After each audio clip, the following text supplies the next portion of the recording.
Hello, all of you wonderful beings out there, and welcome to the stream. I am Razim, and this is Recallers of the Lost Pathfinder, Episode 6, War Never Changes. This is a new Pathfinder game that I've been invited to. I'm not the primary streamer on it, but I do very much recommend you all go check out Drunk Dragon Era as well as Oniko Tiago, who are also streaming this campaign. But for now, we'll do introductions in just a moment.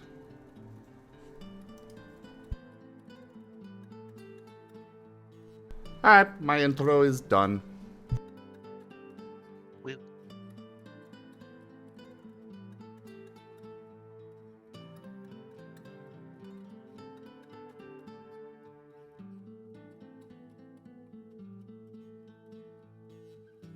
Aya and Era are still doing the thing.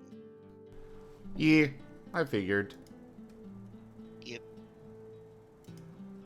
Also, I forgot to update the tip goal because Eric gave me one to actually use.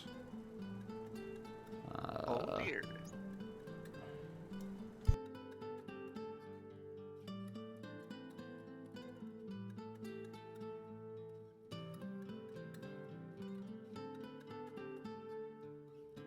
Okay, I was confused with Orange Danny DeVito for a moment there. What?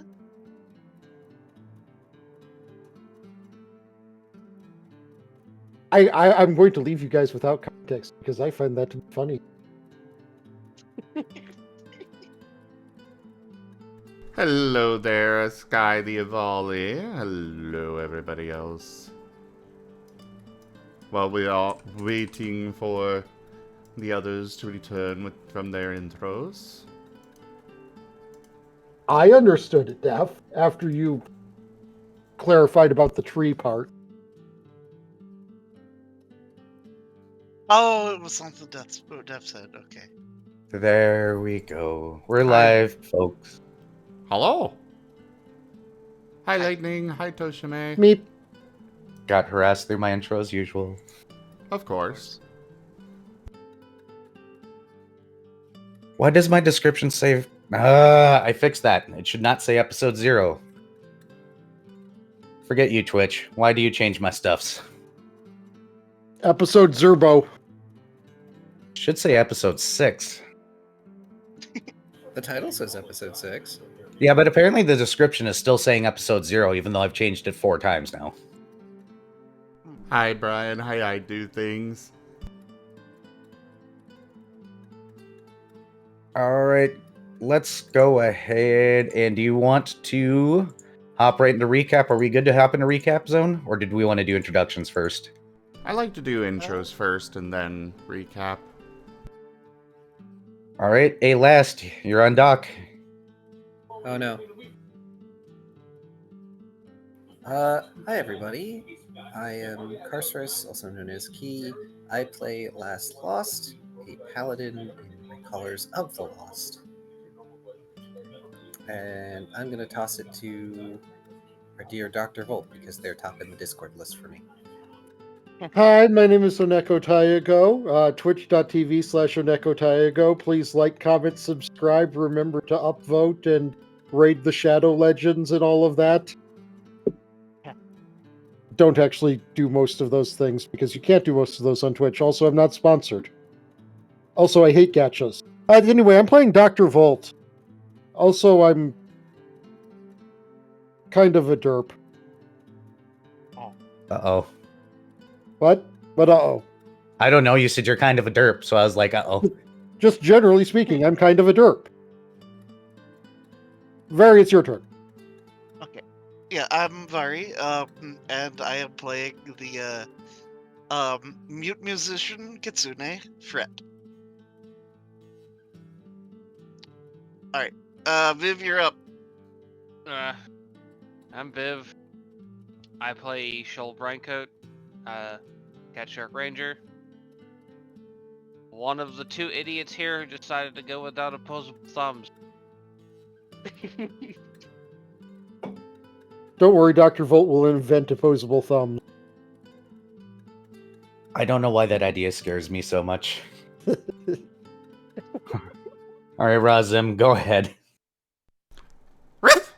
Ruff, ruff, ruff, ruff. Sorry, I am Razim, and I am playing Paint, the African wild dog.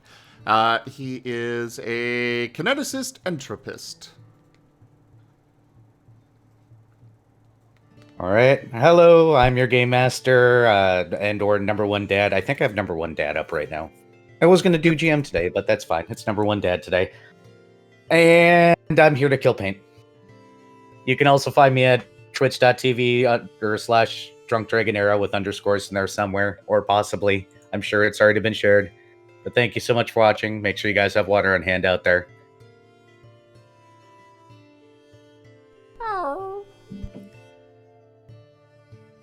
How dare you declare such murderous intent? No, that's my job. All right, let's get to story time with Darren.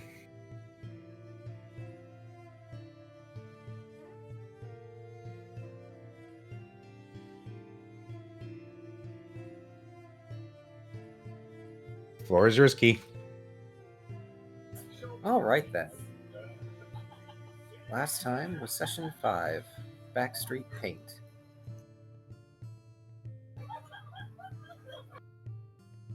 Ah, It's got a laugh track. Sorry, my maid is watching something in the background. Oh, okay.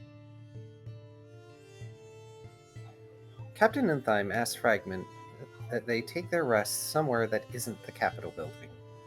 The Airsign Fellow stands up, giving the group a brief moment to ask any remaining questions before he leaves. Dr. Volt and Fret both leave to conduct research, harboring a deep desire to know more about their current situation. Shoal heads out to take a swim before their scheduled bar fight. And rather than take time to rest, Lost goes home and changes. Collecting some bread from his bakery, he heads out in some casual wear towards the Eclipse Warfront. For those that don't know what the Eclipse Warfront is, helps if I join the table. If I can join a table. I'm being harassed and nobody can even see me. Is the table full? No, it's not. Oh, It's fine. I blame TTS for being finicky. it's Well, while been here the Key last day. struggles with things, I'm going to struggle with things. Oh dear. Nah. Ah. Yes, while I struggle, Taigo is going to be Ah. Why do I still have this with him? That is entirely your own fault. Yes, it is. Blah. such dramatics. There, chat. Darren has cheese glasses. Yeah, the table is full, it looks like. Why? Yeah, it's, Hold on. I mean, technically warheads are just a normal part of war, not the crime part of war. Try again. Yeah, I'm trying to connect now. I adjusted it down to 5 and back up to 6, so it should be good now. Yes, it is. Wow, you're Also, paying.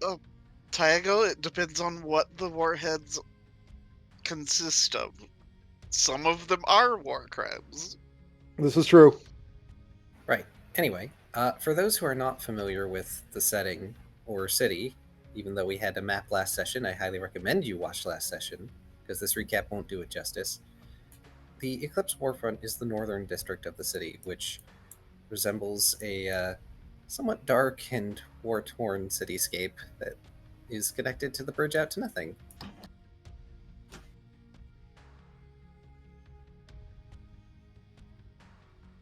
Now then, a broken northern area of the city that is connected to the bridge. I even wrote it in there, I'm a dunce. He finds that there are more guards there than usual. Approaching one, he asks what's happened, offering the guard some bread. Lost is informed that a relatively new arrival from Threshold has become lost somewhere in this district. How apropos. A sentient quadruped that goes by the name of Paint. Lost promises to inform the guard if he finds the missing arrival, and proceeds through the district to hand out bread to those who will take it.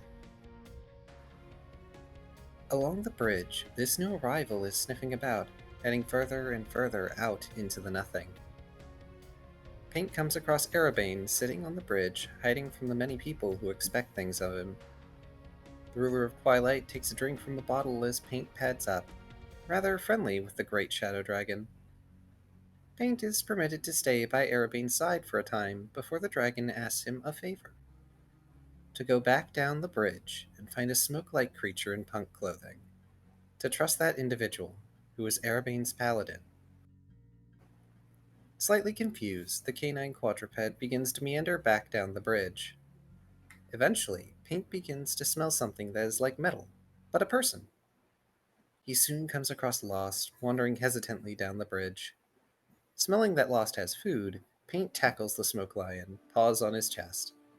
Surprised, Lost wheezes and laughs a bit, quickly figuring out who it is that's impacted upon him. Giving the canine a bread roll, Last speaks gently with him. As he does so, Paint sends images, scents, and feelings of their current situation. Everything so overwhelming and strange Rover on for the time poor Alma pup. cheers with Doing 300 his eggy best to be a bitties. metaphorical Happy shoulder to birthday, lean on, Zim. Lost Have convinces egg. Paint to follow him back into the city. Keep an eye on Paint as the pair wander back through the Eclipse warfront towards the rest of the city. Why do I have a redundant sentence? Anyway, Because sometimes brain go burr. yes. Nope, I already said that. Dr. Volt and Fred spend their time interviewing as many people who help run the Recallers as they can about the Unravelers. Unfortunately, there is little and less known about the entities, only that they don't fit into the current understanding of the multiverse as had by the universities. With that leading to a dead end, Fred suggests they go to the Starlight Observatories so they can look at where they encountered their first Unraveler. Dr. Volt quickly picks up that they might be able to see the Unraveler moving, if they're lucky. Back at the bar, Shoal gets into a bar fight only to be demolished by Betty, who always wins bar fights. Side note, every time I hear the name Betty, I just think of the Caravan Palace song Black Betty. Is- Bang, Like bang. me, Bambalam. Yeah, no, you're not alone. At the Echo's Kindness Bakery, Lost is following along after an eager Paint as the canine eagerly bounds into the eatery. He knocks over several chairs and a table along the way, but it hardly seems to bother Lost all that much. However, before he can enter his own establishment, Lost is stopped by a runner for the Recallers and handed a letter. When he opens it up, the Paladin becomes confused and concerned, reading that it is an acceptance letter for Paint.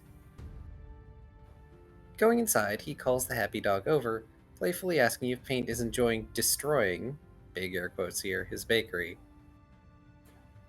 The endearing canine lays his head upon Lost's knee, nibbling at the corner of the letter when it is presented to him.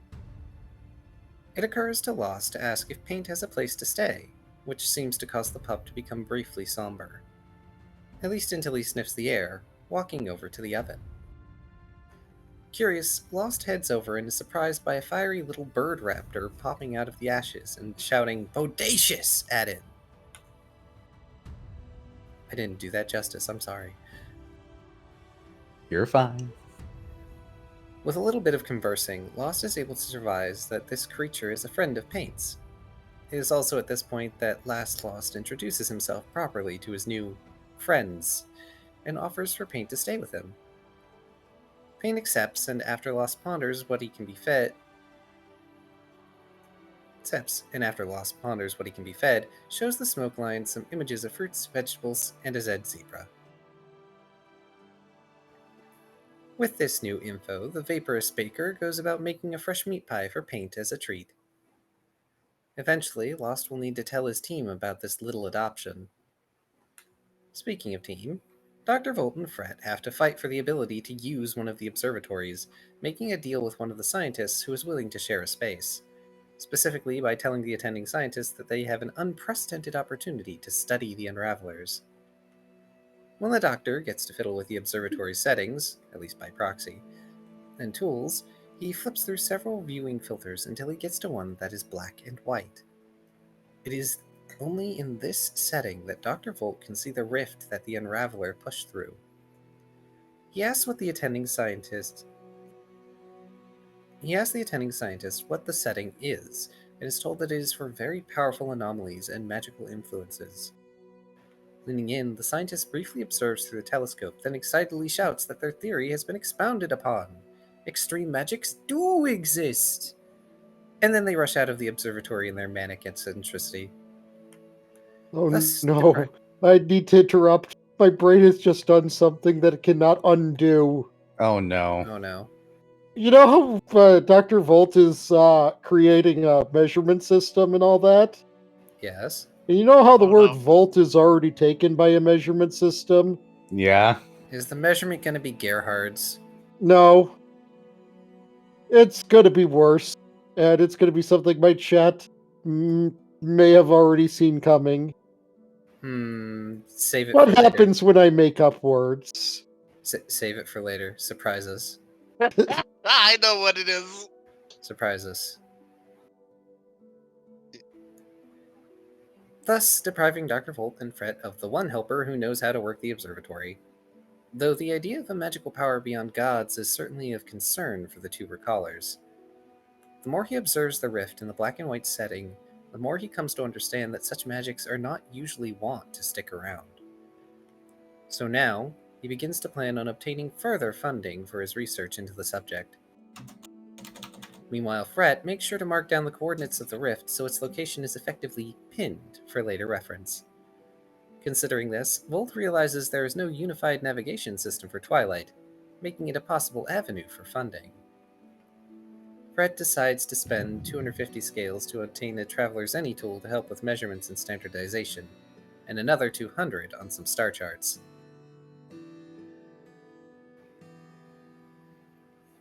At some point, Lost brings Paint his apartment at the Golden Horizon district, the wild dog immediately marking the door and sniffing everything. After getting dragged away from the toilet, Paint produces a scroll and a leather ball, the scroll stating that one throw equals one wish. Confused, Lost takes both and then gently tosses the ball, not quite understanding what he's getting into. Almost without warning, he gets pounced by Paint and brought to the floor, getting puppy hugged. And then Paint rather destructively runs after the ball, quite happily. The little bird raptor thing, which is apparently named Rex, also said something about a contract being sealed, but in terminology that Lost did not understand. The next day, Lost brings Paint to the Recaller Head office, into the office of Captain Arnold Untheim. I'm repeating words a lot in these sentences. I must have been tired that day. The building itself is rather busy at the moment, but Lost finds the captain and second in command chatting. The captain sees the pair and motions them inside. Lost does his best to be supportive of Paint, who is shivering a bit from the sheer number of people about. While the captain does briefly chide Lost for being here while on forced leave, he quickly turns his attention to Paint. In spite of Paint's lack of verbal responses, he is able to at least vaguely get across that he wants to stick with Lost. While the captain is okay with this, he requires a sign-off from the rest of Fragment first, and for Lost to fully heal from his essence wound as well. Paperwork is handed over to Lost that Paint needs to sign off on, and the pair are told to leave Unthein's office. On the way out, Paint pleads with Puppy Dog Eyes for Lost to throw his ball, the smoke line failing to resist. When he gets the chance, he pays a messenger to send messages to his teammates, calling them to his bakery. Dr. Volt, Fret, and Shoal are interrupted in their various activities by runners, who provide the letters, even when Shoal is underwater. I mean, don't really need to breathe anymore or worry about that, so yeah. Dr. Gerhard Volt is the first to arrive, asking his team leader why everyone is being gathered. Paint is nearby, projecting images into Lost mind of bare fangs and a wagging tail, sending feelings of questioning. Petting over the wary pup, Lost informs that Dr. Volt is a friend. In turn, he tells Volt that Paint is a prospective new companion, which, to no surprise, the Doctor doesn't feel surprised in the slightest, especially given Shoal's existence. When the wild dog's apprehension is set aside, he goes about sniffing at the Doctor, memorizing Volt's strange scent. He then sends an image of a see-through wild dog with disheveled fur and thick goggles for eyes to Lost, and then to Dr. Volt, as how he sees the Doctor. The psychic capabilities fascinate Gerhard, as does the talking dino bird, which is made of water today, which accompanies the wild dog. Fred shows up soon after and scribbles out a greeting, which is reciprocated by the dino bird in strange 90s syntax. Blinking a few times, the kitsune briefly gets to ask, "What?" before Paint approaches eagerly, sniffing at the foxfolk. On confirmation that Fred is a friend, Paint tackles him and begins licking the very concerned kitsune. It takes a moment, but Lost reassures Fred that Paint is friendly. Shoal arrives to see Fred being fawned upon by the wild dog, staring down the new arrival. Incredibly cautious, Paint smells danger from the cat shark, looking once more back to Lost for approval. Unlike the other times, both images of bared fangs and wagging tail remain. When the wild dog goes about sniffing at Shoal, the cat shark turns slowly to keep an eye on him. Though when Paint tries to sniff at Shoal's rear, he gets whacked by that thick sharky tail, resulting in a yelp. The more they stare, the more Shoal realizes something. His hackles raise and teeth bare. Fret reaches out to Shoal, the cat shark sending Faye to the kitsune. Responding to Shoal's aggression, Paint also raises his hackles and bares his fangs, growling. Moving to Shoal's side, Fret pulls out his sitar. Seeing tensions rising, Last interposes himself between the two sides, using his overcoat to block Paint's view of Fret and Shoal. He demands to know why his teammates are acting so aggressively, receiving several images from Paint about Shoal's aggression and potentially fighting. Shoal snaps their eyes up to Lost, noting that they never really told Lost that both they and Fret have problems with Faye. Slowly, Fret eases down his sitar, telling Shoal that Paint doesn't seem particularly dangerous. The Doctor stays off to the side, mainly observing these interactions. Lost attempts to assuage some of the grief, apologizing for not knowing how Shoal felt about Faye. Fret plops down beside the cat shark, putting an arm around Shoal to get them to calm down. The cat shark gives an aggrieved, "Fine, but on your head be it," in response to Lost telling them that Paint is a new recaller and arrival to Twilight. Dr. Volt asks what kind of Fae Paint is, trusting that Shoal might know. Sniffing the air, the cat shark states that Paint is neither seelie nor unseelie, while the wild dog seems confused by the question. Crawling on the ground between Lost's legs under the smoke lion's cloak, he pokes his head out, giving big puppy dog eyes to the grumpy feline. Still squinting at this new arrival, Shoal does internally admit that Paint is cute, or at least not immediately evil. Paint projects to Lost again, asking if he's bad. Lost scoops up Paint, telling him that he's not bad as he crouches down to a lower level. Pulling out his chalkboard, Fret writes out that a Fae is the reason he's in Twilight, why his voice is lost. Wiggling to get down, Paint crawls over to Fret tentatively, giving the foxfolk a gentle lick mixed with healing energies. For Paint's troubles, he receives a gentle pat. Sighing and relaxing, Lost informs Fret and Shoal that Paint is a prospective team member. However, that hinges upon the team's full support, not that he mentions needing to be fully healed yet. Shoal ends up boofing Paint on the head to get their attention, briefly startling the Fae canine. The yokai hunter specifically tells Paint not to form a contract with himself or Fret, although this causes Paint to try tearing up his contract with Lost that was made the previous day. Lost notes in surprise that he must have signed the contract earlier, but every time he took the ball, he just got hugs. In response to this, Fret repairs the contract with some magic, Paint happily taking it back to Lost, who takes it in turn. Shoal also begrudgingly permits Paint to lick them if it's for healing, so long as they're not doing so with ulterior motives. Paint drops his ball into Lost's hand to be thrown, Shoal groaning and flopping on Fret at the displays of affection being given toward the Fae canine. With tacit approval of the team effectively given, Fragment are still left on forced rest leave from Recaller business. Lost in particular forced to not work at all since Erebane was made to get involved with making him take some rest. Literally, his shop was locked up, and when he tried to go help with the guard, they were like, "Go to bed." He made him confused and briefly sad. This does, however, give him plenty of time to spend with his newly adopted paint pupper. Meanwhile, Fret and Dr. Volt continue to perform science and research. While they require more data to support their theorems, they hypothetically have figured out a way to track unravelers and determine where they will appear next. The scientific field has begun talking, but they aren't funded for their research quite yet. Shoal spends their time dragging boats around the whimsical wharves, getting paid about 20 scales over their downtime. Dr. Volt also uses an amount of his downtime to create things of science and whimsy to help supplement his own scales by 28. Once Last is finally fully recovered, the group are called back to the head office. An initiation quest has been decided upon for Fragment Not Found to rise up to rank D. This time, the head office has far fewer people around, the hubbub from before having died down. Seeing Shoal, Paint offers them a treat that Shoal hesitantly takes and consumes. Making it to the captain's office, they find Arnold with a mountain of paperwork on his desk. He shoves it off to the side, glad to have something else to do. I personally imagine that some amount of that paperwork was just shoved onto the floor because. Captain Unthine tells the team that while their Waterworld mission is still theirs, that won't be their initiation mission. Fragment is being sent to a dead world in the orbit of a blood star. It is important for all recallers to know the signs and effects of a blood star, and this is why they are being sent there. All the team must do is bring back something from that world, regardless of what it is.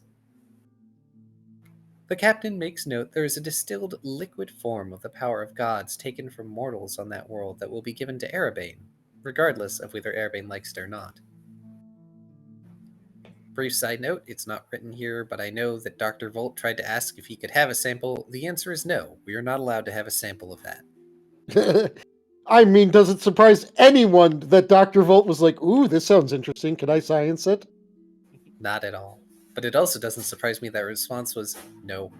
That doesn't surprise me So- either. The response should no- usually be no. Should we give the power of a god to a being that undid themselves by the power of science to do science? No. Go ahead, Fred. What were you gonna say? So the pro strat then is to just science it while we're there. If you can. That's when you get one of those little like laboratories in a can. Laboratory. I didn't realize that Capsule Corp existed in Twilight. There's Yeah, but once you have a laboratory, this girl with really long legs just keeps coming up and screwing everything up. Oh no. The force of Dee.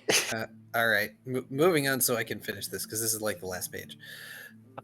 There's a guide prepared for the team that the captain provides them. At mention of Erebane, Paint projects an image of a black dog with horns, tattered jeans, and a hoodie to everyone in the room with a question mark attached. Lost has to stop himself from laughing, but Fret questions Paint if he sees everyone as dogs, which he does, for the most part. Due to the danger of being on a world under the light of a blood star, the team is being provided an item usually reserved for higher ranked teams, recall tags. When torn, these tags immediately shunt the owner back to Threshold, although it will result in feeling extreme sickness for a few days. Pause. I thought we got those because we were on the hit list of the Unravel. No. We are given those because it is a Bloodstar world. No, you were given those because you're on a hit list. Oh, really? Mm-hmm. Damn it. Very specifically, because you guys are on a hit list, are being given gear that they normally only give to A tier and up.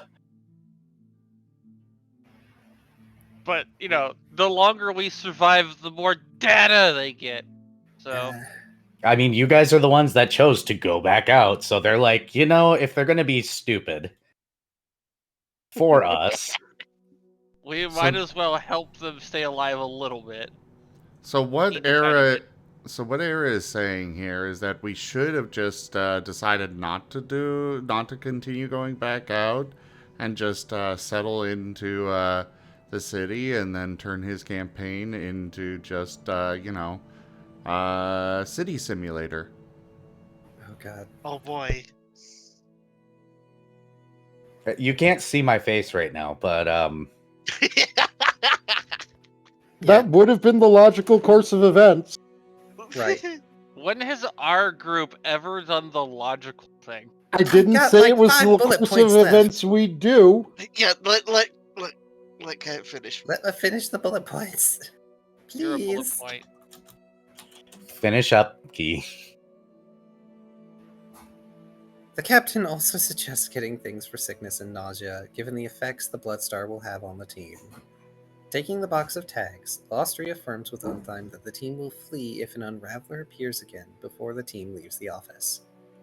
Fred suggests they get a dose of Wismus Salix each to help with the potential nausea. It is at this time that everyone looks at Paint, realizing that they have nothing on them but what they're wearing and a bag full of treats. Fred shells out some seals to get Paint a dose of Wismus Salix when the team goes to buy some for their upcoming mission. And that's where we left off. And now y'all can ramble.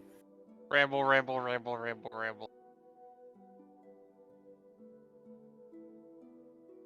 All hail Banan. Praise Banan. I know someone here who's praising Banan. Rur? My bat. Small. I I do like bananas. showed You're you the talking secret about the banana. fruit can. You're talking about the fruit kind.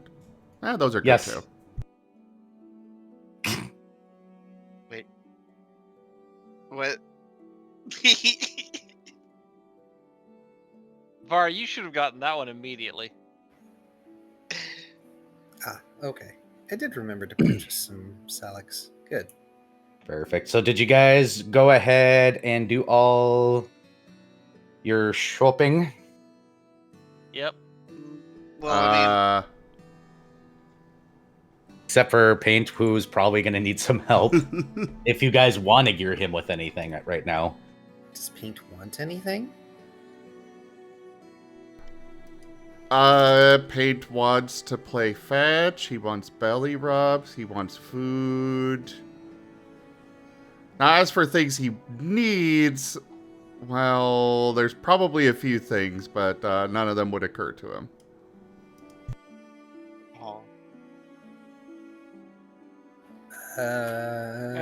Dog brain. I don't know that you necessarily require a barding or anything of that nature. I will say his AC is 12. Oh, Jesus. oof. Look, if there's anything Final Fantasy XI taught me, it's that everything can be made better with barding. Oh, goodness. Dude. You've got a bard! You're good. Doot, indeed, Vari. Dude. I At will. this point...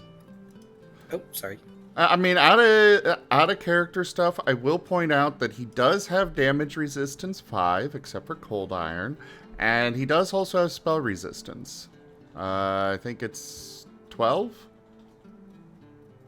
Wow. The benefits Fancy. of being Fae. Yes. And now we just need to get you some armor. Yeah, he can use armor. Probably what type? should. Light. Light armor. I know from kineticist experience it's light. Give him a kilt. That way it looks like a skirt. Alright. Little doggy too. Would a dog wear a skirt like this or like this? Don't. Yes. No. But the second one is probably more cursed, so that one. I'm not even going to look this time. I didn't even post anything. All Yeah, right. Everybody just knew I what it know was. the exact meme. Everyone knows the exact meme. What? How worried are you about armor check penalties, Im? Very worried. Paint would not like anything that restricts his movement. That's fair. Well,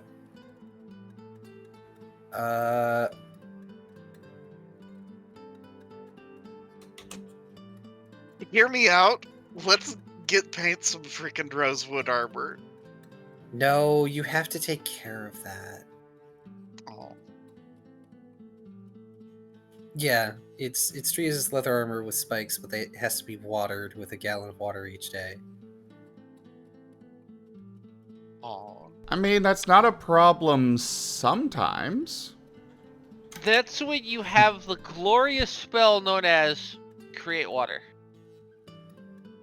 Yeah, It all depends on what So- element he winds up with. yeah. That is not a cantrip that, Fret has yet. I can't remember. I think I grabbed it from Shoal. Yeah, Well- so Lamellar or something probably is gonna be the answer then. Leather or lamellar, because I don't believe that kinesis are affected by arcane spell failure. Nope. Oh no, I have light and guidance. Yep, leather, or we could get you dancing scarves, but I think those only really You have to work. move. Yeah, which is weird. A Haramaki, maybe. But a Haramaki is only +1. Yeah, but it has no penalties. It's fine. It just depends on what Paint decides they like more when Lost brings them out armor shopping, because he knows where to get the good stuff. Ah, cheesed. Does Paint want leather or leather? Because they're basically the same.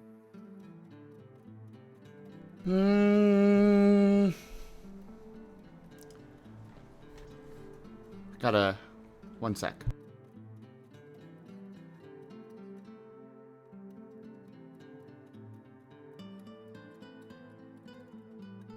I'm assuming them is looking what they look like. Yeah. What's I your- remembered Lamellar, but I couldn't remember exactly. I will say the lamellar cuirass only allows you to have a max dex bonus of +4, whereas leather allows you a +6. I mean, his But I dex don't know what bonus your is dex is. only +2, so Okay, so either Oh, then or. that's not a problem. yeah. Also, I think he'll go with standard leather. Yeah, also, Paint is a dog, not a llama. He doesn't want llama lar. All right, good night, guys. I'm on the floor. Just, man, we're good. It's all Oh, downhill from here. Oh, well, okay then. Oh, no. It's all downhill from here, and I started somewhere in a canyon. Exactly. All right. Well, before we have to head out on our Oh, jeez. potentially- Oh, Stop, Zim. Put it away. This is my stream. I don't want to hear it. Aw. Go listen to the YouTube video if you want to hear it. I don't want to hear my own damn voice right now. But the floor is your friend. Yes, it is. What were you saying, Key? Give me one Wake second. up. I'm gonna Hold baby the before he line. has to go. This hamlet Okay. shall not Tell Tell him him I said goodbye. hi. Chrysov's raided my stream with 2 Tell him I said views. fleam. Fleed. Chrisops, Why- thank you why so sir? much for that raid. Welcome in. Hello, new minion. Lol. And minions, I guess. Oh no. Now, for you entering the stream, you are required to give Paint head pats. The rules have begun. The Fey logic Oui, has oui. been settled. Oui, oui. Oui, oui. Oui. Oui, oui. Okay. Welcome back. Yeah, unfortunately, he's been made to go in super early tonight. So Oh, fun.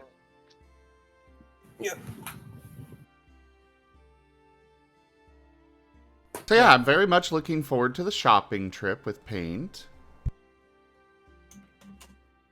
Then we get to see that Lost has has less willpower than a wet noodle. when it comes to the adopted quadrupedal child, yes. Cool. This is what you need. This is what you need Shoal for. Discipline. Sounds like Paint is getting +5 armor. Yeah, good luck. I don't think he has enough money. Yeah, one, Lost does not have enough money. Two, Lost is only intending to get paid the basic armor.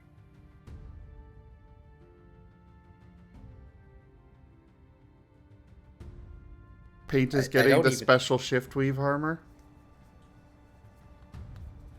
No. Why am I imagining Paint just sort of sitting in front of something on a mannequin stand trying to get puppy dog eyes, and Lost looks at the price tag, looks at Paint, looks back at the price tag. No. No. Hear me out though. Masterwork studded leather armor.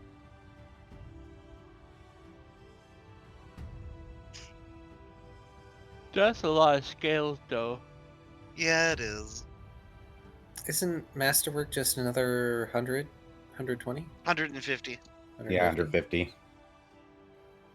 I mean, it would reduce the armor penalty to 0 for it. Mm-hmm.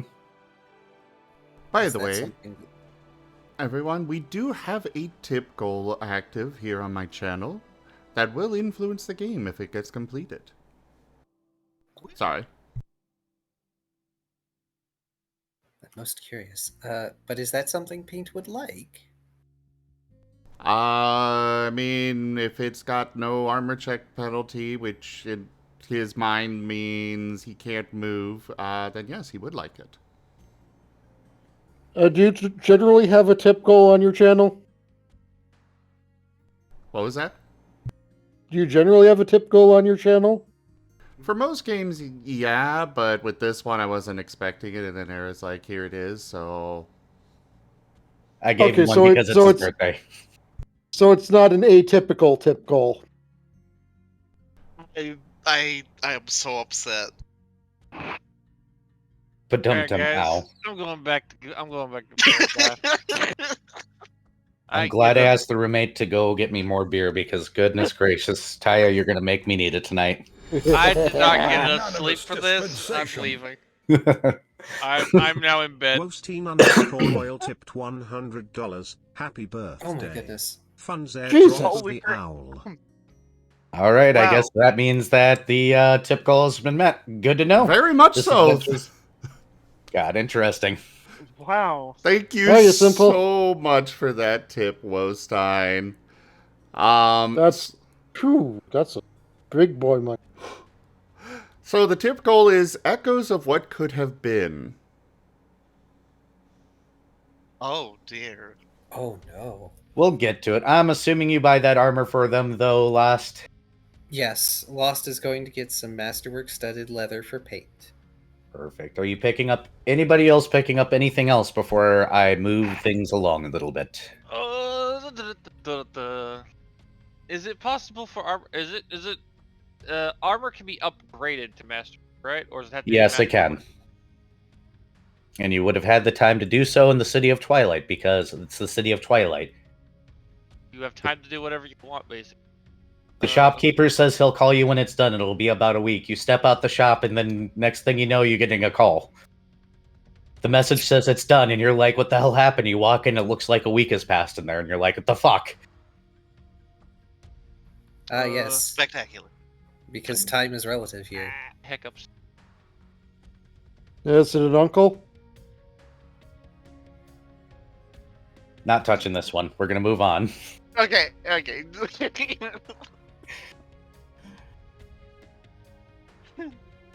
Anybody else want to pick up anything? This is your last call, ladies and gentlemen. Got, Beyond reducing armor check penalty, what is master armor again? That's what it does. Like, it reduces reduces armor the- check penalty and, like, plus 1 more max stack. And it's arcane spell failure reduction. It goes down just a little bit or something. I actually pulled it up here. The armor check penalty is lessened by 1. It costs an extra 150. Yeah, that's it. Mm-hmm. I might upgrade to studded leather then. Do it. It looks like it does not actually give anything more than just the -1 armor check penalty. If you do special materials, there's some that will improve. Like if you do mithril, if it's a metal armor piece, that also does things. Special materials are kind of outside our price range right now. Yeah. Very much so for you guys, but that's fine. You'll get the big boy money one of these days, right? Have means. So I think I will upgrade to studded leather. Perfect. That means I get an extra AC straight up. Yes, sir. I'm tempted to. You know what? No, I don't have enough for that. Crap. No, I'll wait. I'll be fine. What is looking? I was gonna get a masterwork chain shirt, but I am 47 scales short. Here, you now have 47 more scales. Okay, then I would, if upgrading, would have we are 0 all scales. heroes. You and Boo. That's fine. and You have I, chainmail currently, right? gangsters and rangers everywhere. Rejoice! No, I've got leather armor. You can't change materials. Yeah, but I can buy a set of chain for 100, and Yes. then Wait, no. the upgrade to. Yes, you can. Studded leather would only be a side grade. Because I lose a dex bonus. Thank you for the follow, dear Guardian. Welcome to the comfy box. Okay, no upgrading armor right now then. So like I put in chat, everybody, I want you all to go start a hype train over on Nico's channel. No. Do it. Do it. When Also, Spooky, thank Here, you very much for the treat. Yep, Brett. What's up? Well, here, I'm gonna just go ahead and help start things along. No. Adorable. For the follow, Tokame. For the follow. Get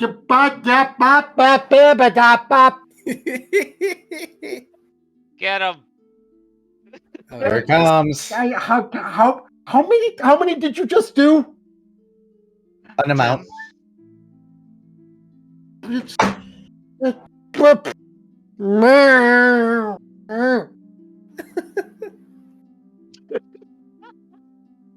Y'all are so precious.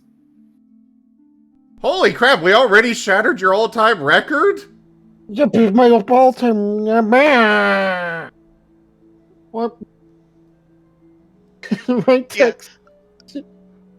So last week I got Era's all-time record shattered, and now we've shattered Oniko's. Cool! Yeah. My text Oh, no. speech is. You've been good in your problem. Oh no. Viv. Thanks, Viv. It's gonna go for a bit. Why is this so loud? wonder if I can turn that down. Alright. Yeah, this happens when my brain breaks. Oh, Varian, thank you for gifting a sub to Voxamandius, Chill, Carcerus, Simple Wisdom, Pure Text, Willy Hen, QV, Dalai Lama, Saki, Mothra. Wow, a lot of regulars. Cool. Very cool. Era. Yeah. Thank you for gifting subs to Slendy Girl, Mr. George, Waffles, Icy, and Sethic.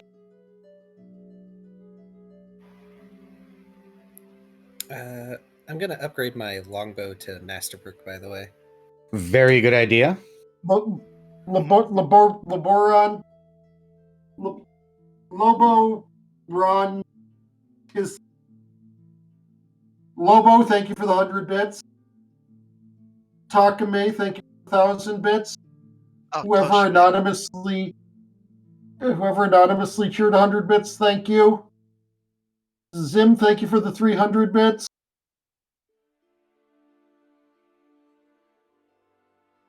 Oh wait, no, that is legitimately like Twitch got a thing going on. They're like adding 10% bits. Yes, if you Yes. give 300 or more in one go, Twitch adds 10% on. Viv, thank you for gifting subs to Sora, Arzi, Mint, and Sleepy. Welcome to my world last week. Mary, thank you for the sub. Simple, thank you for the tip. Wow, this really is Spears, a thank you for the shop. sub. And thank you to everyone that I definitely missed because I'm incompetent. Oh, you're not incompetent. There's just so Sim, many. thank you for the more biddies. Come on, everyone. Can we get them to at least a level 7 hype train? Come on. Even better if we get him to level 10. Yeah. Taya go brain go burr. Oh. I will say, Era, that at some point Lost will have invoiced the arrows and bolts that Volt Yep. and Lost. I expected that. You guys can go ahead and put your stuff or your max back up. They'll just give you arrows and bolts. Oh, good.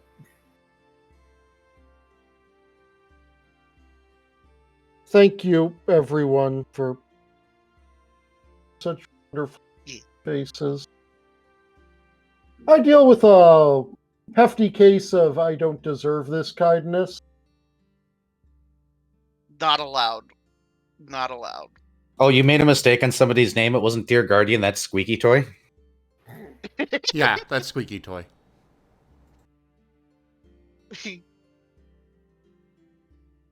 But yeah, Fret, I do believe is gonna just stick with what he's got for now. Understood. That is fine. Any other purchases before we do the ding ding ding dings? While Tyago slowly breaks in the background.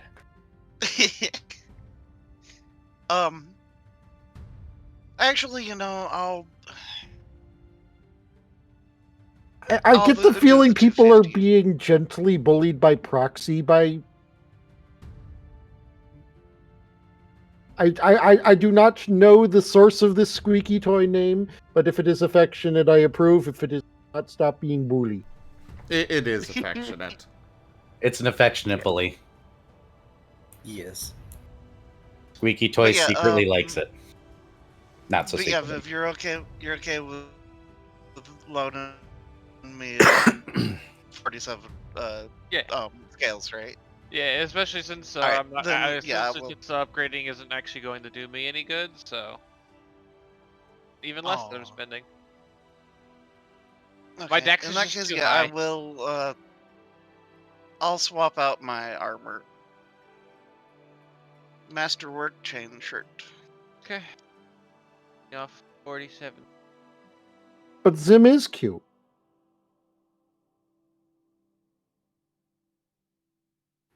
Y'all are cute in general.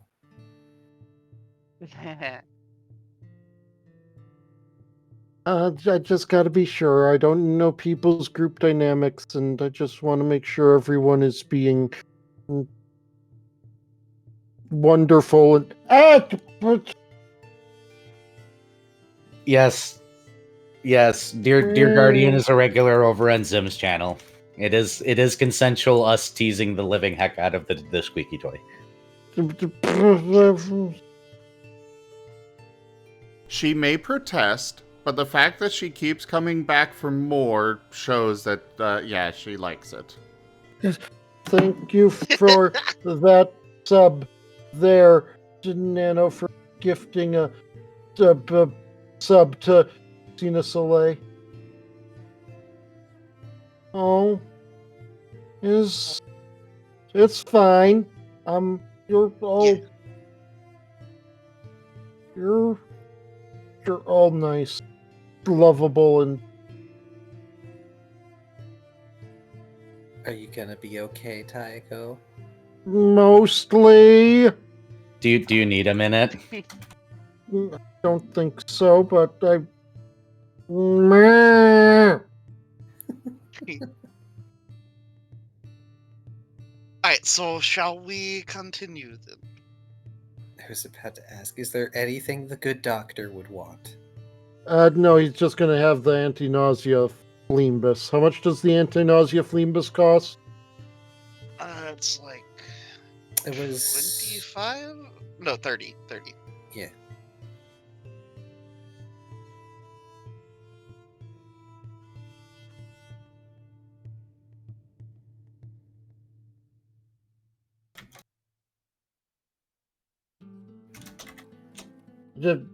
I did not. I don't know. I mean, I guess I can kind of see what I've legitimately forgotten. What the fuck is in my inventory that I wrote down as Flippy? What? Flippy? What? I believe I even said I am going to forget what this is in my inventory that I'm writing down as Flippy Boy. Go watch the VODs. I have no idea. Well, Wait. Flippy boys. Yeah, I'm being cheesed to death over here.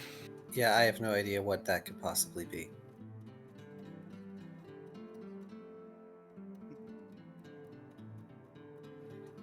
In any case, flippers. What? Oh, flippers. Yes. Yes. After we do the water For mission, our water. yeah, after we do our water mission, we need to invoice those because they were 50 seals each, and our underwater light sources we will also need to invoice after that mission for however much they were. Why did I write them down as that? There was no way I was going to remember it. I even knew at the time I wasn't going to remember it.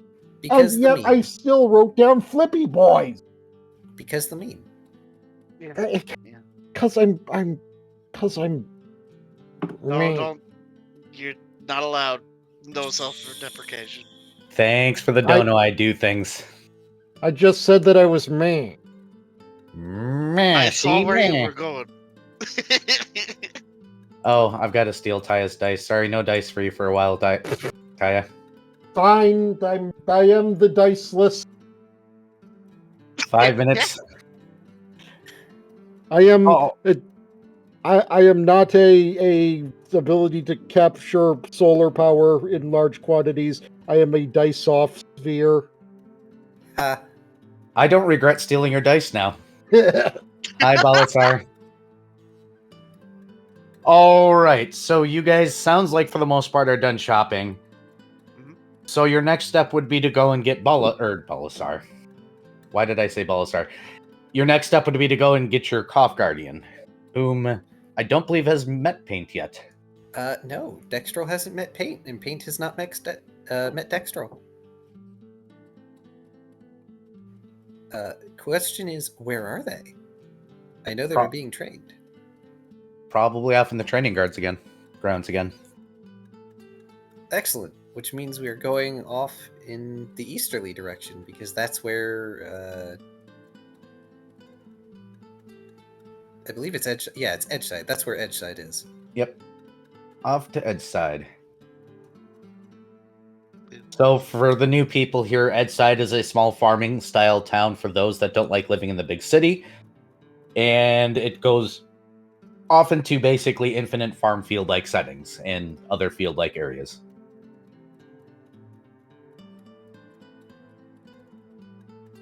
Oh, somebody was just clearing off the initiative tracker. Got it. Yeah. Who named this one Ganga Boys? That wasn't me. That's That's well, I the- named it that because that's the demon. Oh, That was right. the Archdevil. Well, here, have an Arc Devil, Fred. Thanks. You're welcome. I am gonna call him for tea at some point. After you all get there, you do see Dextros off getting his training, and I'm assuming you call for him. Lost does, but isn't expecting an immediate response. Nope, he actually stops what he's doing and moves over immediately and goes, "Oh, thank goodness. I've been treading rather hard and anything to stop this for a little bit." Hello. Also, it's fair that you get to call him for tea, because if you didn't show up, we would have taken the L and everyone would be pressing F. Just FYI, Rex is in the form of a rock elemental today. Adorable. Tiny stone Archaeopteryx. Gnarly.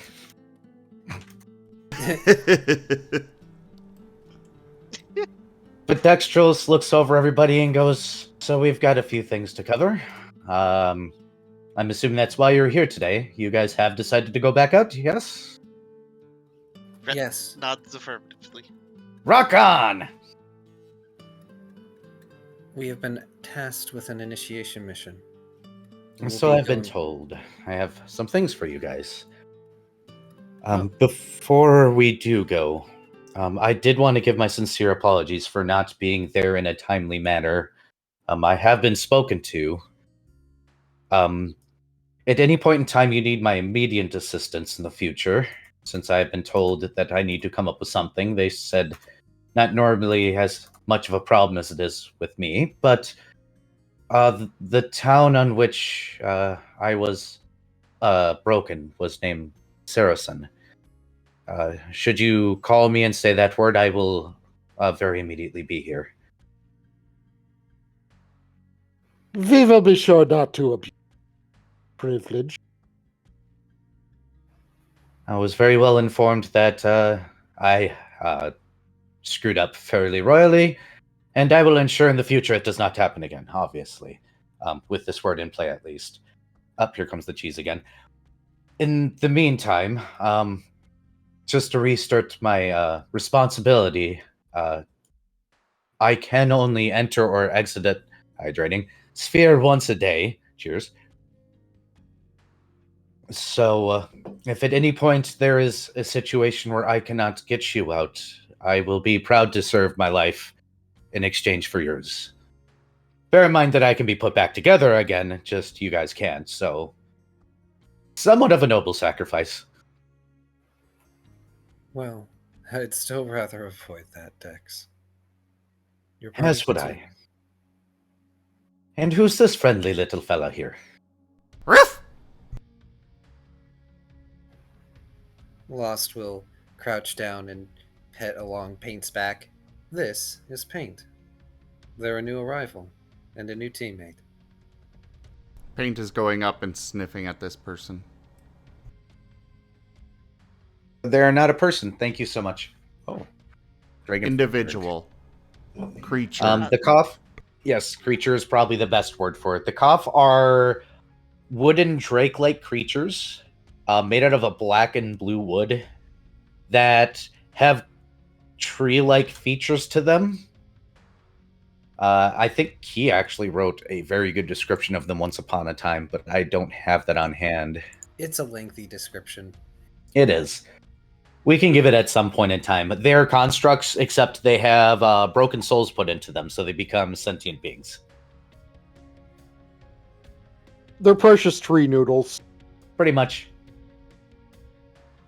I'd share the link of what we typically refer to them as, but we don't own the art to it, and it's just something that we found that was like, that's really neat, and that's what these are now. We used it as a baseline reference. I do need to get Art of the Cough at some point. Really bad. Well, just so happens I've got a couple of artists. I'm aware, but I'm also out of money right now. I've kind of spent a lot these last couple of weeks. But that's beside the point. Dextrel will give you a grand bow and be like, my name is Dextrel. I am an archaeologist. And what's the one that studies people again? And Anthropologist. And an anthropologist. Primarily an anthropologist. Archaeology is more of a hobby. But I am also your Cough Guardian, and I will be leading you across this universe on this wide journey that we call being a recaller. Paint is peeing on its leg. He looks down, and then he does tries to shuffle away and get it off. Ew, ew, ew, ew, ew, ew, ew, ew, ew. Paint. Ew. Paint. No. Paint is sending a mental image of a rather large tree, and you all smell. You get the sense of smell of multiple different markings on said tree. You got a bunch of little pup doggos running around, playing around it, and it just gives a sense of home.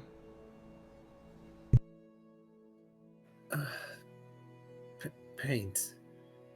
Dextrel is a teammate, a friend. They're not a tree. I'm a living wood construct, thank you very much, and now I have tea in my park. Ugh. It can be cleaned off.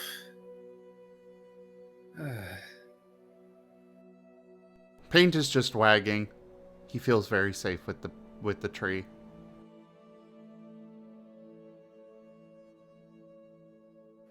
Please do not mark Dextrel again. Chad is suggesting flicking an ear or using a spray bottle.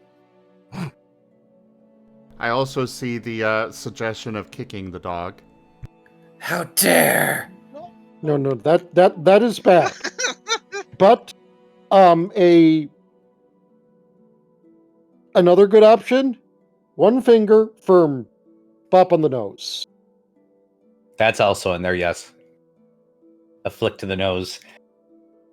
You expect Lost to know any of this? Not yet. It's actually, like, it makes a lot of sense when you think about it, how dogs respond so well to even the slightest admonishment, because of the fact that how easy it would be for a parental wolf to, unalive a wolf pup. So it's just like, the adult wolf knows to use the minimal force possible, and the puppy knows, okay, yep, okay, I'm being told no. Cats, on the other hand, don't give a shit. But yes, Dextrel will wipe himself off and be like, all right, well, whenever you guys are ready to go next, I am very much done with the He Looks Back training, as much as I don't want to go to the next world. I have also been asked to write a report, so when we do go, I'm going to be writing or off studying certain objects for the purposes of the report I get to write. Oh, how fantastic. This sphere is a significant distance away from the one we were just at. Yes? Yes, in fact, it won't be a very long journey. This is close enough that it should only take me one jump to make it there.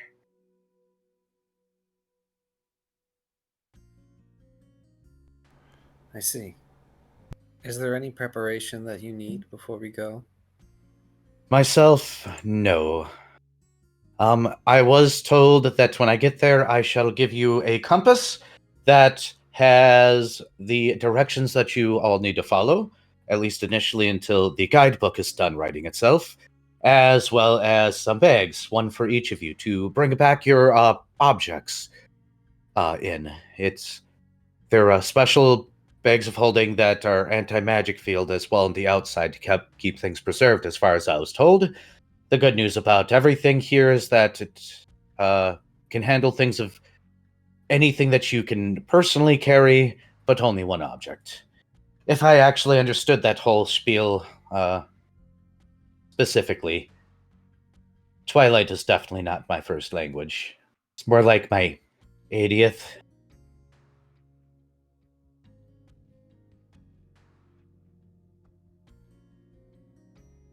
But I will supply those things before I make my leave once we are planet side.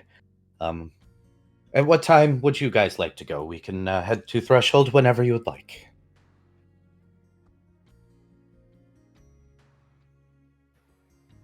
Fret shrugs.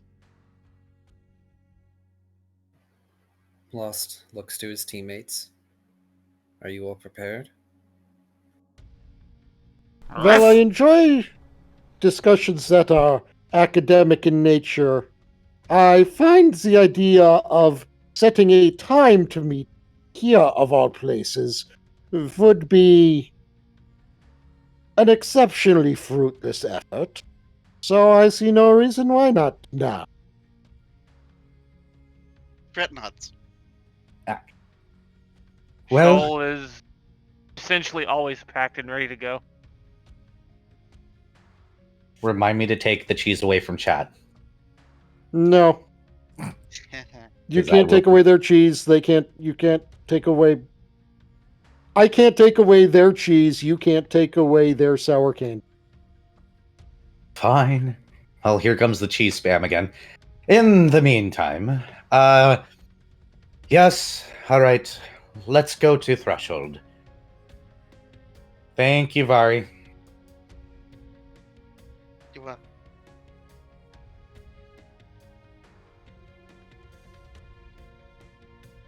Hi, So, Gloopy. you all, while I'm getting cheese to death over here, make your way to Threshold. As you get there, thank you, Zem, for the cheer and the bits. As you guys get there, you guys notice a very large... Goodness gracious, Twitch. I need to turn that down. I swear I turned that way down. I don't know why it's so loud. But I'll fix that later. As you guys get there, you notice that the one bar that is down in Threshold has an unusually large tree-like creature next to it that was not there before. It doesn't take you guys very long to figure out that, yes, it is a cough. Who would have guessed? It's one of the ancient ones that are around here. I've You been can tell- bludgeoned repeatedly. You can tell because it's got its foliage and a full set of wings and horns and everything, and it is definitely looming over the bar. Oh.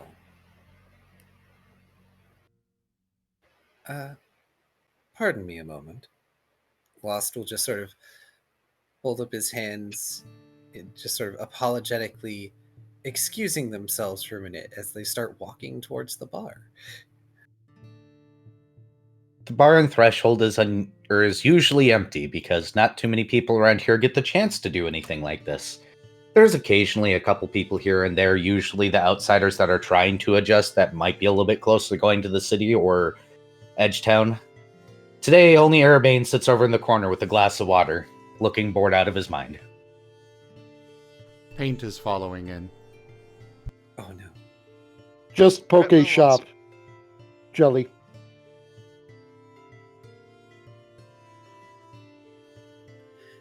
Lost probably doesn't even notice that he's been followed as he peeks into the bar. Yep, he's just sitting there. It's not exactly subtle when you're here, you know, as he approaches Erebane. He points up and goes, "Tell that to them." You and I both know that they're just doing their duty. They won't listen. I'm absolutely aware. Neither will the council. Neither will anybody else. Well, you know I will. Yes, but you're also not going to yell at me to sit here in Threshold for the next several weeks because there was a devil at our gates twice. And everybody's terrified and wants me to be big bad dragon guy. Ooh. Fret will begin scribbling on chalkboard, and it reads, "Oh, he's fine. He's great. You'll like him. You should have tea with him." He wavers. He didn't come in. I don't care. Lost turns around, probably sees everybody there. Yep. Paint is And chalkboard. barreling between Lost legs over to Arabane. Sitting next to Arabane's leg and putting his head on the lap, looking up and wagging. Begins to pet Paint, and he goes, "Were you looking for a private conversation because your entourage has followed?" That isn't necessary. After all, we have all the time in existence. Though I suppose I should apologize for the trouble this has caused you. He does the hand wave where he goes, "It's not your fault. It's not a problem. I don't..." As I said to everybody involved, the devil never came in. I don't care. There's no reason to do the big bad flare up, show your cards, scare away the big bad devil that has no interest of being in here right now.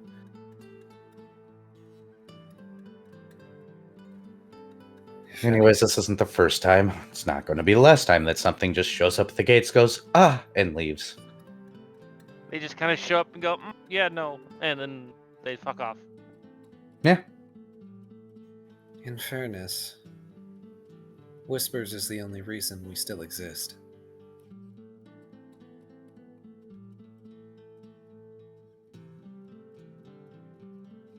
Oh, right, I did hear about that. I mean, hey, you know what? I had balls standing up to that unraveler thingy, so you know. Just be careful out there. Those things are pains in the ass. Yeah, we noticed. We will try. I didn't realize you were so familiar with paint, though. This one? Ruff! Oh, is that what his name is? Yes, paint. Yeah, he ran out to the Bridge of Nothing trying to get away from everybody. Sounds a lot like somebody I know.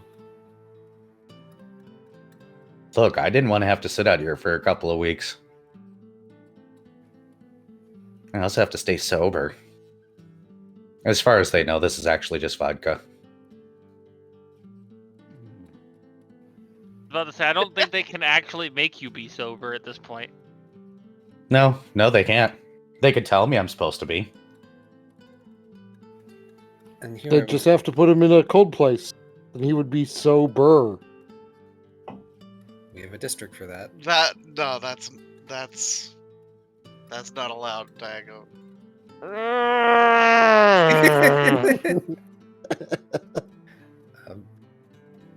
I believe I have caused Viv pain. I'm going back to bed. Round 3 of going back to bed. I am in bed now. Fight me. Last Can't stop me. Last is going to shrug. Well, and here I was going to offer to bring you something after we come back. Assuming we're still in one piece. I'll be fine. Just go on your mission, or wherever or wherever you're here in Threshold. Mission. Yes.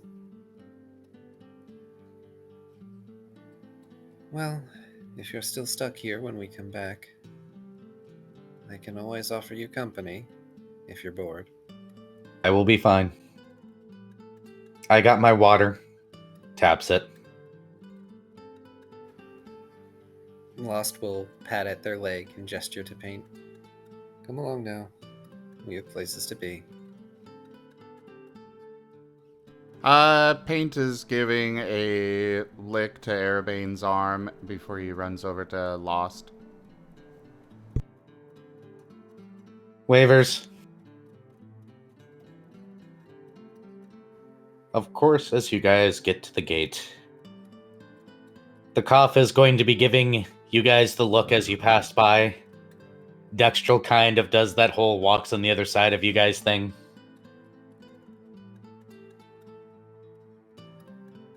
And you guys get to the lovely gnome, who seems to be having a day.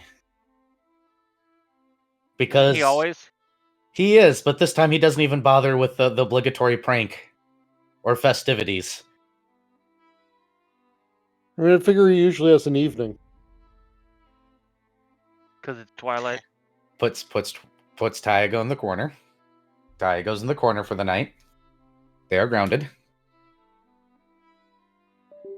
I have no idea why I'm so gremlin today. Keep it up. Yeah. But also, Fret will scribble out, give me the confetti. He sighs and he gives you a handful of confetti. Fret nods and stuffs it in his pack. So, I have sent you a link. There are going to be excerpts I'm going to have you read, or anybody that you want to pass the book to. There is an intro here that I'm going to read, and then during this adventure, there are certain sections that are numbered, or there's also side 1, 2, 3, etc., including a closed section. You do not have to read this all yourself. If at any point in time you want somebody else to read, just let me know. I will pass that section off to somebody else. Before going, Dextra says, "Do me a favor, we need to check to make sure the book is working. Could you please open it for me?" Ah, of course. And Lost pulls the book out of his coat and cracks it open. Yep, and this is a guide to, and then I forgot how I was going to pronounce this. Key, how do you pronounce a guide to? How do you pronounce that one word? Because I forgot how I was going to pronounce it, and my brain doesn't want to work. It's okay. A guide to Enyalius. Thank you. I knew you would know how I was going to say it. Upon opening the book, you are greeted by a charming, cartoonist illustration of a cough captured in the middle of a playful blep with its tongue amusingly sticking out. Adding to its endearing appeal, the cough is depicting flashing a peace sign. Right below this animated creature, the word "loading" is written, brimming with a whimsical touch to the static page. Despite being a book, this illustration gives off a lively, almost animated vibe, making it awkwardly adorable, unexpectedly engaging. Underneath it reads, "You may or may pass on, Section 1.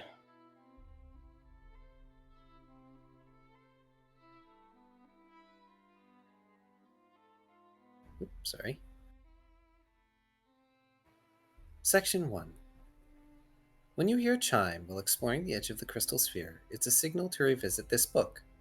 As you delve deeper into the world, you'll encounter various mysteries and wonders. Each chime indicates that the book has been updated with crucial information, offering insights into the significance of what you're witnessing. These updates are pivotal in understanding the deeper layers of a world's lore, its inhabitants, and the intertwining narratives. Keep an ear out for these chimes. They are your guide to unraveling the rich tapestry of stories and secrets that lie within the crystal sphere. Checking back with the book at these moments will not only enhance your journey, but also provide context and depth to your adventure. In your journey across this world, you will encounter scenarios specifically designed to teach you the warning signs of imminent dangers relevant to your job. This experience is crafted to heighten your awareness and prepare you for real-life challenges. Please pay close attention to these encounters, as the knowledge and skills you acquire here are vital for recognizing and responding to potential threats in your professional environment. Your attentiveness and understanding of these warning signs are crucial for your future safety and success." Lost is going to pause and look up at Dextrol, and he's just got this expression with all the eyes behind the lenses of his mask half-lidded, like, this sounds like we're going on a choose-your-own adventure book walkthrough.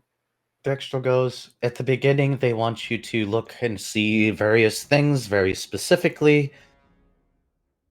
That is what the compass is going to lead you through. Afterwards, you guys are free to roam and explore at your whims. Weems is not a word. Weems. Fleam. Weems is now a word, apparently.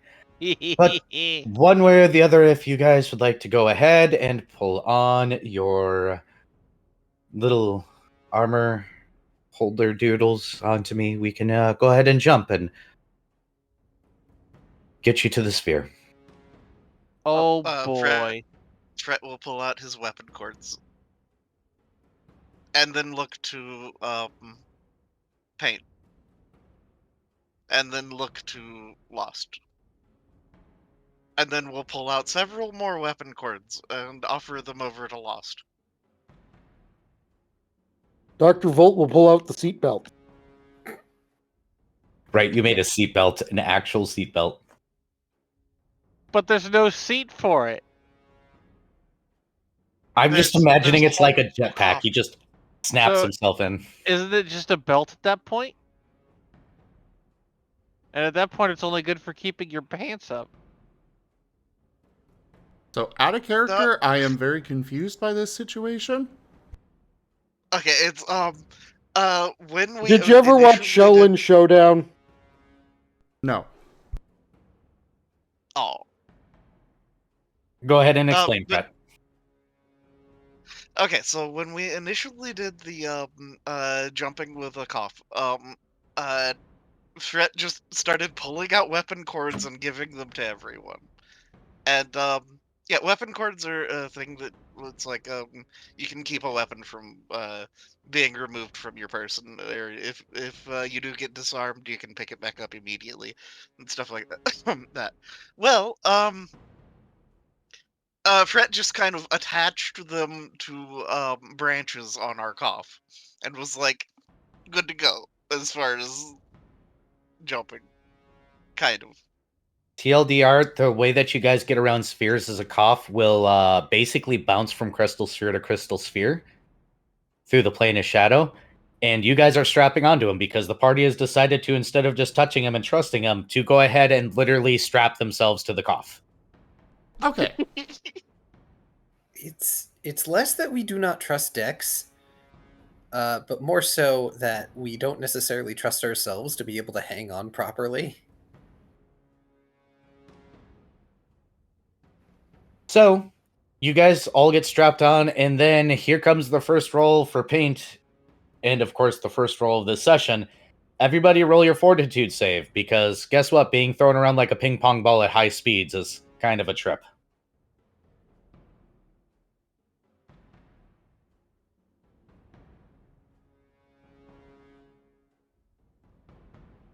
And we will start with Taya. 15. Pass. Hey, Fret. Fret. Fret. Oh, sorry, I didn't realize I was muted. That is a 13. Okay. Viv. Take a wild guess. Let me guess. You 17. rolled it. Okay. Paint. 25. Wow, Paint is handling this like a champ. Hey, Paint, Keith. Paint is a 12. concaster. You're not feeling great, but it's better than it has been in the past. This was a very short jump, surprisingly. You guys don't remember bouncing as many times as you did in the past. I was going to say something, then Brain decided to delete it, so I guess it's not important. As you guys go ahead and hit the sphere of this particular star, you already kind of see it. Well, from a distance, it did kind of look like a normal white star. Now that you're here, it has this eerie red flickering hue to it that almost seems to be staining the star and the light that's coming off of it. It does not feel as bright as it should be either, as if this red tint has hazed it and caused it to be darker. From the book comes a ding. And number 2 is readable now. I'm trying so hard to keep up with notes. Do you want to pass that on to somebody else? You can make somebody else read. Sure. Somebody else can read number 2. Who would I like this? vote Fret. Rude. Oh, thanks. I guess I can? The idea is that Fret can read it. Ah, yes. And then Well, somebody needs to read this out loud. So, Fret, I sent it to you. Go ahead and read it out loud, and we're gonna just assume that somebody else read it out loud or something. Also, be right back. Yeah. I need to grab a drink. I didn't mean to actually volunteer you. Sorry, Vari. It's I fine. just thought the idea of being like we should have the guy who is mute read it to us. Yeah. You're getting to read the next one. Anyways, now that you have reached the edge of the crystal sphere, take note of the following unique environmental features. Unnatural red hue of the star. Dominating the sky is a star casting an unusual red hue, creating a surreal and slightly foreboding atmosphere. This distinct crimson light alters the appearance of everything it touches. Absence of shadowfolk and outsiders. Surprisingly, this area is devoid of shadowfolk and other outsiders, who are otherwise common in different regions. This absence is unusual and worth noting. Star flickering.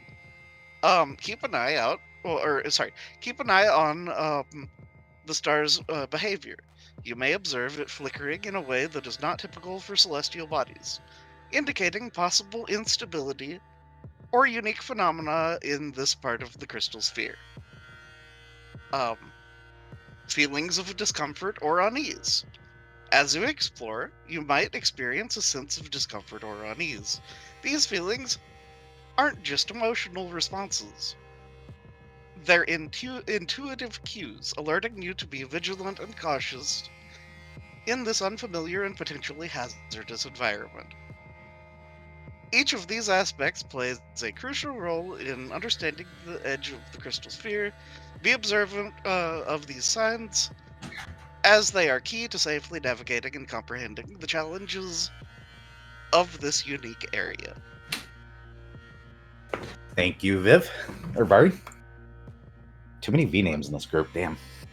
That sounds like It's a only good two. skill issue. All right, I am Dexter, renaming myself to Vavim. I'll put Now you in the just, corner too. Now you just sound like a bad pronoun. I feel offended. Dextril goes, do you guys wish to camp before entering the star, or should we just go for it? This time I was informed that there are absolutely no living beings to study, so there's no reason for you guys to attempt to blend in. Oh, good. That makes So- our lives easier. This little area that we're in, like, what is this spot that we're in right now exactly? You guys are standing on the edge of a crystal sphere. So what a crystal sphere is you can see the star, and in this particular case, a single planet orbiting the star. You guys are basically, you know what the Oort sphere is? No. The orc cloud? Yeah. The Oort cloud. You guys are basically standing on the edge of where the star's light reaches, causing a bubble around it for things to happen in here. You're in a little space-time bubble. You guys Okay. are standing in the shadow plane on the edge of a reality. Paint is on Think the of edge. it. Think of it as a bubble is a good word, but like basically this is its own little terrarium, and we're about to open the door and go in. But Paint is a good visual representation of it is either Final Fantasy XI or Dissidia, Imperial Paradox. okay. Paint is at the proverbial door, kind of bouncing back and forth and looking back at last. There's specifically no door. You guys are basically standing on the edge of a reality. You guys can see the shadow plane though, so you're kind of, it's weird because you're in what looks like a reflection of what happens inside this little bubble. So you're seeing kind of just a flat plane. And then the edge of this bubble. Well, I was meaning like he's a little ways away, kind of just bouncing, not he's ready to go. at the actual door, but yeah, he's ready to go. Yeah, I linked in game related what I feel is a good representation of standing on the top of a crystal sphere. Yes. Very much so like that. Also, Mala suggests Varsus? Farusus? Homestruck Dream Bubbles? What? I'll make AI do something later and get something generalized out too. Because ChatGPT 4 takes my word vomit and makes actual coherent sentences out of it. Which has been a godsend for work, don't tell them. Well, I mean, it's better than Grammarly. Oh my god, Grammarly to hell and back again. I hate Grammarly so much. Grammarly keeps on correcting I have to have it on my work computer, unfortunately, but my work computer, I will type out a sentence that actually is legible after spending like 5 minutes, and it'll go back and it'll change a brand name, one of our products, into something completely different. And I'll be reading and be like, what the hell is this? Why is Photoshop in here? I didn't say Photoshop. Gross. But it sounds like Paint is ready to go. What about the rest of y'all? Fret gives a thumbs up. Shoal nods. Dr. Volt's ready. Lost also nods, finally having collected himself from being nauseous again. Dextrel will nod and be like, all right, into the war zone we go. He will go ahead and tug you all through the shadows onto the planet itself. Your immediate things that you're going to notice past the book, once again, dinging. Number 3, if you want to assign that to somebody here in a moment, their key. I think we're just giving to Taya, if I heard correctly. Yep. When you guys arrive on the planet side, you hear the dusty, dry crunch of grass beneath your feet that has been long dead. The trees in the immediate distance have absolutely no leaves left on them, but you still see them all on the ground as if it was autumn. Nothing seems to have too much color to it, as if everything is drained away. The sky itself is a hazy red color, and it feels more like you're underneath a heat lamp than it does that you are underneath a sunny sky. There are no clouds in the sky, and everything has a dull red hue. The air itself feels stale, as if the wind itself barely moves here. And I guess I should send Taya the thingy-majigger. Let's see. Fret will immediately equip his filter scarf. Understood? Now I just gotta find you in my goddamn list, Taya. Where are you? I'm just gonna do it the easy way. Why am I doing things the hard way? Right click. Message. Paste. There you go, Taya. While they're getting that, Paint is just standing there kind of waiting, and as Last is passing by, Paint gives them a lick on the leg, and he's casting Penumbra. Ooh. What do? This spell keeps the creature or object touched slightly in shadow. The target of this spell does not suffer any penalties or blindness caused by bright light, such as those from light sensitivity or light blindness. And it lasts for 10 minutes per level. Era was saying that it activates whatever your shadow stuff is. So yeah. Last Lost Species has the shadow blending trait, so in dim light or darker I have 50% concealment. Well, congrats! And You have 50% concealment. Chapter 3 of the book reads, upon arriving at the planet, you'll be immediately struck by several distinct environmental characteristics. Intense warmth from the sun. The sun here emits a warmth more akin to an oppressive heating lamp than natural sunlight. This overwhelming heat envelops the entire landscape. A red-stained sky. The sky has an uneven, odd red hue, as if it had been slain. This unusual coloring adds a surreal and unsettling quality to the environment. Unusually warm rain. Should you be caught in the rain, you'll find it oddly warm, lacking the refreshing coolness typically associated with rainfall. desolate and once living surrounding. The landscape is eerily quiet and lifeless. It's evident that plant life once thrived here.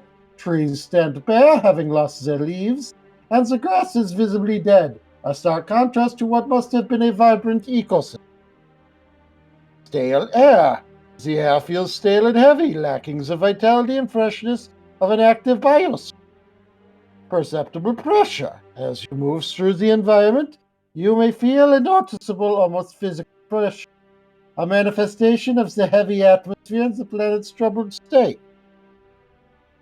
Resilience of outsiders. As an outsider, you are somewhat insulated from the negative emotional effects of the environment.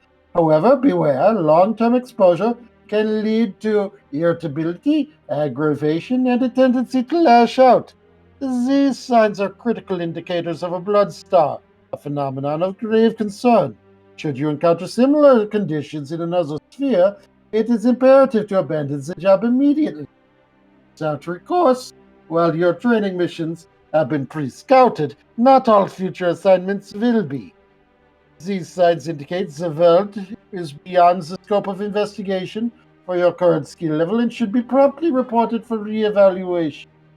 It is essential to recognize these signs early and act accordingly to ensure your safety and the effectiveness of your mission. Dextrel will give a bow and he'll offer over your compass and be like, this right here is your compass. This will guide you in the direction towards the city, I was told. Do you require any further assistance? By the way, Vari and Key, go ahead and add 1 inspiration to your pool because you guys have yet, or not yet.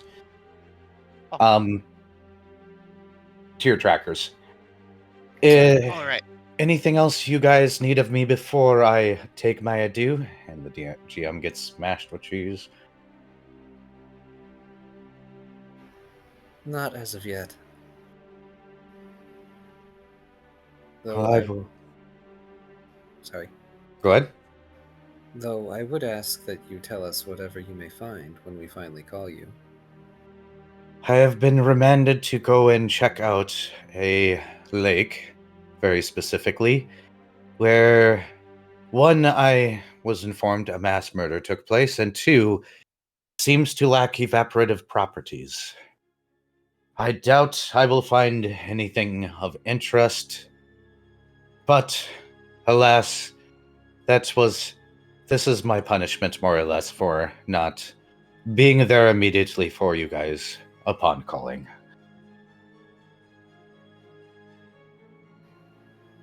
Before you go, Dextral, Lost looks up at the cough, and he does his best to do the whole smile thing given his mask. I understand. You are doing your best. I was informed that we are all new at this and mistakes were made, but that does not free me from having to do this. Call me if you need me. He will bow and he'll slink into the shadows to go study a lake he has 0 interest in.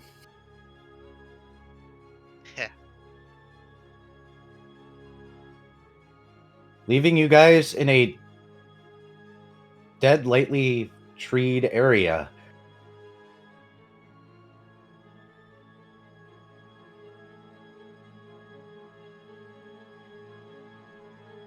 Who took the compass, by the way? Lost? Obviously not Shoal. I was going to say, Lost would have. I'm still trying to catch up with notes. Do you I need a minute? apologize. We're at about the 2-hour mark, so this would be a good time to make everybody, including our lovely viewers, stand up, stretch, and get a glass of water. Also, that would be very ironic if Lost. What? Cut out. It would be very ironic if Lost had the compass? Yeah. Because he couldn't be lost anymore? Yes, we get it. Go get water. Everybody stand up, go get water. Water break, everybody. Bathroom break. Stand up, stretch, take care of yourselves. So says number 1 dad. So there. I'm comfy and I'm not moving. I apologize.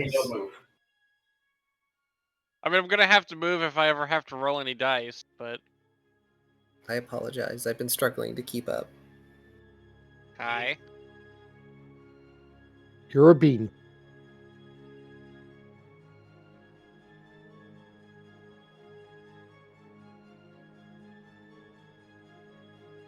Don't make me get up, Kai.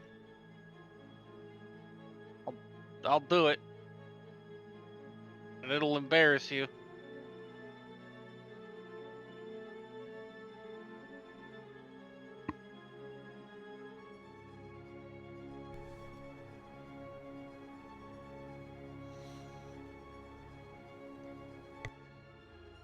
I mostly gotta make sure I don't get so comfy that I pass back out. Pokes at the Viv then. That is an Ow. important thing to make sure you do not do. Alright, so Paint is teleporting into Viv's room and bouncing on him and giving him lots of face licks. Got it. You would get immediately suplexed into my floor regardless of how fucked that would make my back. It's okay, he's got a high constitution. Good thing I have a window. Be nice to Pupper. Viv, you're adorable. Did at least the viewers go get water? They should have water. Everybody has water, right? I have chocolate. I'm gonna go get a fresh. I have V8 energy. Good enough. I have... Whatever the hell my roommate handed me here. Mango, passion fruit, and dragon fruit. I think my big water cup over on my desk is though. Good. Encouraging healthy habits. I drink more water than the rest. You don't drink more water than me. Yeah, I might want to argue that point as well. I actually drink mainly water throughout the day. I have like a can of soda, I have a coffee in the morning, but elsewise it's water. And then at night when I'm streaming or gaming or something, then I might have my not water here that I pretend is water, but we all know what it is.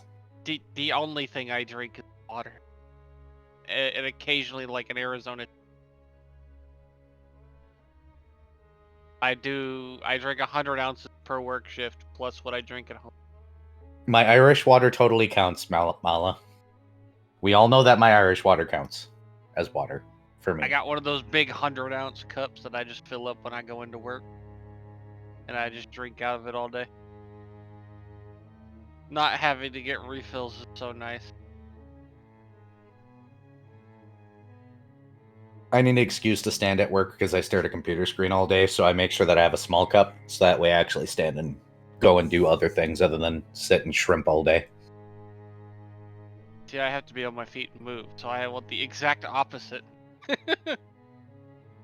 That does remind me, we have Rex to deal with. Bodacious. Really quickly. Not bodacious, in fact. Oh, let's see. What is he going to say here? Oh yeah. The list. You're harshing me. You're harshing me. You're harshing me. He does not like the atmospheric pressure here. Is it harsh in his vibe? It's harsh in his vibe, yo. I was going to say that as well. Paint is very much uncomfortable here and staying very, very close to last. Like basically leaning against last legs at all time. Shoal is staring up at the sky and occasionally the trees and the stars. It has personally offended him. This place is personally offending him. Welcome back. I'm back as well. Welcome back. Okay. So you good? Yeah, I finally caught up. Brain No nuts. worries. Right. Bear in mind, there are VODs, and you can always shorthand. I know. Hugs the key. So yes, you guys are standing out in this very harsh environment. Last has taken the compass. Well, first things first, check the compass, because that's the direction we need to go. When you open up the compass, it spins a little bit, but it seems to point a certain direction. You're pretty sure that this would be the equivalent of what you know as east. When you guys follow it just a little bit, you guys follow or find a path that it begins to lead you down. And yes, it does actually change directions to follow down the path.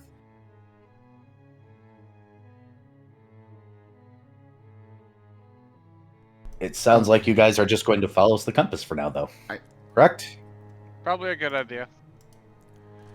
I apologize, but this is a absolute and complete requirement. Oh no? Yeah. Ra_Zim wants you to go on an adventure. Follow the adventure line TM. No.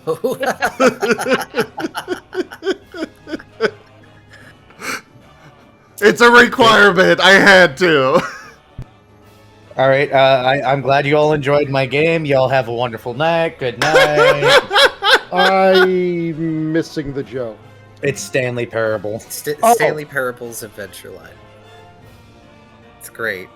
I love it. I mean, that's literally what we're doing right now. You guys are following the line. Yes, you guys are free to break off and explore a little bit, but I also have everything also lined up, so both can happen. But if you guys do follow the line as you guys follow the area, you guys do indeed start to feel that little bit of pressure on top of your heads from the atmosphere and just the awkward red state of this place. Before you know it, into view comes these handmade walls around fields that look like they're dead farm fields.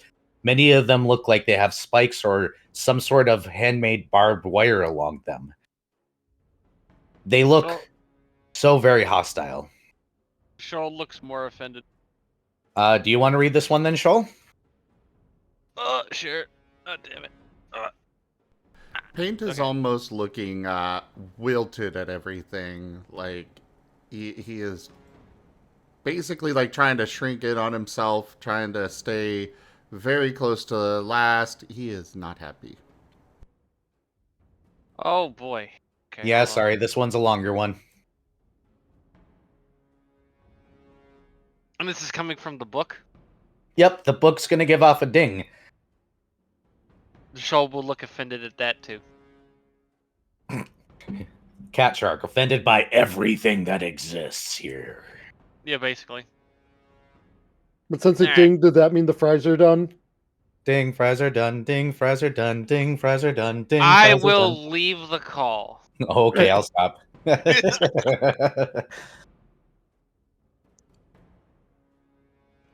Alright. In this section, you're encountering a phenomenon where heavy use of magic has left a lasting impact on the land I sent you the itself. wrong one. Hold on. Good job. Oopsies. Good job. Sorry, let me replace it. You guys Maybe. haven't run into that. I just put it in the wrong place. There we go. That is the correct one. Alright. We'll try this again. Sorry. In this section, you'll encounter a landscape marked by obvious divisions, a key feature that speaks volumes about the social and political state of the community you are traversing. Visible barriers. As you travel, you'll notice barriers, often formidable in nature, separating farmlands and outlining their outer edges. These barriers were not mere boundaries, they are constructed to deter and harm, indicative of a deep-seated mistrust among neighbors. Signs of mistrust. The presence of such barriers is a glaring warning sign. They symbolized heightened tension and suspicion within the community. Areas characterized by this level of distrust can be unsafe for outsiders to interact with, as the fear and hostility are deeply ingrained. Caution against deceptive simplicity. These barriers, while sometimes appearing to be the work of one or two individuals and seemingly easy to overcome, should be approached with extreme caution. Their simplicity can be misleading, often hiding more complex and dangerous defensive measures. High likelihood of traps. In these environments, the use of traps is usually prevalent. These traps can range from simple snares to more intricate and potentially lethal contraptions set up to protect property and discourage intrusion. Advisory on pathways and entry. We strongly advise avoiding obvious gates and entry points into these farm plots. These are likely areas for traps and may pose significant danger. Instead, stick to established pathways and exercise vigilance at all times. These divisions are not just physical barriers, they are manifestations of a community fractured by fear and suspicion. Navigating such environments requires not only physical caution, but an understanding of the underlying social dynamics. Be alert, respect the boundaries set, and prioritize your safety in tense, unpredictable areas. Thank you, Viv.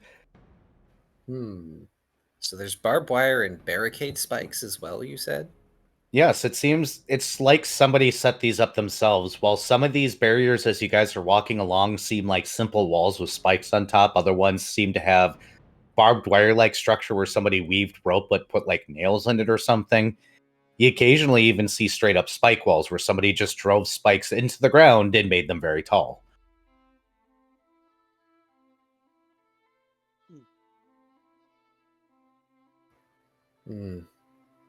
Probably best we not stray too far from the path at the moment.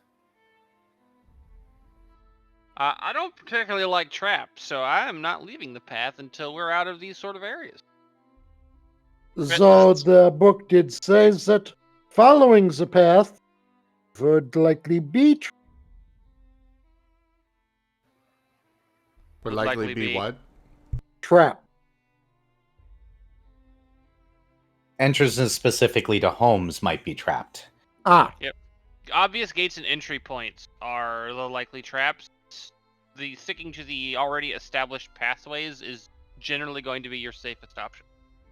It's not guaranteed, but it's probably safer. More or less likely, if you see a giant gate on one of these walls that leads into one of the farm fields, it's probably a trap. it's a It's tarp. a tarp! Great, We here we had go. literally the same malfunctioning brain cell. If you guys wish to investigate anything, you are free to. Otherwise, you can continue down the path of Stanley's descent into whatever the hell I wrote here. Shoal is going to gather himself up into a proper, like squinty, like I'm face of cat, and then continue down the path. I know that face, unfortunately. Like when they gather themselves up and make them taller, and they're just like, ugh. Yep. The one where they have their backs slightly arched and they're Yeah. not walking straight anymore. Paint is sending a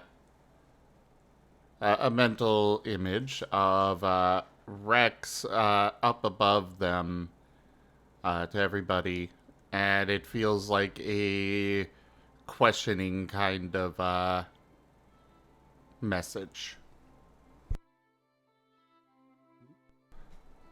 Like Rex Brett will flying head in the tilt air. at this.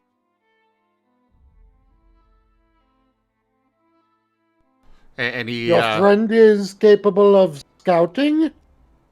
he nods. Ruff! Arr! Buzzkill, man.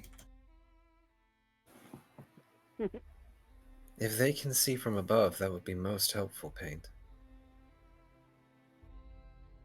He's gonna look at Rex on his back and kind of do a gesture with his head up to the air. For the lulls, he will fly up. From the air, he is going to notice a handful of things that he'll convey back to you, Paint. He can see that it looks like the path, for the most part, leads forward for a while. He does see a couple of farmhouses, but just beyond that, he seems to see another area that seems to be rather barren with a couple of burnt down buildings. And then suddenly gets down, absolutely terrified, and goes, "Not groovy, man." Paint is sharing the vision that he's getting from Rex with everybody else.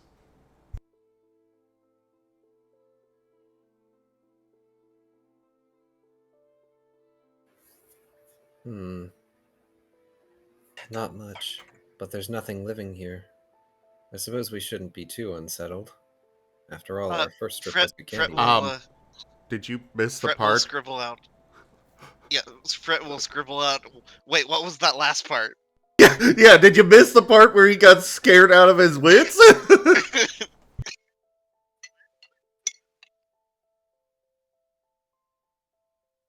So there may be nothing living here that would not necessarily preclude unstruck or the undead. Maybe, but we don't have visual confirmation yet. Still, we're going to proceed with caution, as ever. We've still got a ways to go, I'm sure.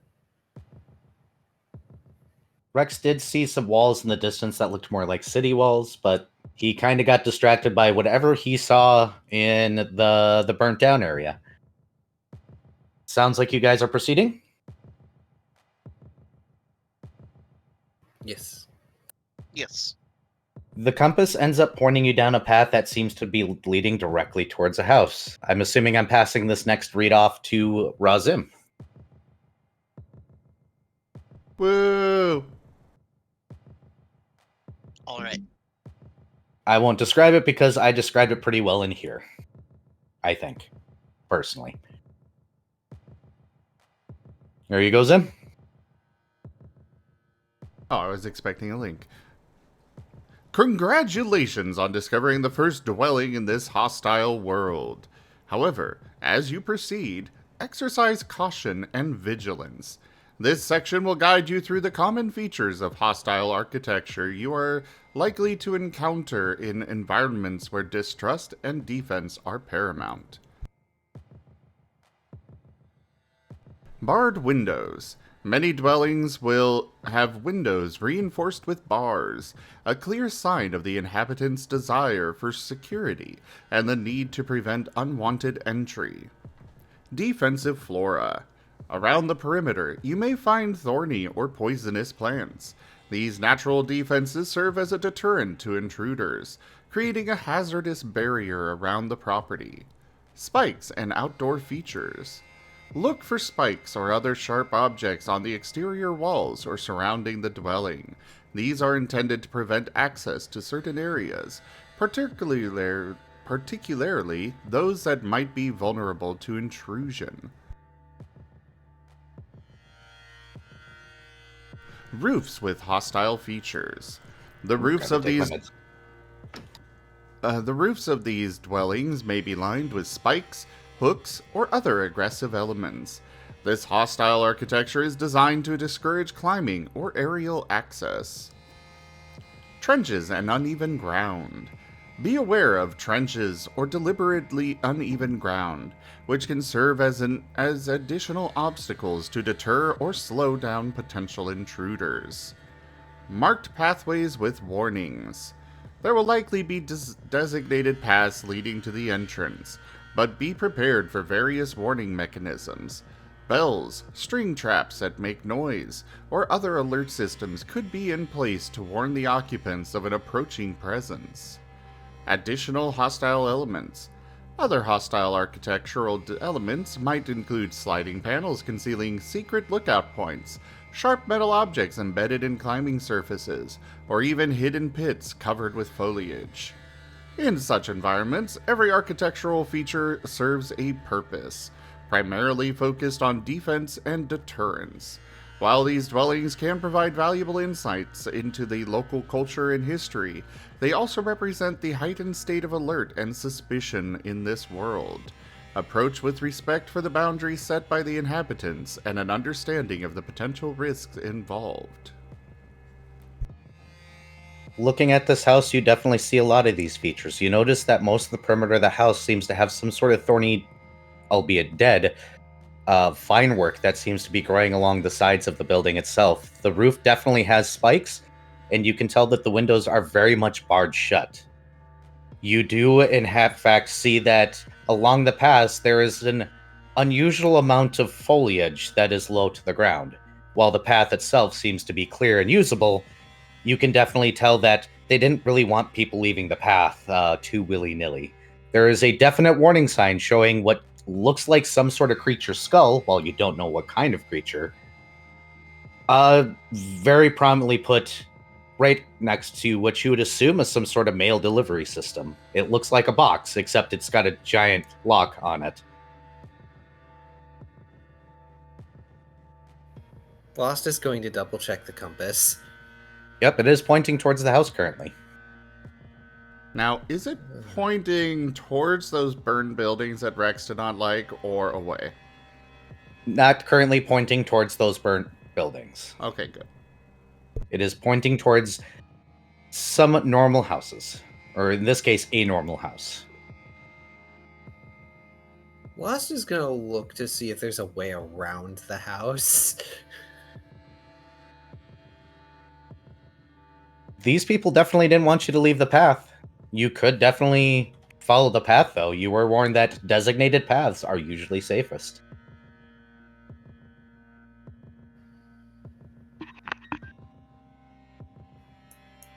Should I roll like a perception or something to see if there's just a path around the house? Yes, please.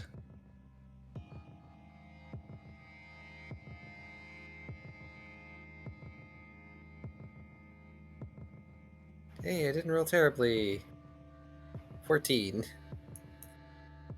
You think you see the safe route. It's not exactly well covered to go around the house if you'd like. The moment you step off the path, you do notice that the compass is actually leading you still towards the house, as if to ask you to go in. Last shoulders just sag, and he hangs his head, sighing. Of course it wasn't going to be an easy walk.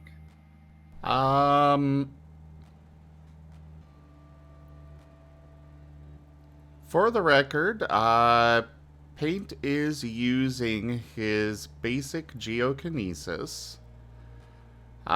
He is able to, as it seems here, he is able to detect hidden features such as secret doors, traps, or hidden treasure. He does need to be able to see the area, but yeah. It's basically Sif. Yeah. Yep. Yeah, that foliage on the edge of the path, it's a pit trap with spikes underneath it. If you were to step on that foliage, even by accident, you'd get a spike in the foot. The yard definitely, as far as you can see, has a couple more better hidden traps, but not as many. It seems mainly they were trying to keep people to go to the front door through this path, and you do find a sensor among the foliage as well. So if there was somebody living in there, and if things were working, they probably would have known you were coming already. He is going to be continually using this, just keeping an eye out. Understood. And I'll also remind you of his passive perception thing. Yep, I'm aware. That is the same thing that Yep. Minuet had in the previous campaign. So, just like last campaign, I'm just not even going to bother rolling perception and understood. You've got I don't know. me and Paint. Yeah. You got the animals. You're good. Paint's got his passive perception. He's got scent, so he knows if somebody comes in within 30 feet. You know, he's got all sorts of stuff for detecting things. You see, I've got He's I've guard got dog. track. Guard dog. I can just track things really well, and I have a fat perception check. So we got the tracker cat and we got the guard dog. Got it. Yep. Perception, stealth, and swimming are my Glamau fight me Lamau. skills. So the question is are you guys going to actually approach the house, or are you going to try and ignore the compass till it changes? I'm going to perception check the door to see if there's anything off about it beyond. Yep. As you get close, actually, you find a dead body. How Oh. dead? Oh. sitting on the porch as if they were just standing there a moment ago, fallen over, their skin pale and not much left to them, seems to be some sort of blue-greenish tinged human, or at least that's what they are now. Their eyes are lifeless, and they look like they're frozen nearly in time, as if they haven't changed since the moment they have died. It looks like they just fell right here. We're continuing with this active perception. The book does ding. I'm going to send this one to you, Key. You can read it. As far as the door is 18. concerned, 18. The door is actually unlocked. You're pretty sure this person was about to enter it. There you go, Key, for that ding.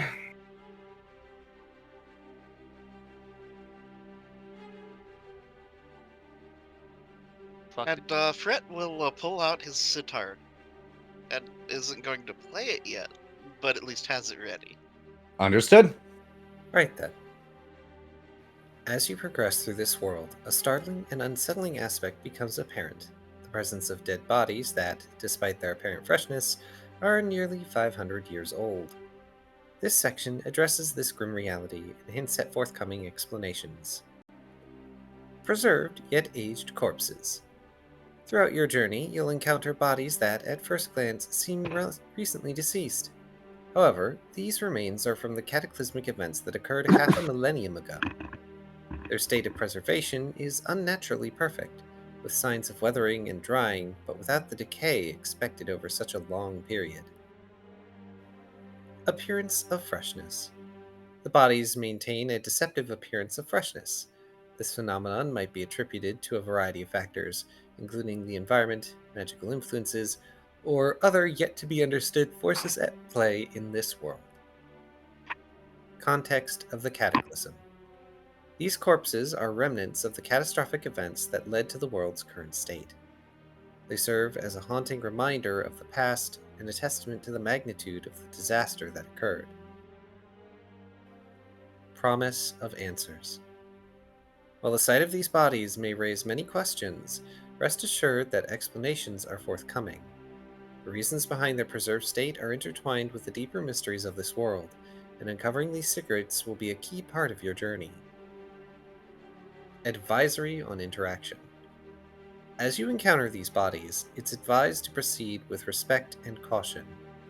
Not only do they represent a significant part of this world's history, but they may also hold clues or pose unforeseen risks due to their unique state of preservation. This phenomenon of the eerily preserved bodies adds another layer of mystery and intrigue to your exploration. It's a vivid illustration of the powerful forces at work in this world, and understanding this particular aspect will be crucial to unraveling the deeper truths of what transpired here 500 years ago.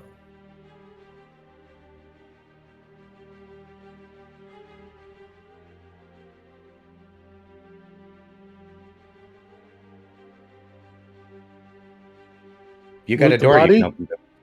Loot the body? Loot that body. Dun, dun, dun, dun, dun, loot that body.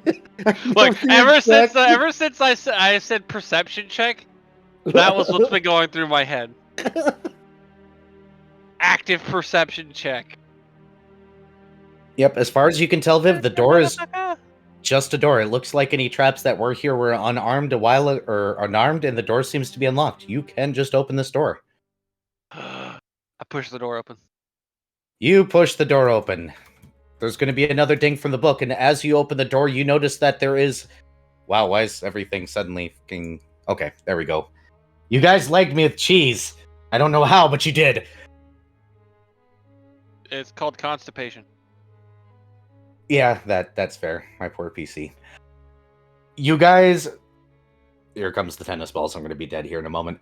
You guys witness what looks like, instead of a coat rack, a weapon rack with what looks like several small daggers and a couple of swords carefully hung where you would expect a coat rack to be. You can immediately see that this entryway leads to an immediate left turn. The book does ding. Once again, who wants to read this one? There's a what in the entryway? Instead of a coat rack, there's a weapon rack. After that. With weapons. Oh, after the weapons, it's a couple of daggers and a couple of swords. Okay, it was just the weapons. Sorry. Yes. The entryway does take an immediate right turn once entering, though, so obviously not an easy space, but who wants to read the next section? I can do Yes, I so. could. Alright, okay.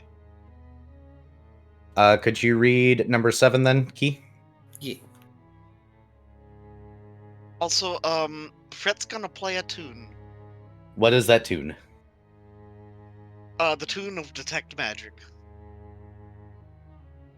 You get the slightest sense of magic in the air, but it's the kind of magic that is, I wouldn't say ambient, but what is the word for a utilitarian? Thank you, brain. You can do words.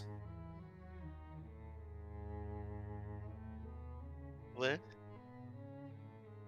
Utilitarian magic, things like light or what have you, that kind of level of magic. Oh, okay. Too weak to be anything threatening. Or even interesting. Yep. I mean, I don't know, magic circuitry, man. But I don't think any of us are big casters.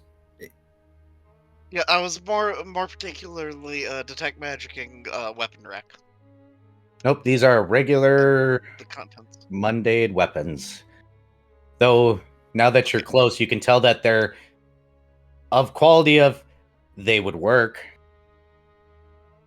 I was gonna say, if Fret goes to try and take one of them, Lost is going to stop his reading of the guide entry and give Fret a look.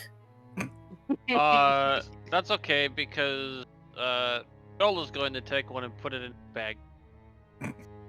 Gonna give Shoal a look. It's going in the evidence bag, not his bag.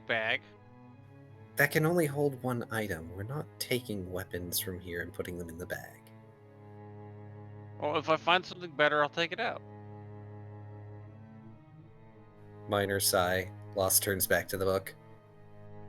Paint is As you sniffing at the ventured- body. Oh, Don't lick the body. The body smells dry yet freshly dead, as if this person was alive maybe a few minutes ago. You do not smell the normal rotten decay you do of a dead creature that has been dead for any amount of time longer than 10 minutes at all. It's almost as if there's no bacteria or mold or fungi here at all to do the rotting. There's nothing left.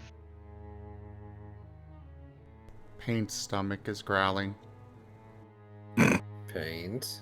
Do not eat the body. What Shoal said. Fret will pull out a Wander Meal bar and offer it to Paint. Paint is sniffing at this bar. Please do not do not hurt Paint with not food. It's well, Fret just kind of has this like offended look. You know my stance on those things. Paint is just looking between Fret, Lost, and the bar with confusion. It's food, but Lost doesn't consider it food because it's meat. It's food Brett by just some sighs. definitions of the word. It is an edible Fret just substance. sighs and puts it back away. It's an edible substance with some nutritional value. Kind of like cardboard. Lost is just going to take a trail ration out of his bag and hold it out while he holds the guidebook in one hand. Paint is eating it from Lost's hand. Adorable. Good boy. As you Fret venture- just crosses his arms, looks off into the distance. I get to add a point. You get to add a point? To his good boy bar because he doesn't have any specials to track there. Oh, So yeah, my second bar is the good boy points. oh, that's adorable. As you venture inside the dwelling, you'll find that its interior is arranged with a clear emphasis on defense over comfort. The layout and furnishing reflect a lifestyle where safety and preparedness are prioritized above all else. Weapons on display. Throughout the rooms, weapons are openly displayed and readily accessible. This not only acts as a deterrent, but also ensures that the inhabitants can quickly arm themselves in case of an intrusion. Impeded room navigation. The rooms are designed to be difficult to move through swiftly. Furniture and other obstacles are strategically placed to slow down any intruders, giving the inhabitants time to react. Narrow passageways. Passageways within the dwelling are intentionally narrow or have tight turns. This design limits the movement of intruders and prevents them from easily advancing through the house. Hidden escape routes. Some rooms may have hidden doors or panels leading to escape routes, allowing the inhabitants to quickly vacate the premises in case of danger. Fortified safe rooms. There are likely one or more safe rooms, heavily fortified and stocked with supplies. These rooms are designed to be a last resort for the inhabitants to retreat to if the rest of the house is compromised. Surveillance points. Small openings or peepholes in the walls or doors allow the inhabitants to monitor different parts of the house without exposing themselves to potential threats. Trapped entrances. Some doors or hallways may be rigged with traps or alarms to alert the inhabitants of any unauthorized entry. Limited and secured windows. Windows, if any, are few and often small, reinforced or covered, minimizing vulnerabilities and providing limited lines of sight for surveillance without exposure. This emphasis on defense over comfort reveals a lot about the inhabitants' mindset and the nature of the threats they face. The house is not just a home, it is a fortress, reflecting the constant vigilance required in this hostile world. As you navigate through these spaces, be mindful of the defensive measures in place and respect the boundaries and security concerns that have shaped these dwellings. So Lost is going to put the book away again and look at the team. You see Rex looking around the corner and you just hear, the feng shui of this house is totally bogus, dude! That commentary aside, there is a high emphasis on respecting the boundaries in place in this world, and I would assume the same goes for any world under the auspices of a Bloodstar.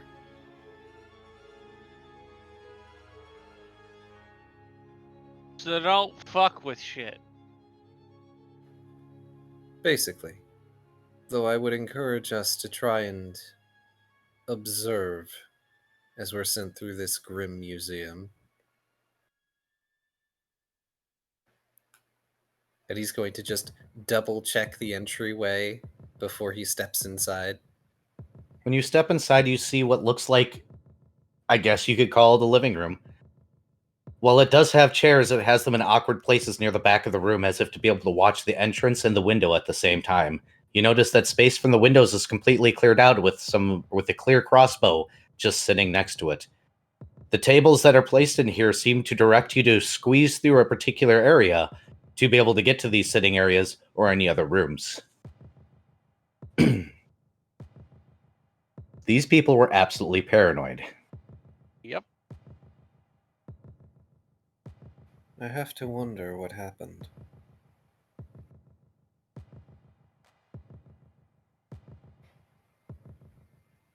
Boss just very carefully shuffling around things, trying to keep an eye out for any errant trip wires, pressure plates. Paint is still Fred using. will scribble out one word: war. Yep, Paint is still using his thing. There are no immediate traps in this room or the next. The kitchen is a little bit more open, as if to be somewhat comfortable with those eating. But you notice that they have slide-in barricades that block the doors for when this occasion happens, to protect themselves. You also notice that the hood that normally covers the stove and would go to the outside seems to be filled with wire mesh, as if just jammed up there to prevent anything from sliding through, even though that is kind of improbable, or maybe even impossible to happen at this point.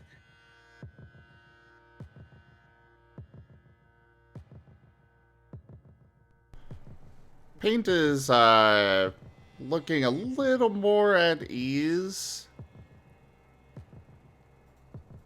but still very much not that much. But he kind of sends along a mental image of basically more of a sense of peace and safety. Fret is gonna take a peek in the pantry, if there is one, or like wherever there's cupboards. When you open up the pantry, you very quickly find that everything here has been jarred or stored as if to last for a terribly long time. It's not 500 years long, but these people were ready to be locked in this house for maybe 4 or 5 years.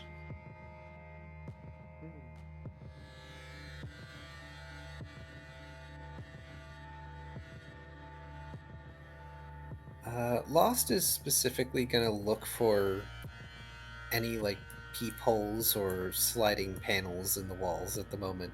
Not necessarily touching them, but just so he can recognize them later. As you're looking, it doesn't seem that these are on the main floor, but when you get to the stairs, you start to see some of the more interesting signs. The stairs definitely do have a door, and when you open it, you notice very quickly that the stairs have spikes very subtly going up. There's only certain places where you can put your feet. In the doorway, you find your first peephole. It has a little slide over it that you have to move from one side or the other and actually expose it.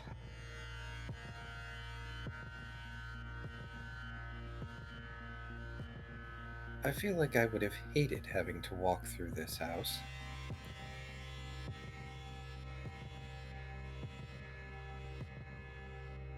Well, at least it does not seem that this world was of a technological level high enough to have any sort of automated defenses, so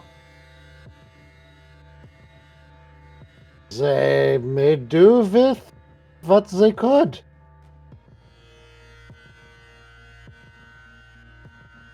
So, Era, am I to take that there's like canning jars and such? Yep, that kind of stuff. Things? Everything's well, either dried, jarred, or canned, or it is in some sort of preservation for long storage methods. Okay. Well, Fret will begin checking the seals on the canning, like doing the gently pressing the top down and see if it has a hermetic seal or not. A lot of them do, yes. Fret will take one and stow it in his bag. Understood.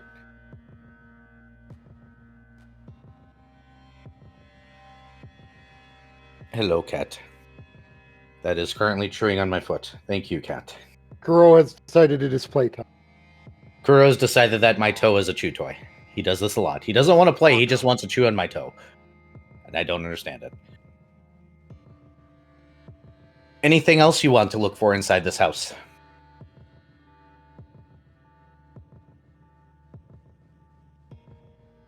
I'm going to take that as a resounding no. You guys are done here. Yeah. Lost does not want to go up to the second floor. Understandable. Paint is. I'm getting Probably cheesed again.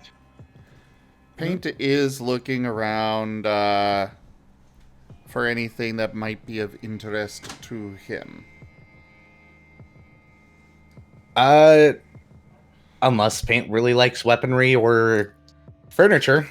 I'm sure he's sniffing all the furniture. Oh, absolutely. Smells like old furniture.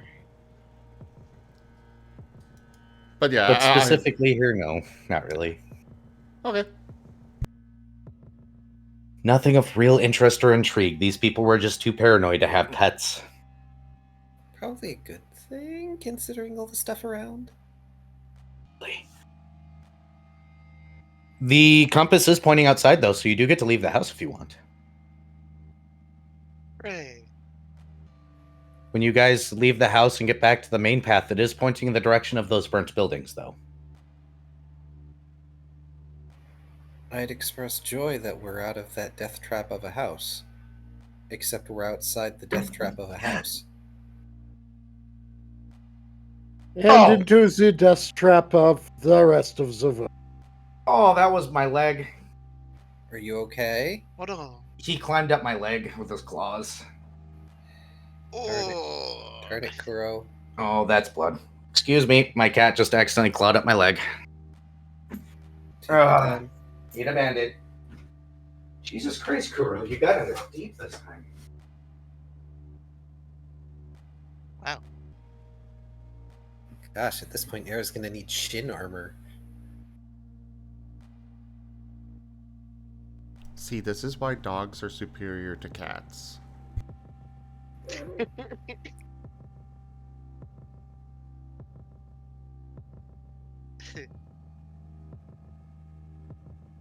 A dog's not gonna, try and climb up somebody's leg like that. No, it's just gonna hump it. Probably. Hee hee. The shots that have been fired.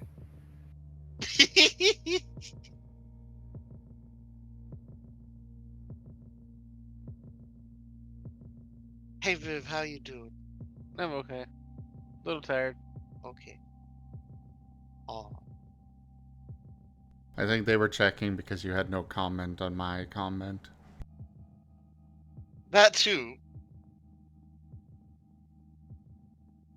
I think my brain glazed over it. Thank you, Simple.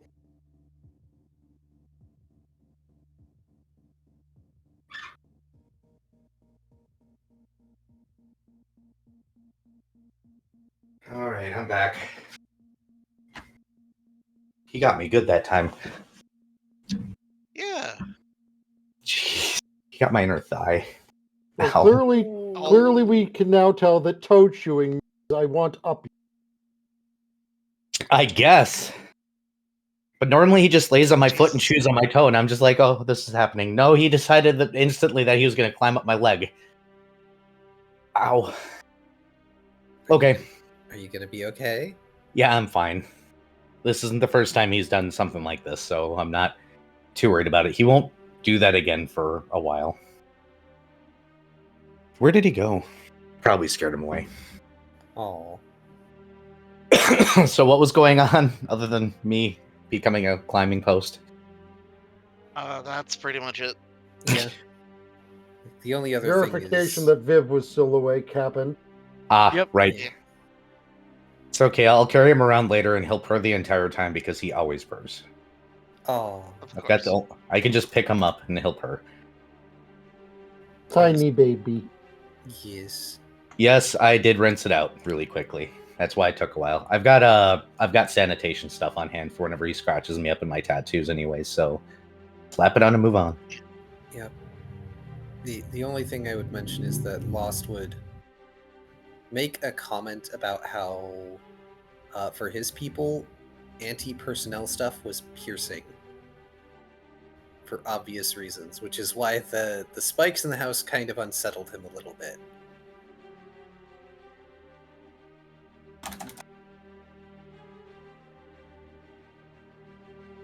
As you guys get into the area that looks like it was burnt down and the obvious signs of warfare settle in, this area was definitely had some sort of army march through at some point in time, and they decided that these barriers were in the way and started everything on fire. Can you all please roll me perception checks? Wait, is this pointing us to the burning houses now? You guys are going to be crossing by them. Yes. Paint will be very physically trying to push Lost away from them.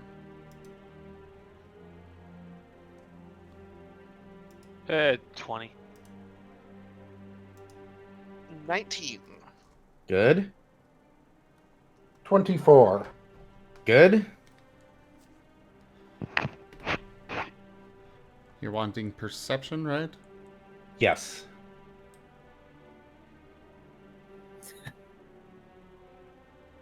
$22. Good. 9. So Last is the only one not noticing this because he's currently being pushed.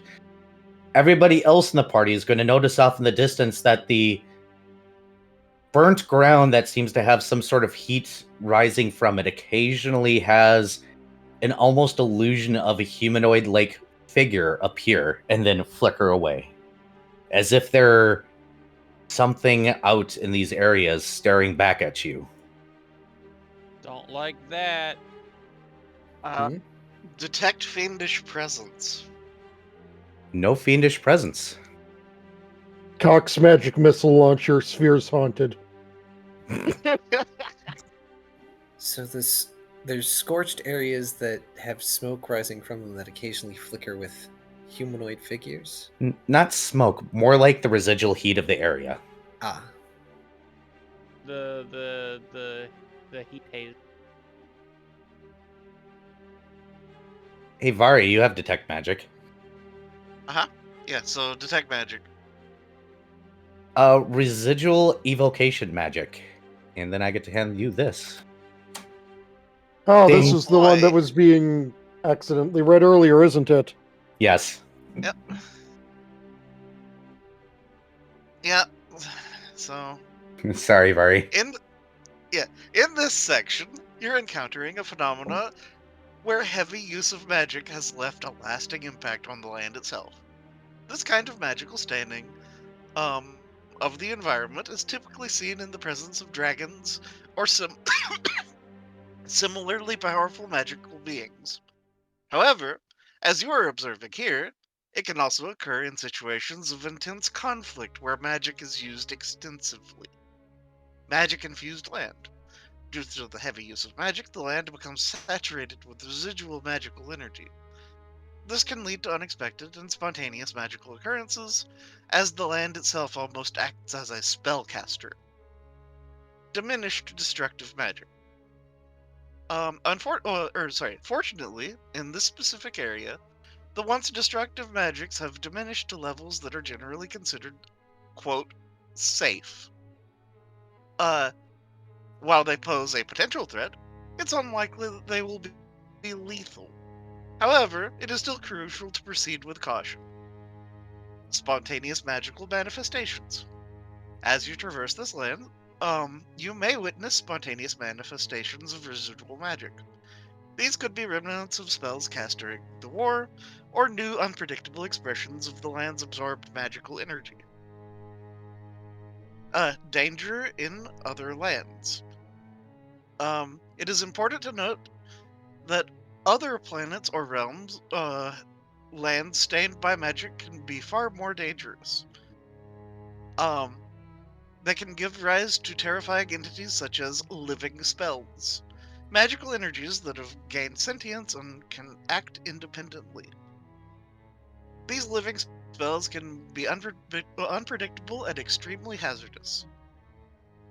Proceed with caution. Whenever you encounter lands like this, it is imperative to proceed with the utmost caution. While the immediate area might display relatively benign magical phenomena, the unpredictable nature of such places means they can quickly become perilous. Keep a vigilant eye for any unusual activity, and be prepared to face challenges that might arise from the land's magical saturation. It has been 500 years since this world met its cataclysmic end, a testament to the enduring impact of the events that transpired here. You can observe the effects of the extensive use of magic, and the consequent devastation are still palpably present in the land. The enduring influence serves as a stark reminder of the long-lasting consequences of such powerful forces. When encountering areas like this imbued with the remnants of Bygone era, they should be approached with a sense of care and awareness. The historical significance and lingering energies call for a respectful and cautious exploration. Understanding the past is key to safely navigating these lands and comprehending the full scope of of their transformation over the centuries. So yeah, you're seeing flickering vestiges of humanoid creatures out there. We know that paint is trying to push last through this very quickly, but you don't necessarily have to not explore this area. Oh no, he's trying to push away from this area. Oh, he doesn't even want to let last in here. Yeah. Yeah. He is, top of his head, pressing against last leg away. Paint. What's wrong? It's nothing more than mirages. You just get a feeling of danger and fear from this area getting sent to you mentally.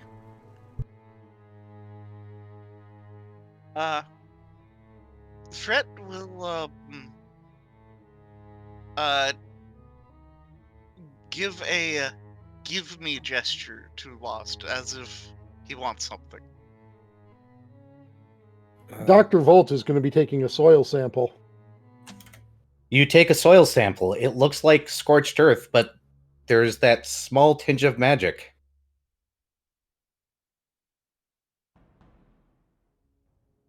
Fret will gesture at the compass. Paint is going to stop and sniff at the air. And he is using the, he is pinpointing the exact location. Oh, it's already gone. It was a flicker.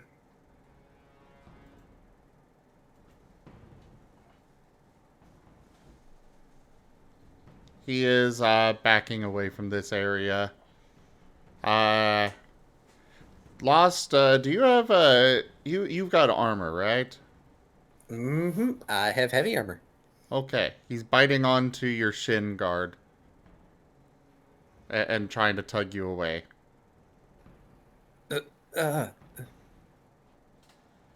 Alright. I'm moving. He is sending the scent that he got to Lost. Burning?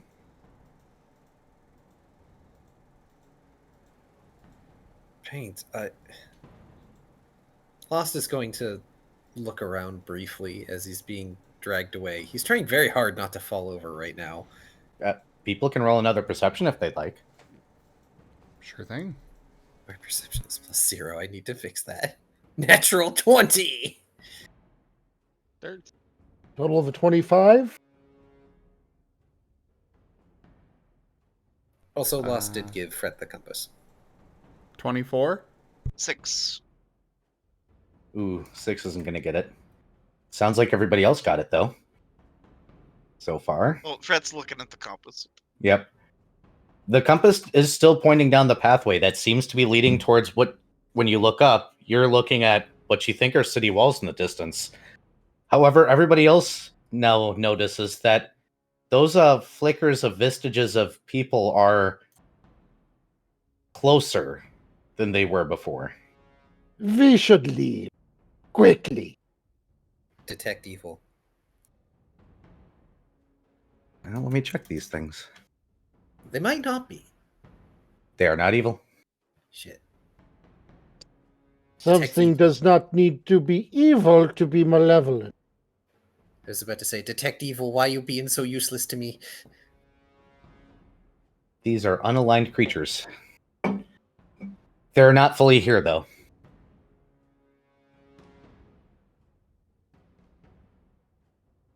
Fret is just going to kind of gesture to the group, like beckoningly. Shoal is going over to Fret. Not terribly concerned. Shoal is also unconcerned in his ability to bite things.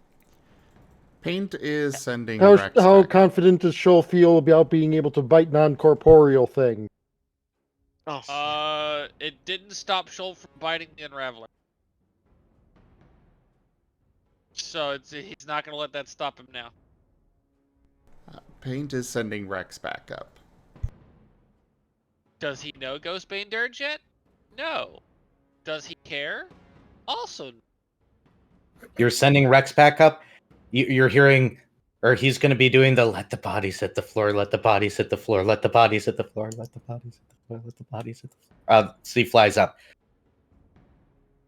It doesn't look like whatever this burning area was went too far before it all stopped.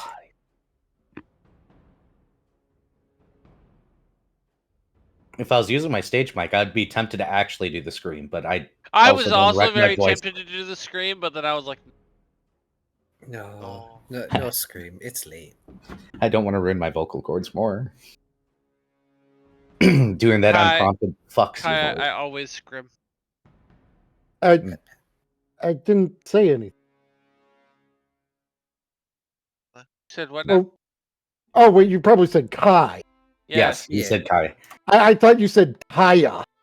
No, I said No. Kai. So, I said Kai, I always scrim. yes. So as far as Paint can see, it's not too far of a walk through this particular burnt area. It's kind of hard for Rex to tell specifically how many flickering vestiges there are trying to be around. They're staying at a certain distance, though. So 1 second. I believe Rex saw them a little bit before, didn't he? Yep, that's why he freaked out. He thought he saw a person. Does it seem like they might be increasing in number or frequency compared to before? Not currently. They are increasing in proximity. We are walking closer. Yeah, Fred's gonna just continue if unless somebody like actively tries to stop him.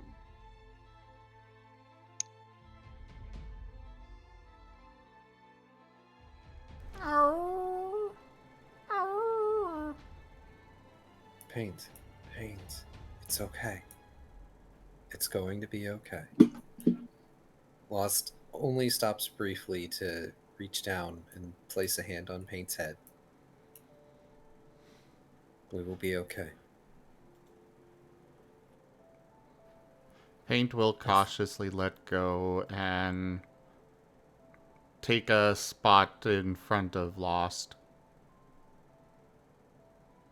Though he is visibly trembling a bit.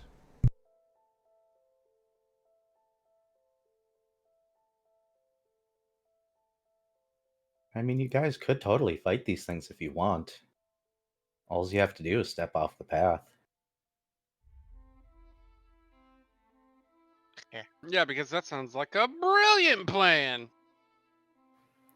Nope, we should follow the adventure line, TM. But what Yeah. if I want you to wander into danger, and I've been hoping that you guys would do so pretty soon? Except somebody's got trap sense right now, which is kind of ruining half the fun of letting Last walk around the house and hit a trap. I almost did. Yes, I know. You guys make it through this particular area, and these things get close enough to the point where they're pinging off Paint's scent, but they don't get close enough to be able to attack. It's almost as if they're waiting you for to hit their space. Also, don't worry. At least I'll probably not get lucky like this next time. 25% chances. Yep. I'm okay with this. We can continue with the tutorial island here, the last of it. You guys come up to a very confusing sign at the edge of the thing, or at the edge of this road, that seems to point in several directions, including ones that don't seem to actually have a path listed to them. Somebody volunteered to read the next part. I can do it. I was Okay. gonna say, I volunteer, Tyago. Oh, But Here- Dr. Gerhardt's voice. Yes. no! Yeah. 9! See. There you go. As you approach a small town or city in this world, you'll encounter a network of pathways and defensive walls, each element meticulously designed for protection. Complex pathways leading to the town/city. The pathways leading to the town or city are deliberately complex, featuring numerous turns and twists. These winding routes serve to disorient potential invaders and make direct assaults challenging. Highly fortified and dangerous walls. The settlements are surrounded by formidable walls. Rank up. Hold the line. This I'm getting hamlet a raid. shall not fall. Oh, Kenku raided my stream with raiders. 2 viewers. Kenku! Thank you very much for that raid! Welcome in! Hello there, Likos. I'm in the middle of reading something, so give me a moment, but thank you so much for sharing your community with me, Kenku. Mods, if you could give shout-outs, I appreciate. Also, payment is required for you guys coming in. You need to pet the paint. Anyways, where was I? The settlements are surrounded by formidable walls, designed not just to block entry, but to actively harm or deter intruders. These walls may incorporate spikes, barbed wire, or other injurious features, indicating a high level of threat perception. Misleading signs and warnings. Along the pathways and on the walls, you may find an array of signs, some offering warnings, others seemingly providing directions. Beware, as these signs might be strategically placed to mislead, confuse, or funnel unwanted visitors into traps. Suspicious directional signage. Directional signs claiming to guide you to the city or town should be approached with suspicion.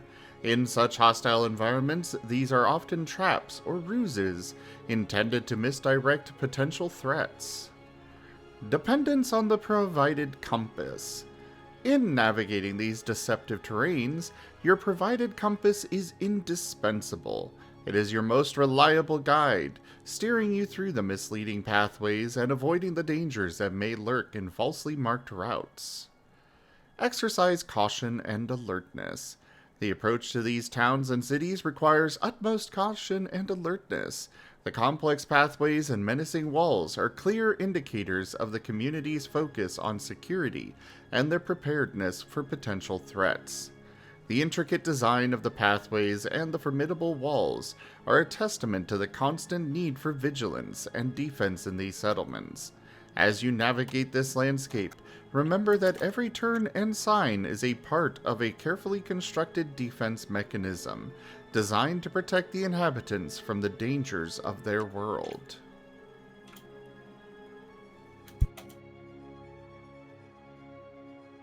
thankfully enough, you guys have a magic compass that's going to lead you down the correct path. Hooray for a magic compass! Also, Fret, looking at these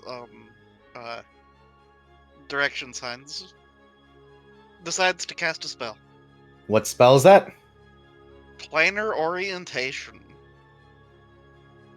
Nice. It tells you which way they think is north. Truly are playing a modern game. We have a compass that tells us exactly where we need to go.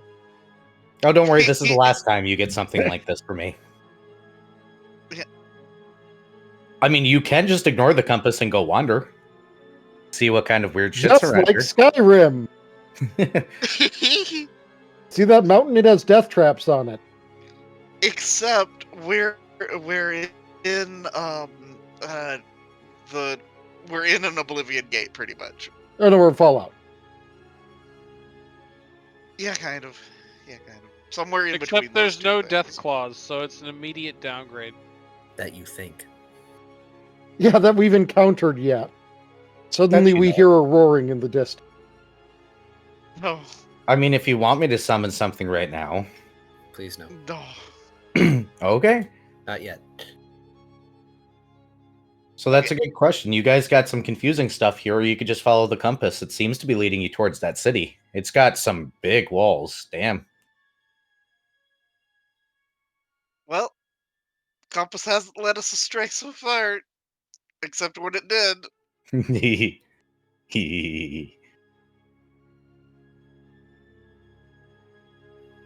Hopefully that compass doesn't decide to teach us another lesson.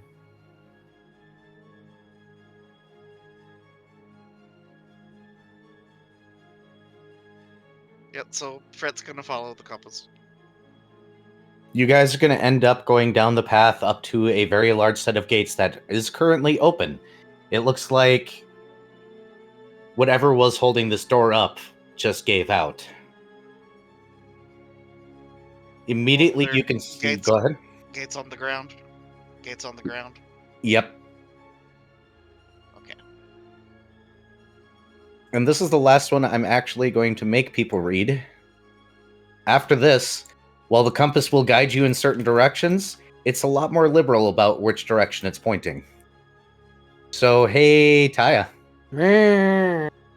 Let's get Gearhold's voice one last time. I will let you know when there's new entries in the book. If you explore certain things from here, it will point you in certain directions, but this is kind of the end of the this is where we want you to go section, and this is a just explore the general area section of this, if you dare.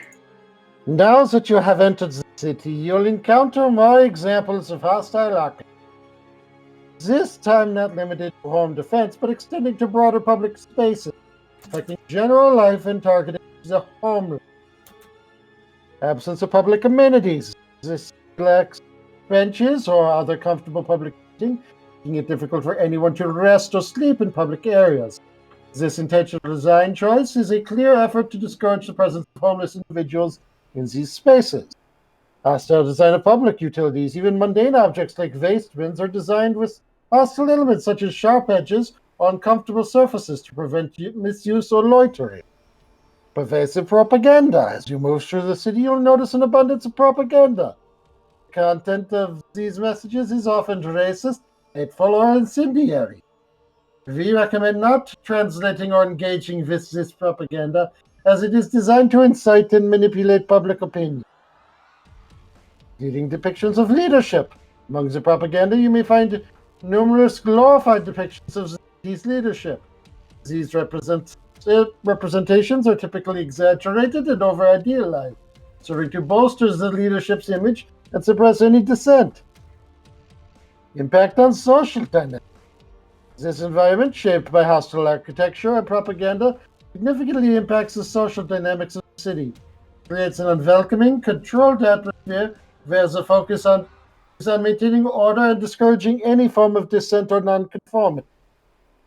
Advanced caution in public spaces. Navigate these spaces, be mindful of the underlying intent of these designs and messages. They are reflective of the city's social and political climate. And understanding this context is critical for safety and informed navigation through the area. This hostile architecture, coupled with pervasive propaganda, paints a picture of a society deeply concerned with control and image. It is a landscape where public spaces are not meant to be inclusive or comfortable, but rather tools for social engineering and control.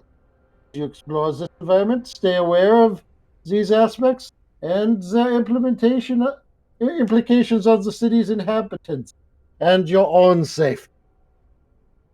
As you guys pass by the gates, you could tell that there are definitely shops that are here, but they are very, very well guarded. You can see what seems to be some sort of guard shacks every other block or so, insinuating that there is indeed, or was indeed, a high level of guard presence. Unfortunately, you do see several dead along the streets, as if they just dropped dead where they were standing a moment ago. Looking around, you definitely do see the propaganda posters, littering almost any unoccupied wall space, to a degree where it's almost as bad as graffiti. Alright, so we're in the movie Equilibrium. Yes. Oh my god, you're right. Which one is that? Is that the one where they're not allowed to show emotions? Yes. That is correct. It's a great movie. So Lost's reaction to seeing this is dumbfounded confusion.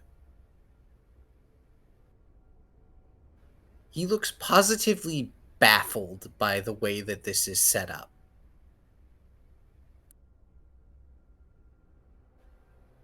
When the compass is now checked, it shows a loose direction, but does not have the stern direction that it previously did.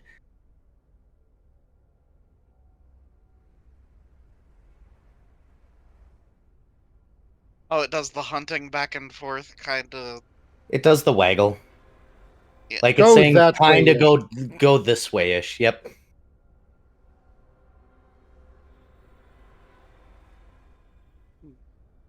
I do not understand. Like Lost actually walking up to one of the walls and poking experimentally at one of the propaganda posters. The particular one you poke seems to be a cartoonish entry of what looks like a fang-toothed barbaric human with an obviously dumb expression and some sort of weapon that looks like a crossbow but more malicious.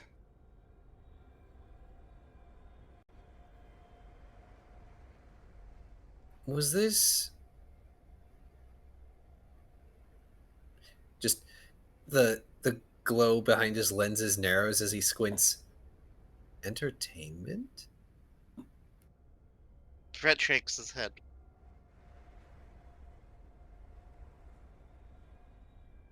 It seems like an awful lot of wasted space and resource.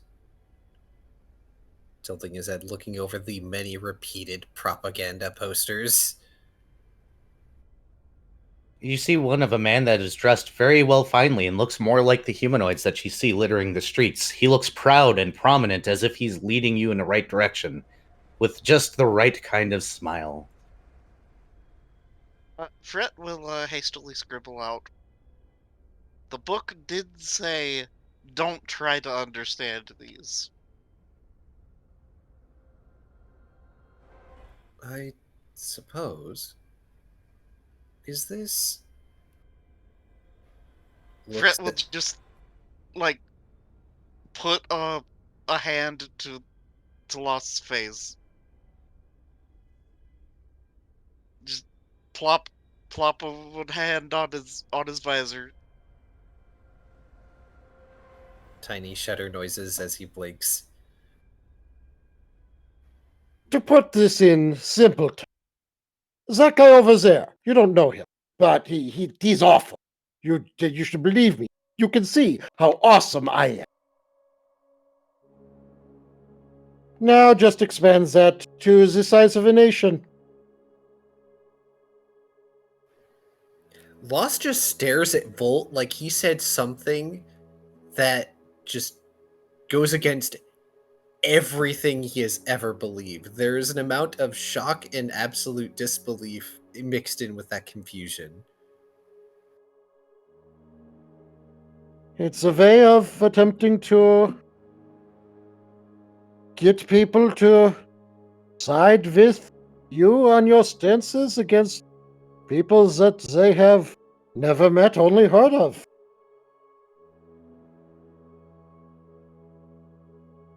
But that's...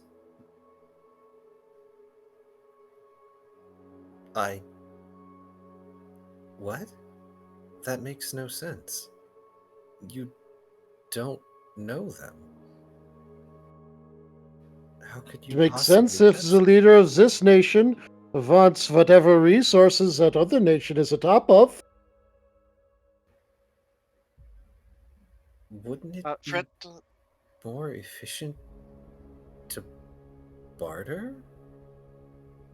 His head is tilted to the side. Bartering would be a constant series of trades that need to happen. Simply conquer them and take the stuff. Fred will scribble out. On my homeworld, there were some human supremacists, let's say. So, I understand the concept of this, kind of. Lost reads what Fret wrote out and then looks at Fret, and you can just tell that he's horrified. Also, if anyone is expecting any references to Funny Mustache Man and the Windmill of Peace, no, those aren't going to happen. Nope, not here. No.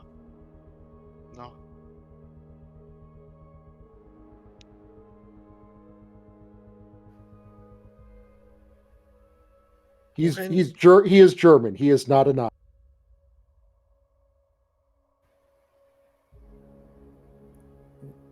remind me to share more about my people with all of you.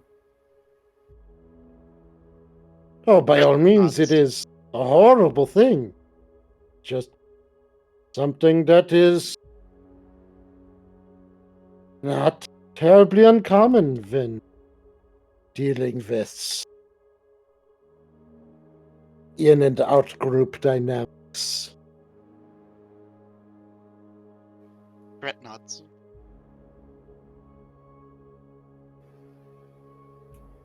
Blast feels this sort of knot inside his chest that's like anxiety, but it's not. And he just casts a brief glance back at that wall of propaganda before just forcing himself to look away. Fret will do the beckoning gesture. Paint is pressing himself against Lost Lake. Therapy Yes, doggo go. Let's move on. Fret nods. And here I thought Fret I will- was supposed to be the leader. Fret will reference the compass. Yep, it seems to be pointing deeper in the city, or at least in that general direction. All right, that's the way we're heading then. As you guys continue on, you pass by several shops. The alleyways seem to have either some form of gates or spikes in the ground or something to deter people from just hanging out back there. There's a distinct lack of benches. I need a percentage from somebody in the party to see what kind of stuff we run up across first in this situation. Well, it's a 50-something%. It's 50%.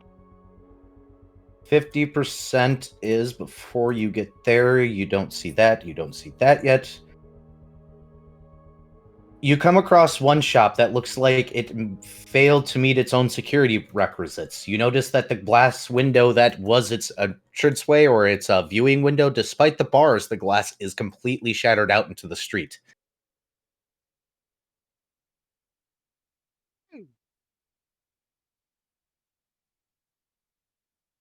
Wait. If it's shattered outwards, that would imply something entirely different.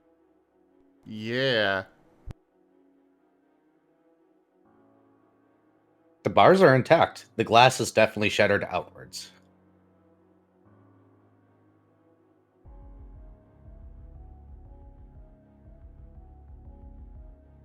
There's more than one bar on the street? No, as in No, the bars as in bars the on the windows. windows. Oh. Well, of course there are multiple bars here. Era's running the campaign. Boy, Hey, no, remember, this is a dystopic society, therefore there are no bars. I don't know how offended I should feel right now.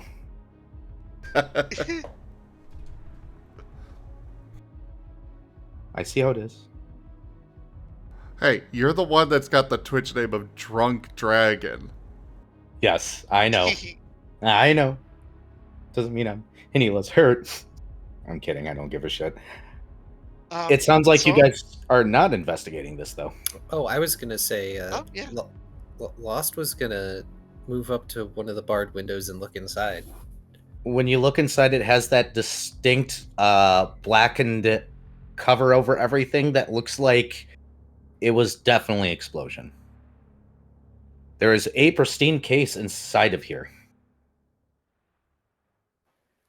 Oh. Now, what is this? Paint is using dancing lights inside the building. As the lights move around on the inside of the building and you guys can see a little bit more clearly, it definitely looks like some sort of fireball or something went off.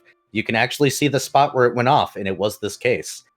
You see what looks like a lock with a key sticking into it. Whoever tried to unlock this case failed to do so properly. Section 10 is now open if people would like to read it. You can now ignore it, though.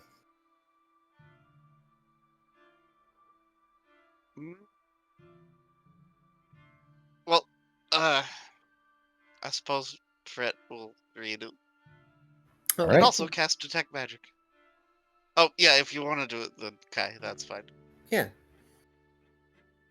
As you step into a shop in this highly fortified city, you'll immediately notice the excessive and sometimes redundant security measures implemented by the shopkeepers. These precautions, while fitting within this setting, illustrate the lengths to which the locals go to protect their merchandise and earnings. Magical alarms. Upon entry, you might trigger a silent magical alarm, visible only to the shopkeeper. This spell alerts them to every customer's arrival without causing any overt disturbance. Runes of Protection. Various runes are etched into the walls, floors, and even the merchandise. These magical symbols serve multiple purposes, from deterring theft to protecting the goods from damage or tampering. Illusionary Guards. Some shops employ illusions to create the appearance of armed guards or fearsome creatures, intimidating potential thieves with their menacing presence. Locked Display Cases. Items of value are kept in locked display cases, which can only be opened by the shopkeeper. Some of these cases are enchanted to be unbreakable, or to set off alarms if tampered with. Counter Curses. In case of attempted theft, certain items may be cursed to either mark the thief or render the stolen goods useless or dangerous until properly purchased and the curse lifted by the shopkeeper. Secret Compartments. Shopkeepers often have hidden compartments under counters or in back rooms where they store more valuable or sensitive items, keeping them out of sight and reach. Magically reinforced safes. Money and exceptionally valuable items are stored in safes reinforced with powerful magic, making them nearly impossible to open by unauthorized individuals. Potion-based security systems. Some shops may use potion-based security, such as smoke potions that fill the shop with an obscuring mist at the sign of trouble, or stink potions that release an unbearable odor when a secured area is breached. It is evident that shopkeepers in this world have gone to extraordinary lengths to secure their establishments. These measures are not just about protecting physical assets, but also about maintaining a sense of control in an environment where trust is scarce. The elaborate security setup in each shop is a clear indication of the constant threat of theft and the high value placed on security in this society. As a visitor, it's important to respect these measures and understand the context in which they have been implemented. Yep. And as far as your detect magic, there is something magical inside that case. Sorry. Okay. But no other significant magic. Nothing specific. It seems that whoever owned this shop really liked to use the fireball as a security measure. Is it evocation magic that's in the case? No, I actually got no. It might be evocation. Let me look at this thing here. Sorry, I had to ask because then it might just be an explosive. I always forget what school of magic. You know, it'd help if I hit the right buttons. So does anyone have Mage Hand? It is enchantment. Oh. Okay, so Paint is has there an mage easy? hand. Oh. Is there an easy way to get into the shop though, Yes, the or is front it all door. closed? Okay. Alternatively, paint might be able to shift the stone wall, if that's what it is. You know, make us a new doorway.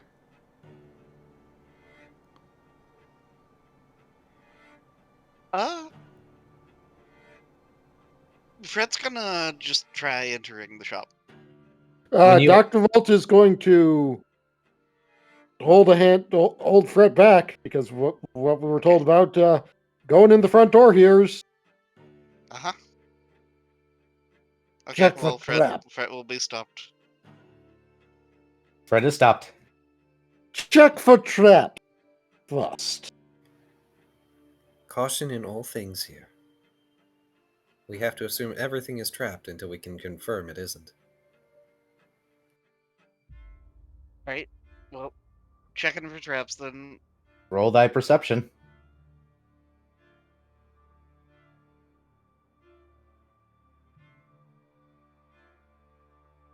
Paint that does... is a Yep. 15. Okay. Yep, I know Paint has this thing on. Okay. You guys are currently outside, though. Yeah, there's a bell. So when you open the door, the bell's gonna dingle.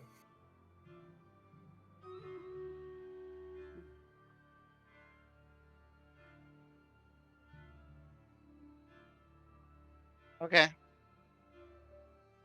Well, Fred's gonna open the door then. When you go to open the door just kind of falls in and hits the ground, like in a movie.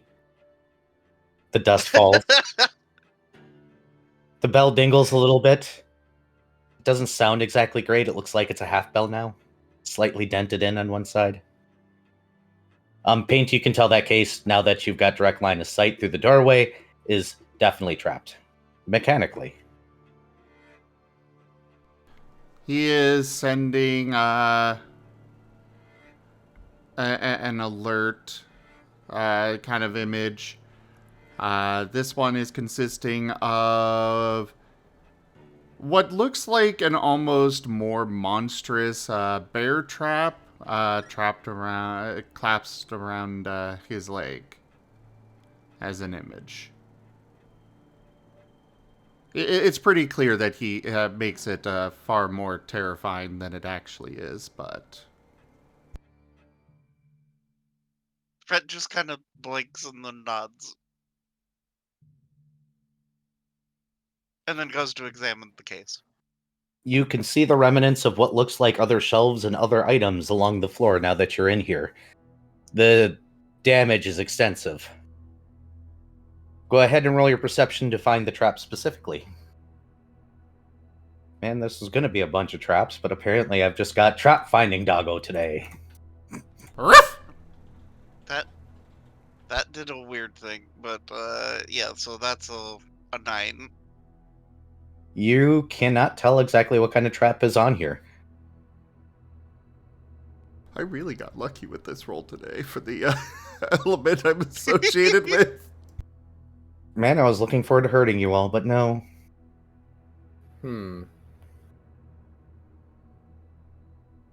Doctor? I guess the good doctor will attempt to discern the trap.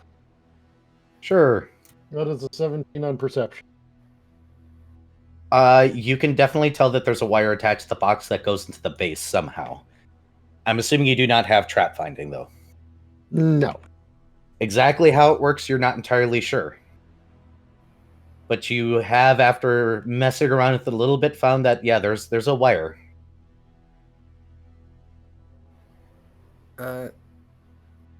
Not what Lost was going to ask, but that's appreciated. Doctor, do you have your healing machine on you today? No, it is currently a magic missile. Not useful for this. Has the doctor pointed out the wire? What? Yes. Shoal, can I have the dagger you took? Shoal Fred brings out the dagger. Fred holds up his hand. Is kind of the wait. Fred pulls out his traveler's any tool, twists it around a couple times, and turns it into some cutting pliers.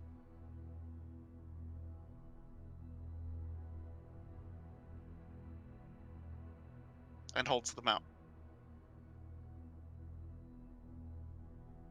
Oh, excellent. Though I have no experience in this.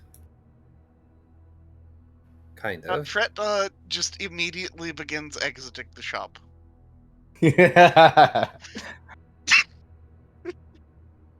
I mean, the good doctor should be. Should be what? Why does it? Oh, right, because You are yeah, cutting the in armor half. check penalty. Yeah. The good doctor does have disabled device. Oh, well, yeah. Of course Dr. Volt would have disabled device. I'm a fool. I was sitting here like, I bet Dr. Volt has disabled device. Let's see if Lost hurts himself. He was about to? But Lost should also know his team a little better than that. Do any of us have any experience disarming devices? Brett from the distance shakes his head no. Shoal doesn't dignify that with a response. If I hadn't, that would be the way to create some sort of knife-wielding tentacle with no way to turn it off. The knowledge that everybody now has is that Dr. Volt has indeed created a knife-wielding tentacle and had to dismantle it. That Is everyone aware of the meme I'm referring to, at least? Yes. yes. That sounds like a story for another day. Regardless, yes, I would not necessarily say expert at disarm devices that I have not created, but well, anything that I did not create should be simple.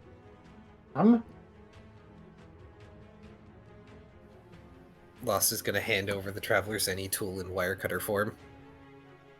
Okay, I will be using a nanite surge. Yep, roll thy disable device. Okay, so are there... How many wires are there? Just one. I've okay. rolled a total of a 14. I was going to launch into a whole joke about, keep talking and nobody explodes, but I guess there's just one. Not this time. We'll deal with the keep talking and nobody explodes joke later on in the campaign. I may or may not have made several traps based off of that.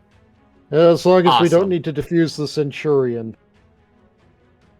Unfortunately for Dr. Gearfold, he goes to cut the wire and he thought he had to hold the wire from sinking further in, but it slips out of the wire cutters at the last moment and you hear the distinct sound of breaking glass. And I need everybody that is still within the building to go ahead and roll a fortitude save as a very noxious gas comes through. Oh, Again boy. with the 14. Oof. Pass, but oof. Nice. Yeah, Fred got the fuck out. Yep, and I know Shoal never went in. Paint... I never specified Paint went in. But then Nope. again, Lost went in, and Paint was staying close to Lost, so... Is Lost This still is in gonna- there? Yeah, That's- Lost was still in there. Okay, Yep. He was then going to Paint. get ready to yank the doctor out of the way if there was some sort of explosion or ticking. That was Never mind. almost a 4, and then it's like, 19. I was sitting here like, ooh, Paint's gonna suck at this because he's got a negative being a scent-based creature. The gas is noxious, but you guys are not taking any levels of damage from this particular thing. This gas would have caused sickness and 1d4 health drain as a poison until save. It was a scent-based mechanic. But, alas, y'all have to ruin the one trap you finally trigger. Is the scent still, or is the thing still going, or did it just, like, one burst and it's done? It's one burst and it's done. It's technically a poison. It's supposed to create... It's basically a bear spray.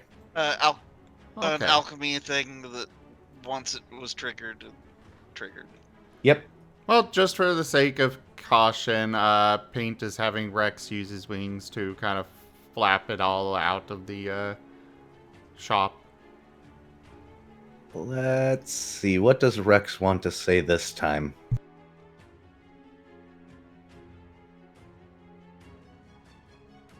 Rex, where are you? Oh, Rex is Oh, streaming. yeah, obviously. Funky. Funky. Ugh. Dr. Volt will be admonishing himself. Should have considered that the properties of metals from this world not be the same as those I am used to. Just slip And he right up. will, now that the trap has been triggered, he will just snip the other end of the wire and bring the wire back for study too. Yep, it is a very thin metal wire. It was held at very high tension. Once you open up the rest of the paneling, you quickly find that, yes, inside there was a couple of wheels, a hammer, and a glass tube that is now shattered. Simple yet effective. I'm assuming you're also opening up the display case.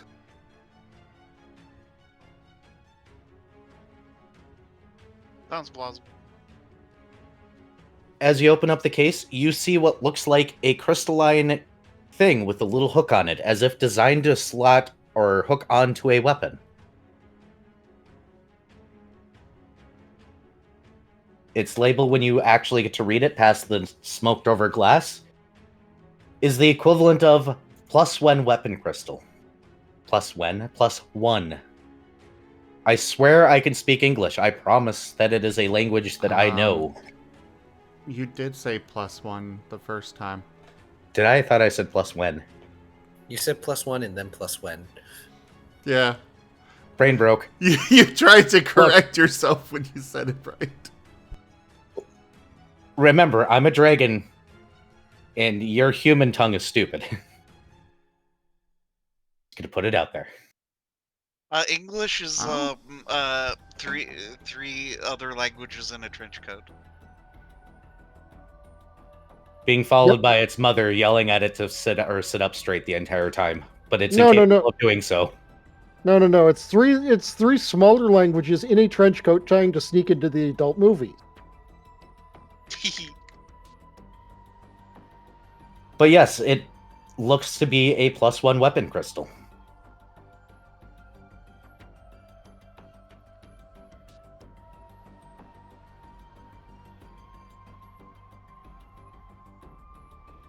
Lost is going to sort of cautiously lean over at a distance, like he's trying to look over the doctor's shoulder, even though he's nowhere near close enough for that. Anything good? Well, there is a minor magical item within. Does it appear as though there's more trap? Well, let's go find out if it appears as if there's more traps, shall we? Roll away. Paint is not sensing any more traps. Okay. Yeah. He kind of 17. forwards the safety. Safety dog. You can safe if you want to. Yeah, you're not finding anything either, Dr. Volt. Unwavering purpose. Well, then Dr. Volt will just pick up the crystal and show it off. Yep. It is a simple, clear crystal that has an enchantment on it. If you attach it to a weapon, it makes the weapon +1. The weapon does have to be of masterwork quality. What quality are Paint's teeth? Not +1 or not masterwork. There's Got a it. different Gotta item go for that.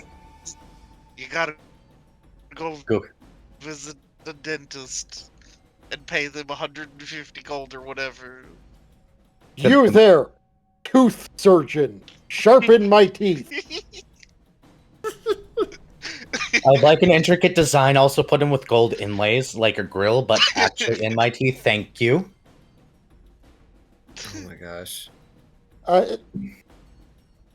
I would also just like to just state, because I am constantly paranoid about things I say being taken poorly with context. Dr. Volt was not advocating for propaganda or its effects. He was merely stating the mentality of those who... Oh yeah. Oh, yeah, no. But minor context for the audience. The society Lost come from has absolutely nothing like this. Because amorphous, gaseous creatures. What? Yeah. There's no similar concept. He comes from what is effectively a stage 4 society. I mean, Possibly the Fairly Odd Parents showed that gray blobs can still be racist against other gray blobs. Rude. His world had other problems, unfortunately, 5. Yeah. and levels of racism didn't exactly exist in his world because of those reasons. Also, it doesn't even have to be racism with this kind of propaganda. It can totally just be, you know, those guys over there have a political ideology we fucking hate. Look at those darn dirty Yep. insert extreme political ideology. All right, let's see here. Are you guys done in the shop, or do you want to explore further, since this one in particular seems to be...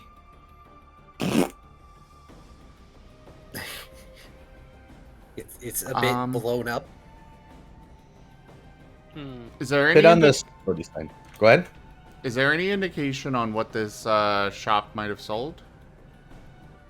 +1 weapon crystals. It does look like, as far as you can tell by the shattered remains of what's left in here, you would assume some sort of enchanted material. But Is any of it still enchanted? just the one crystal you're holding. Unfortunately, when you set off a chain reaction of fireballs inside of a shop with a bunch of magical stuff that can also explode if shattered, Doesn't go so. Well, Tends yeah, I not mean, to go so well. clearly it's broken. I just wanted to know if any of it was still enchanted. no. Yeah, one, Dang, one because thing Artificer that, has the ability to savage broken magical items. one thing that has been established previously in other games is, yeah, weapon crystals, they're a little volatile. Mm-hmm. Imagine why. Turns out when you try to shortcut magic, sometimes it doesn't agree with that shortcutting. Mm-hmm. And then you slap a explosive rune on it and mail it to somebody that you really like. You guys have made enemies. I know, right? Or you can take the X approach and get a nice book with that crystal embedded in it. And that book is nothing but explosive runes. Oh no. Dear grid coordinates. Dear grid coordinates. Dear town of people that I don't like that I managed to get in one place at the exact same point in time. Yeah, Doc. a strongly worded letter. I appreciate. Yes, that is a very strongly worded letter. The wording of the letter is power word kill. So with X, it was much less a strongly worded letter and a firmly worded declaration of intent. She was definitely all about declaring her intent, and her intent was fuck you. That said, out of character, is there anyone who has a masterwork weapon besides Lost? Does my... I think Lost is it. Why would I? How would I even have a masterwork weapon? No, those of you with dentist. those of you with natural weapons have to get an amulet of the mighty fist, because those can be enchanted like regular weapons and pass on those enchantments, but they're a neck item. That's how That or you need to go get a manicure. Okay. I could just imagine Shoal sitting in a manicure chair, being all angry as people touch his nails. See, as long as they're making his nails sharper and more, scratchy, like he'd be fine with it. Mithril coating them or something. Yep. In which case, He'd be doing that Imperious cat thing. of course, Shoal would. In which case, it sounds like Last is currently getting it. Yeah, Last was going to ask the doctor if he can have it. Dr. Volt will pass the crystal over to Last. It is a simple enchantment anyways. I have no particular need for it. And once I am further along with my calculations, I shall be able to replicate such things with a trivial level of effort. I appreciate it, Doctor. Blast is going to step out of the shop and away from everyone before he tries to attach it to his bow. It makes a click noise. You're fine. Oh good, it didn't explode. Yet. Ha ha ha ha ha ha. Fake evil laughter. Wow, I'm bad at fake evil laughing. I guess my real laugh is evil enough. Okay. Sounds like you guys are ready to continue, or do you want to poke around more?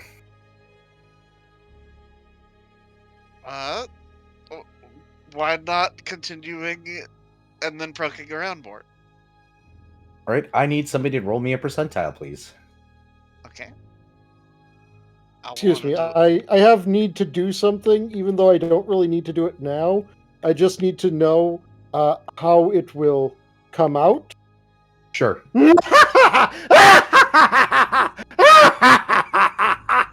Success! 75. Came out pretty well. We were talking about evil laughter. I had to see how Dr. Volt's psychotic mad scientist laughed. Yes. So 75. Good to know that you've got an evil one. 75. You guys run across a very interesting building as you guys are walking, and it seems that the compass begins to point at it. It looks like some sort of holy structure, except it's covered in graffiti. The outside area has some sort of tape-like material blocking the entrance. Similar to police tape, but not quite. It's almost as if they're encouraging you to go in there and commit crimes. From the outside, you can see what looks like it was a statue of some sort of holy figure, except the holy figure has been obviously beheaded. And I need to send a quick message here. Question. Wait. This thing advocating the doing of crime, does it It's also crime scene recommend tape. It's basically medieval style crime scene tape, telling you not to enter, obviously. But the other part that was advocating the doing of crimes, was it It- also recommending a sexuality to have while doing said crime? No, it doesn't say be gay, do crimes. It is the kind of barricade that was put up that is so unequivocally bad at keeping people out in contrast to everything else, it's almost an open invitation. Lost steps closer to the taped off area. Section 13 is now available for read. But I would like to note that I do like the concept. Oh, sorry. Go ahead. Can I get any The- clarification on what it is, Era? No. The concept of crime scene tape, which is this is a scene, go do crime. Yeah, I love that as a concept. Just, this is marking an area that is a crime. Paint's nose is pointed directly at it, his head tilted to one side. One of his ears is just kind of flopped over a little bit. I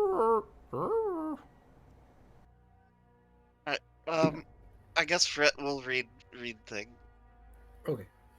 Yep, let me get that section for you then. And poof. Uh-oh. Thanks for the follow, Mr. Max Rex. Ha. I like that name. Oh, okay. I for a second there didn't realize that there was a new thing. Yeah, okay. Here you will be introduced to the aggressive rejection and destruction of religion in this world. Illustrating a society where not just disbelief, but active hostility towards all forms of religious practice is prevalent. Widespread desecration of holy sites. As you explore, you'll encounter holy buildings like the one before you that have been vandalized and desecrated. These sites are covered in graffiti, and their statues and religious icons have been defaced and beheaded. Barbed wire Barbed wire and barricades. The entrances to these once sacred places have been frequently blocked off with barbed wire and other barricades, symbolizing a clear and violent rejection of their former significance. Evidence of extreme violence. Inside, the remnants of burnings, executions, and other forms of radical violence are evident. These acts of desecration are not merely for denying access, they represent a deep-seated animosity towards religious practices. Preserved ruins as a warning. Interestingly, these buildings are often left partially intact, enough to make clear what they once were. This deliberate preservation serves as a stark warning against the practice of any religion or the worship of higher powers. Blame and distrust of religion. The destruction and state of these religious sites reflect a broader societal view where religion is not only distrusted, but blamed for past misfortunes or conflicts. This sentiment is reinforced by the government and propagated through various channels. Religion as a taboo. In this society, any inclination towards religious practice is seen as a serious transgression. The remnants of religious sites stand as a grim reminder of the consequences of such beliefs or practices. Uh, this paints a picture of a society where religious intolerance has escalated to outright aggression and destruction. The obliteration of religious symbols and places of worship, coupled with the government's promotion of these actions, showcases a world where faith is not just suppressed but actively combated. As you navigate through these ruins, they offer a silent testimony to the profound impact of ideological and religious conflict on the fabric of a society. Can't have anyone worshipping anything other than the state. Exactly. Why the barriers here aren't actual barriers. They're Luso, you definitely shouldn't be here. Lost is going to take note of Paint's reaction and reach down to rest a hand on their head, assuming that Rex is not perched atop it at the moment. Rex is usually on the back. You feel something too? Bruh. He sends along the mental connection that he sends along is you just get what you could only describe as a smell of confusion.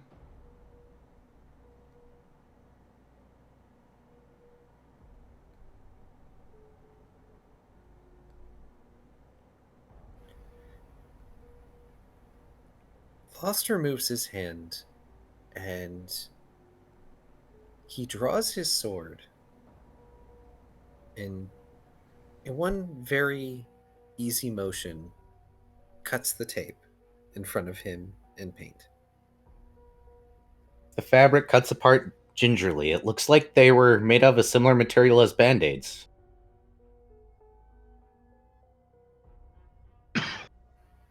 I'm stuck on Band-Aid brand because Band-Aid stuck on me. Wow, now I feel old. Oh, man. Man, that commercial played a lot when I was a kid. As the tape falls down, you can more evidently see that anywhere there was a holy symbol on this building, it has been horridly scratched out or attacked, covered over with layers of paint and graffiti and messages of hate and disgust, and symbols you probably should never remember, ever. The doors are cracked open, and you can tell that they have been bashed several times, almost publicly. You can see the ash piles where a book burning probably took place. And there is not a single glass window that stands intact in this building.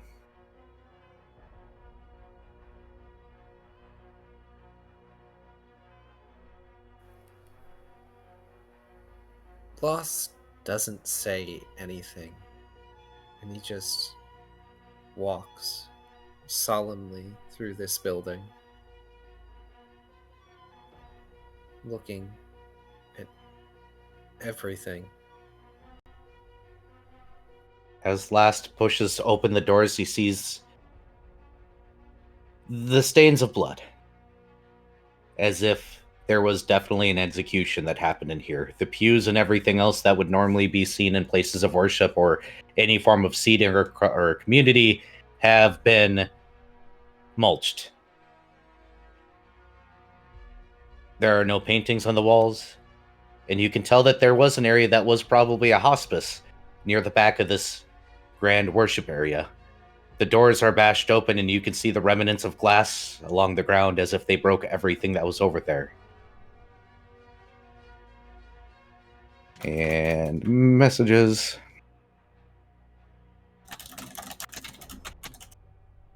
Paint is basically his neck is constantly pressed against the side of Lost Leg, though he does pull away to point directly at the broken glass area. Yep. Era? Okay. Mm-hmm. His he does kind of the pointer thing at the glass area, and sends that same smell of confusion to Lost.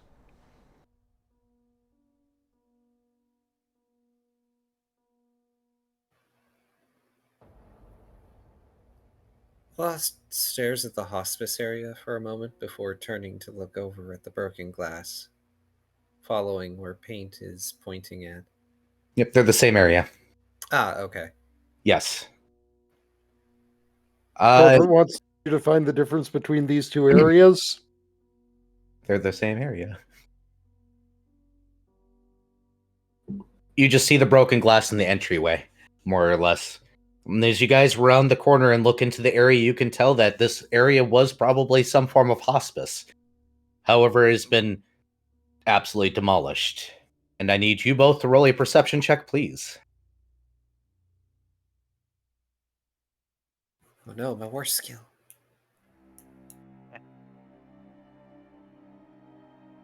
Oh, 15. 17 plus 6, 23. So Paint's going to see it first, and what he sees is a ethereal, small, luminescent orb pulsating with a soft life that mimics the rhythm of the heartbeat. Its light shifts in color, reflecting a diverse spectrum. It almost seems to be wispy or thread-like in nature.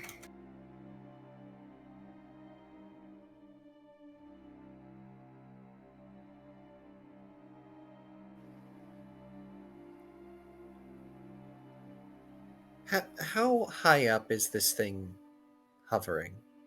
It isn't hovering, it is just laying on the ground as if discarded. What material is it made of?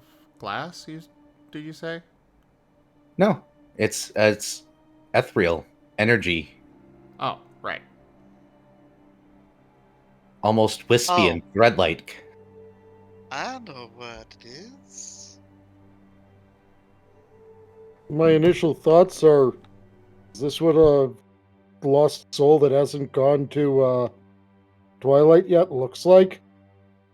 No, they would look like you. Or like a person. Lost is going to kneel down in front of this sphere, and he shifts the grip of his weapon to his other hand, then reaches out gingerly to touch the sphere. It's small, almost the size of your palm. It's got a faint, distant warmth and a thumb to it. Almost like a heartbeat that could never be.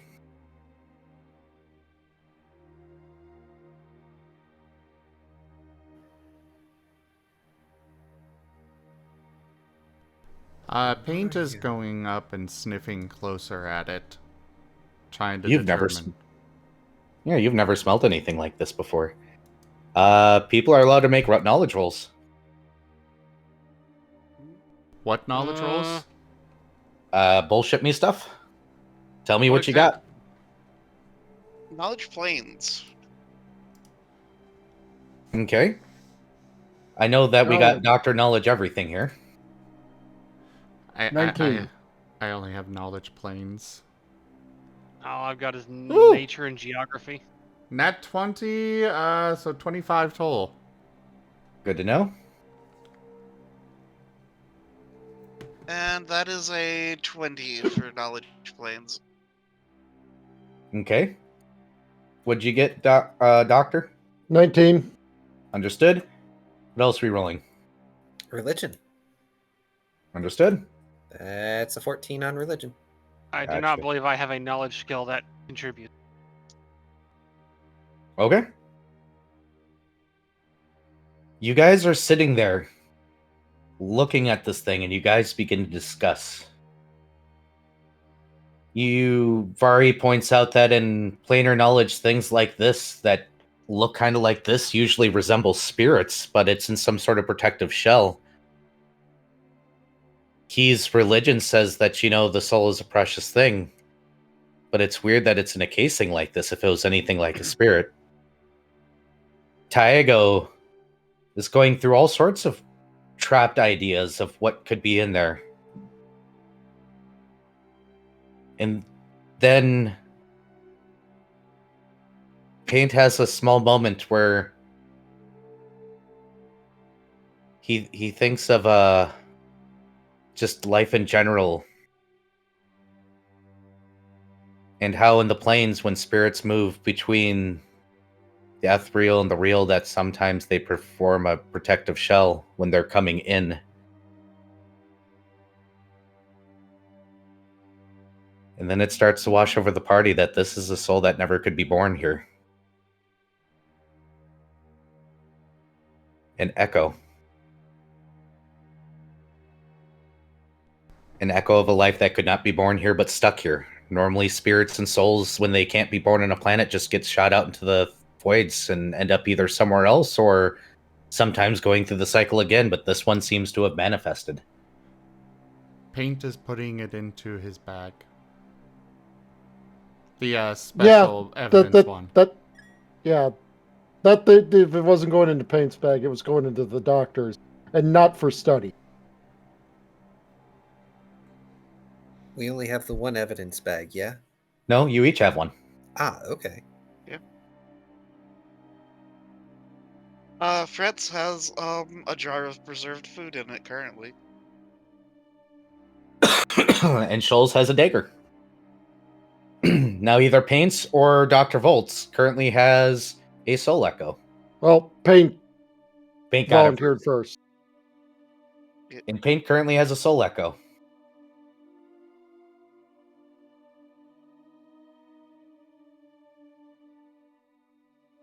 And the book does not ping. Meaning this was not something that was prepared for us.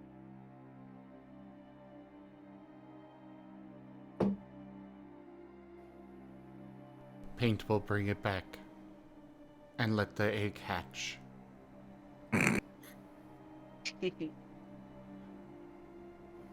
I don't think it's an egg, but Paint thinks it's an egg. That's adorable.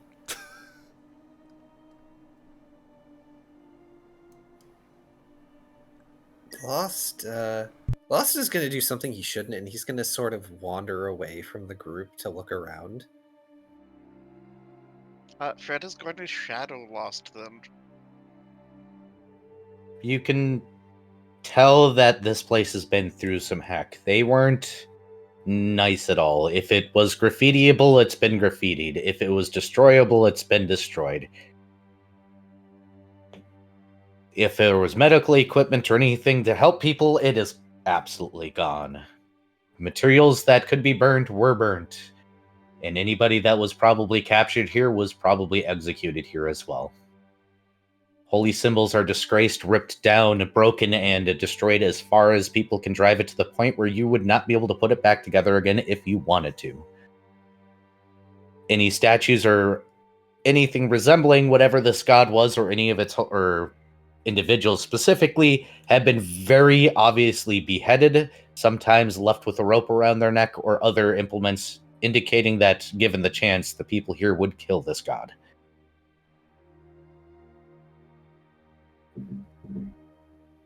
Lost is going to he's going to find a dark corner and sort of brace himself against a wall. Paint He's is got... Go ahead. Paint is immediately there, getting up and leaning on Lost's chest, and giving him face licks. Or mask licks, I guess. He's got a hand clamped over his mask so it doesn't articulate.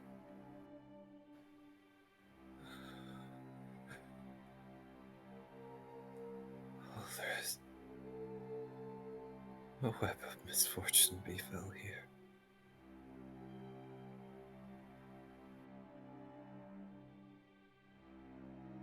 Fred actually is going to kind of pull out his sitar and just do a brief moment of performance of inspire courage. Why did Through Fire and Flame suddenly pop in my head? Except sitar version. Yeah.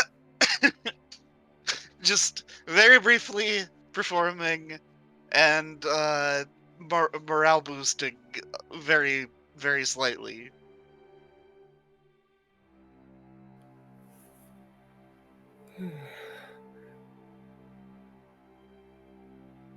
Emotional damage. Yay, I got something off today. Oh, no. Emotional damage. I fucked that up so hard. That was actually kind of good. It was. We should have finished it. Damn it, I'm trying to voice act being super upset, but I can't. Yeah, welcome to me playing Jace every time he gets smashed and somebody cracks a joke, and I have to be like, no, I'm supposed to be angry, upset right now. I can't laugh at this.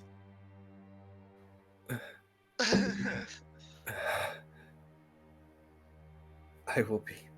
I am. We're fine. We're fine. We should move on. Fred nods and beckons. Paint is not getting down from Lost. He is not convinced. That's okay. He is staying. Emotional damage. Thank you, Candy. They use bits to play the emotional damage line. Oh no.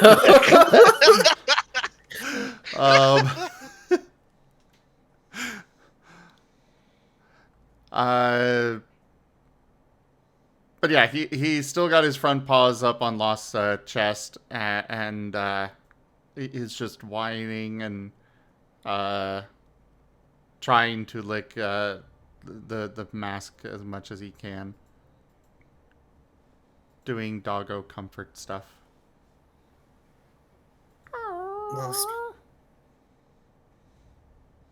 Lost gives Paint a very brief look, then kneels down just to have them down for now. I cannot shed tears as you might, but I appreciate your concern. And he'll gently rub Paint's face, specifically his thumbs over Paint's cheeks, and give his ears a rub as well. We need to keep moving now. And Fret will consult the compass. Yep. Somebody roll me percentiles.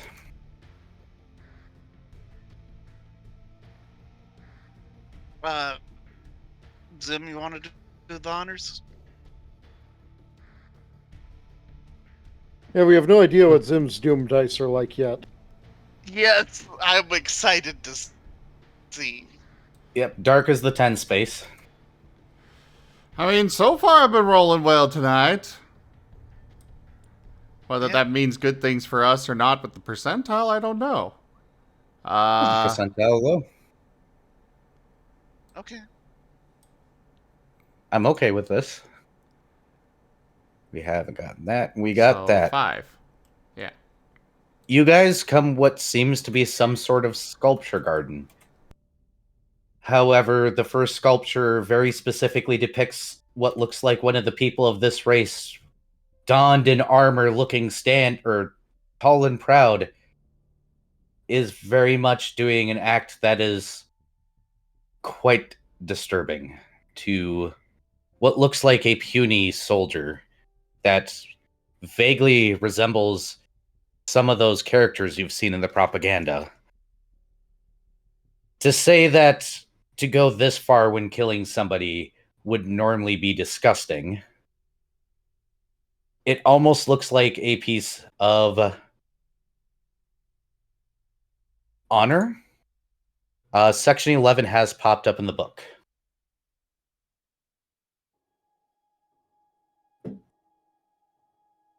Sounds a lot like the military parades that would have happened in ancient Rome. I can read this one. Read away. You are As free you- to skip these readings, by the way, at this point. Yeah, but for the audience. Sure.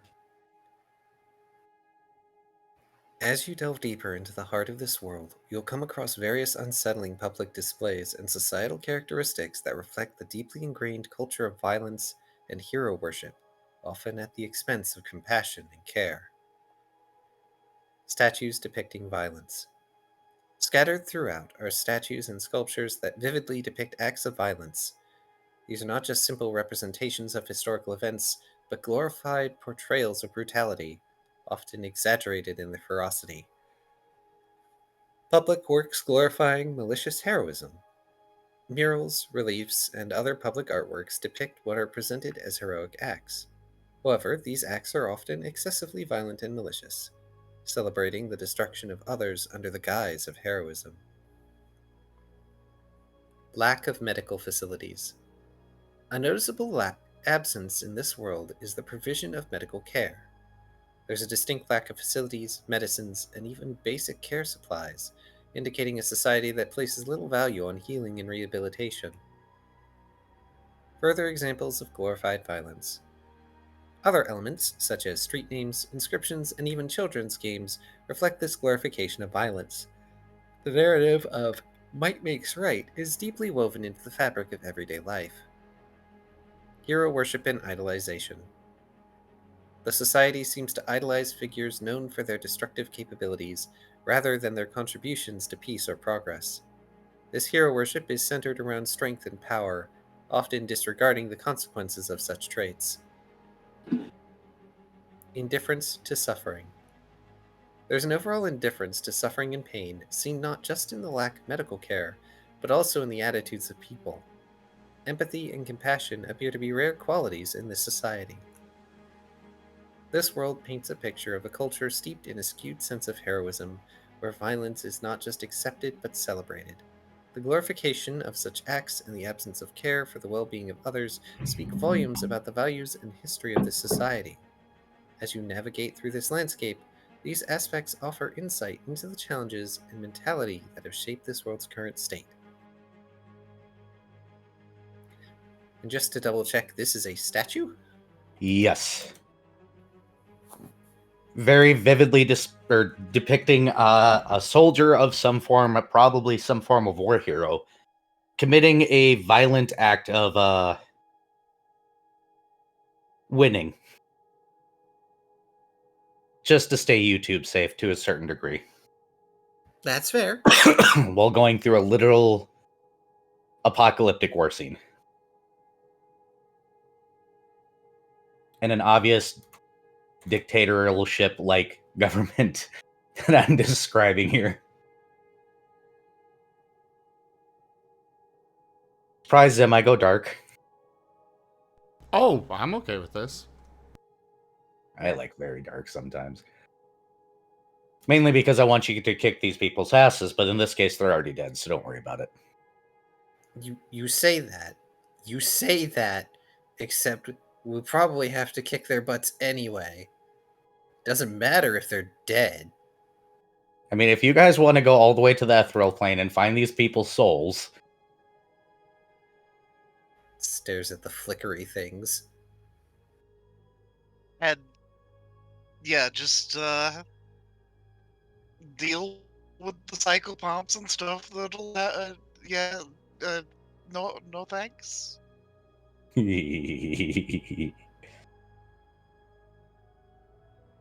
Aw, you guys don't want to go and try and fight things that are way too strong for you. How sad.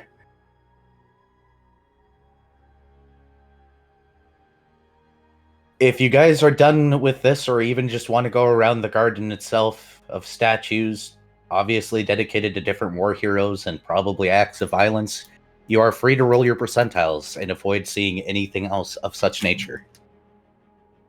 Paint is Meanwhile, peeing. Dr. Volt is still in his scientific analytical type mind, unsure if the people caused the state of the world or the state of the world caused the state of the... Actually, go ahead and roll me a knowledge. Because, I mean, this is A, what would happen under a psychotic dictator, but B, it's also what would happen in a, natural resource-starved world. Yeah, go ahead and roll me a knowledge check. I want to see what you get. 23. While you're sitting here, you remember hypothesis that you've been told about blood stars, about how they became stained with the blood based on the evil acts committed on the planet. In a particular case like this, it was probably a slow draw that got worse and worse and worse over time, to a point where the world itself became oppressive, and this is just the way that the sphere turned. Okay, so the people caused it. Yes. Candy- There hit a point where everything just... the dominoes fell, and the star-stained red and aggression and anger became the norm. Yeah. It as someone in my chat kind of just said, that there's a point where it would have been, when the star changed and, everything started kind of dying out and rage became the norm, that it was like, okay, yep, we are now accelerating to the complete end game. We have passed the point of no return. So I gather it's kind of the druidic concept of the balance is kind of a thing. Gee, that's not something we were told is going to be an important concept in this campaign at all. What were you about to say, by the way, Ra? Zim? Well, Candy is apparently sending somebody to Jesus. Oh, no. I could let these things feed through Discord if you guys want, but... I'm curious of what exactly they said. Oh, well, here, let me play that soundbite again. Oh, it's just the, I will send you to Jesus. I will send you to Jesus. Thing, right? Even he is amazing. Jesus can't save these people. But otherwise, Paint is marking one of the statues.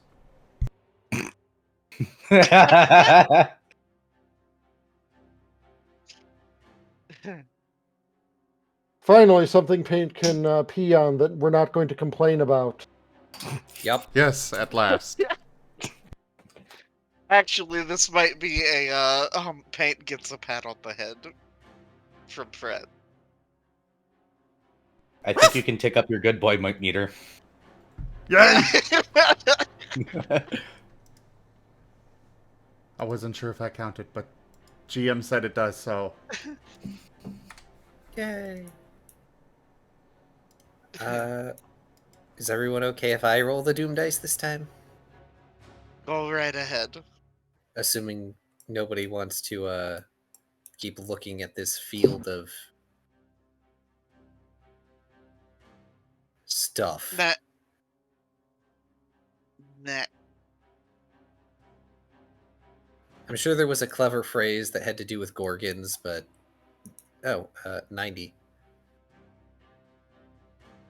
Or wait, is that a? Yeah, it is. Okay.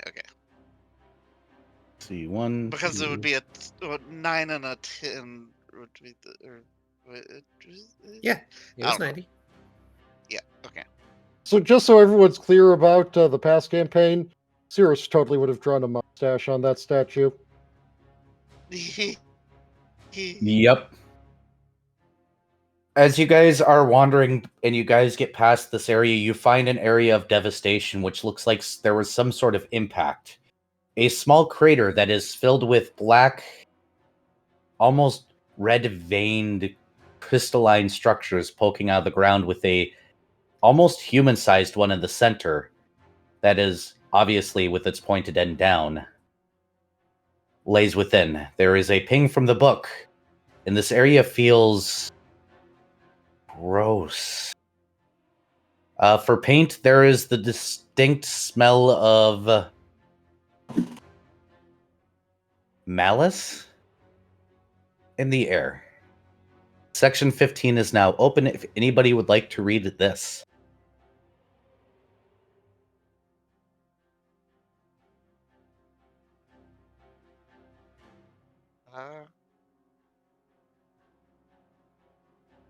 It is a long one. I could go ahead and do Hey, so. Viv. Mm-hmm. Oh, okay. Right, I'll send it to Razim. We'll make Viv do the next one. Make sure that Viv speaks and is awake. There you go, Zim. And then I just pass out in the middle of it. Oh no. You are now approaching a device known as the Spike, a powerful and devastating weapon of mass destruction. Its creation marked a dark chapter in this world's history, playing a significant role in its desolation. The Spike's capability to drain life and ravage landscapes serves as a grim reminder of the destructive potential of such weapons. Be cautioned. Artifacts of this magnitude, especially those capable of mass destruction, are strictly prohibited in Twilight.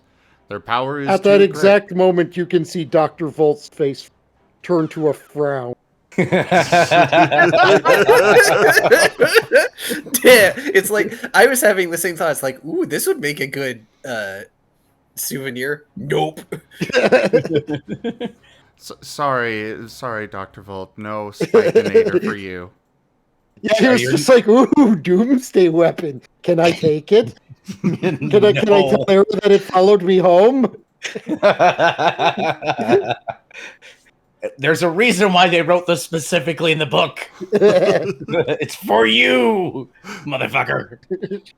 Damn it, we should have ignored the book this time. All right, Zim, go ahead. Their power is too great, and the risk they pose to the balance and safety of our realm is immense. This encounter is an opportunity to understand and learn, but not to possess or wield. Function of the Spike. The Spike is a magical device designed to drain life force from its surroundings. Its range is extensive, and it is capable of sapping the vitality from all forms of life within its radius. The use of these spikes on this world was so extensive that it left the land barren, incapable of supporting any new life, not even at a microbial level. Physical description. The spike resembles a stone-like structure, firmly implanted into the ground. Its design is both ominous and arcane, hinting at the dark magic that powers it. The spike functions by harvesting life force and corrupting it, using this energy to potentially create more spikes, perpetuating a cycle of devastation. Current state. Currently, the spikes are believed to be inert. However, as you approach one, be extremely cautious. If you experience any sensation of tugging or pulling, indicative of life force being drawn, immediately retreat from the area. Accessing the life force. Each spike has a door that can be opened to view the collected life force. This is not an action to be taken lightly.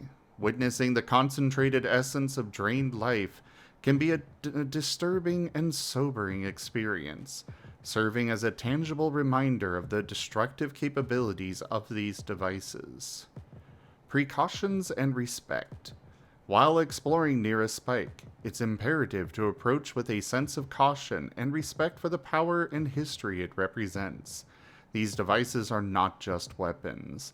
They are the symbols of the lengths to which a society can go in its pursuit of power and control. As you encounter a spike, take a moment to fully grasp its profound impact on this world. The lifeless expanse around you stands as a direct result of the spike's use, a stark warning of the dangers of such unrestrained magical technologies. While observing, you should locate where the extracted life essence is stored within the device. Seeing this essence will offer you a deeper understanding of the spike's true power and the consequences of its misuse. This exploration is not only a crucial lesson in the responsibilities that come with great power, but also a call for careful consideration in how such power is wielded. Wait, but it said that you shouldn't, and yet you should. What? Yeah, it said you don't go looking at the life essence unless it's very necessary. Also, you should totally go look at the life essence. It was meant to say, be careful when looking at the life essence, because surprise, the thing might just go off again. So go look at it, yes.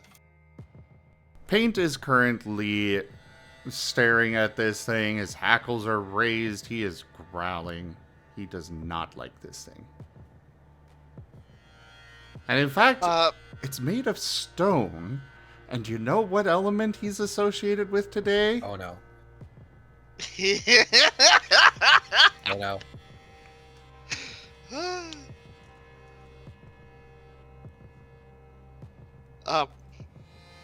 Fred will scribble out. Maybe most of us should stay back. Oh, and then looks at Vol. There is no warning, as he is just raising up a stone from nearby and launching it at this thing. Oh. Oh. Go ahead and roll your blast. Let's see if you accidentally set off the nuke.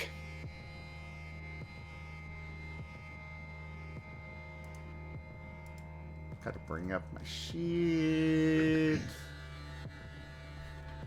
Oh boy. Oh boy. Well, there was more.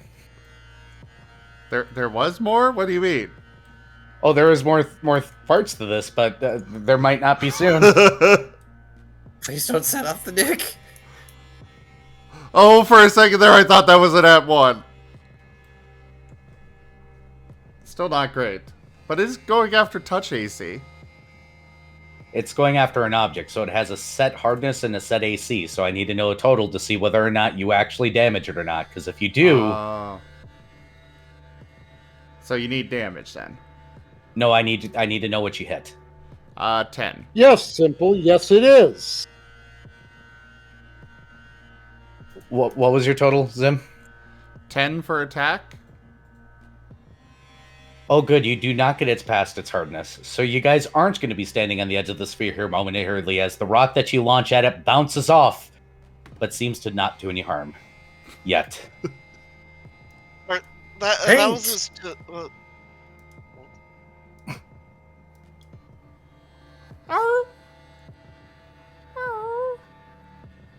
How about we don't try to damage the egregiously magical weapon of mass destruction?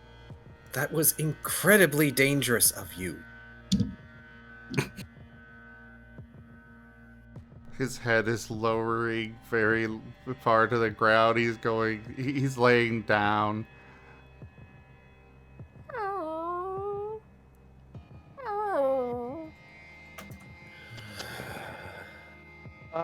Brett kind of had kind of done the covered his head and kind of ducked, but then kind of just carefully raises back up, and then does like the beckoning gesture towards Dr. Volt and starts carefully approaching. Paint, we can't just attack things like that. No matter how much they frighten us. In a ways, that is what the people here did.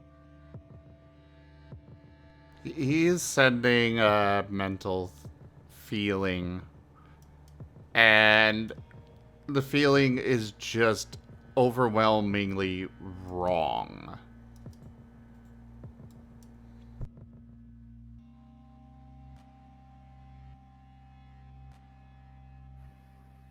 The last pinches at the bridge of his mask and sighs.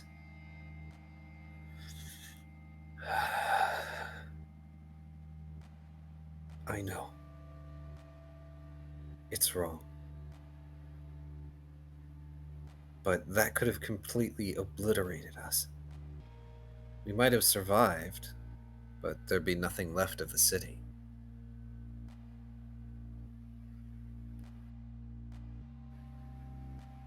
You need to exercise more care.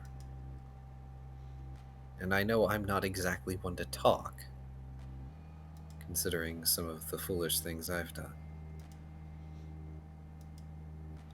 His ears are laid very low. His tail is still, but he gives a small nod. And I've lowered the good boy points down to only 1 now. Oh, it breaks my heart. And yes, you are very correct. There was no save for that. It was that city's gone, and you guys are standing on the edge of the sphere. Congratulations. I'm blowing up the city. Go ahead, Dr. Volt. Do your disable device. Considering the potentially delicate nature, the good doctor will take a bit more care. Is he taking also, a 20? No, because that implies 19 failures. Also? No, he's going to be, first off, he's going to be taking off his armor. Oh, but okay. yeah, you still have my any tool if that helps. Does that? Yes. Does that contribute to the check? +2, if I'm not mistaken. It's more for like professions and stuff, but it's a case of you can circumvent penalties for using the wrong kind of tool. Yep. So I guess no negative, no positive. Got it. Period. Okay. So, yeah. So, he's also going to surge. Mm-hmm. Yeah, the +2s are for profession checks. And he's going to be using the reroll. Yes. Oh, Jesus. That would have been funny. Don't throw the rock at the thing. Dr. Gearholt just walks up and smacks with the any tool. Clang. Clang. Boom. So a total of a 24. Yep, just as the book says, you find a little doorway. All you have to do is wedge it in there just right, like a little clamp is in there, and the door pops open. I need from you a 1, 2, 3, 4, 5. I need a D6 and a D8, please. Me? Yes, from you, while section something of the book becomes available, and I just need to get that section up. Section 16 is now readable.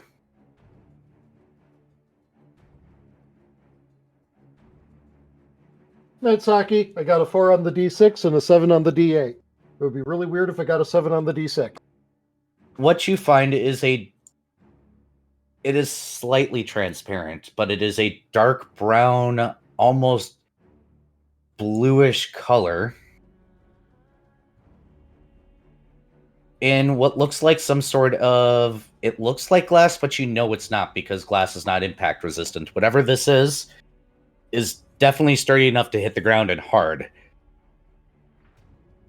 Connected to some sort of like a tube that's coming from the spike into it. It feels gross to be near. Is it removable? Yes, go ahead and roll your disable device.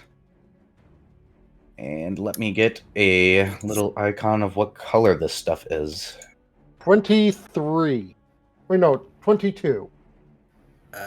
So while Gerhardt's doing that, I suppose I should read section 16. Yeah. Now that you have come across the life force extraction within the spike, you'll uncover its significance as a vital component in its operation, revealing a substance of immense power and peril. The extracted life essence is contained within a clear, impact-resistant container designed to safely hold this potent energy. Handle it with extreme care, as its contents are both powerful and volatile. To remove the container from the spike, first ensure that the device is completely inert, then carefully disengage any locking mechanisms securing the container in place. Use steady, gentle movements to extract it, avoiding abrupt actions that could destabilize the essence. Remember, while this essence is crucial for understanding the spike's capabilities, it must be treated with the utmost respect and caution.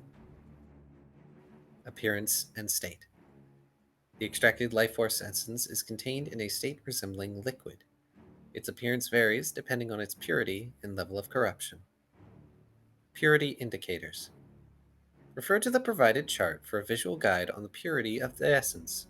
The purer the essence, the more it radiates a golden glow, signifying its untainted and concentrated life force. Conversely, a corrupted essence will appear darker, tending towards black, indicating a degradation and malign influence. Extreme caution. Do not ingest. A crucial and emphatic warning: under no circumstances should this essence be consumed. It is known by many names, including ambrosia or divine drink, but these are misnomers that belie its true nature. Ingesting this essence is extremely dangerous. The body cannot withstand its intense power. The consequence of consumption is catastrophic, leading to the undoing of both the individual and the surrounding area in a violent, explosive reaction. Handling instructions. If you must handle the essence, do so with the utmost care and respect for its potency. Use the appropriate tools and protective gear as specified in the guidelines. Remember, this is not a substance to be taken lightly. It holds the concentrated life force of countless beings. Historical context and misconceptions. Throughout history, substances like this have been mythologized and misunderstood. What might be termed ambrosia in one culture could be seen as a forbidden elixir in another. Understanding the true nature of this essence is crucial. It is not a source of divine power or immortality, but a dangerous byproduct of a weapon that has brought untold destruction. As you encounter this essence, be mindful of its history and the lives it represents. It is a potent reminder of the destructive capabilities of the spike, and a testament to the need for responsible stewardship of powerful technologies and energies. So yes, Dr. Gerhardt, you manage to undo the clasp, and as you go to slowly move it out as the instructions are read out to you, a lid slides onto the vial as it pops out, leaving this dark brown, dirty-looking fluid in your hand. According to the chart, it's slightly translucent nature, indicates that it didn't quite get enough life force to be as potent as it can be, but it is definitely on the corrupted scale and extremely close to being completely corrupted. This is probably what concentrated, or as close to concentrated evil as you will ever see in your entire existences. I'm going to hazard Wow. a horrible guess that this is what they were talking about before. That thing you're not supposed to have, Gerhardt. Quite possibly, but if not, then it is something very worthy of study. And if it is, they will simply take it. Fret actually begins scribbling on his chalkboard, and scribbles out kind of a little silhouette of a spooky robed thing with a greatsword, and then a diagram of throwing a vial at it.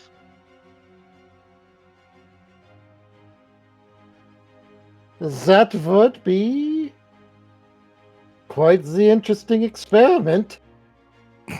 Fret nods emphatically. For now, keep it in your evidence bag, since that will hopefully protect it from any undue jostling. That was the idea. And he puts it into the evidence bag. Yep. Understood. I did put in game or in resources a picture of the color. By the way, if you'd like to see the particular color, I cannot do transparency well on the fly, unfortunately, and I didn't pre-think to do that because I am smirt SMRT. Smirt. But yeah, it's almost black. Almost black. Yep. Now we need to go deeper. We need to get the Vanta Black version. Oh no, No. if you saw that, you wouldn't be able to touch it. You still have a soul. If any of you haven't seen the color Vanta Black, it is It's one. fuck. That If color is just fuck. I would totally wear nothing but that because that is my favorite color is black, and Vanta Black just makes me happy for some reason. There's actually I'm so apparently upset. a blacker black that has been invented. There is Vanta Black was created by an artist who decided to copyright it and hold on to it, and the other guy tried to make a blacker black just that way he could be like, everybody can have this now. Yeah. But Also, there's Go ahead. apparently a pink that he's not allowed to use now.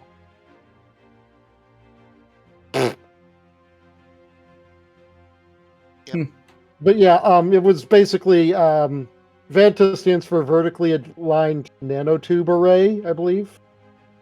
And it is a black so dark that you are literally incapable of making out details in the surface that it's on.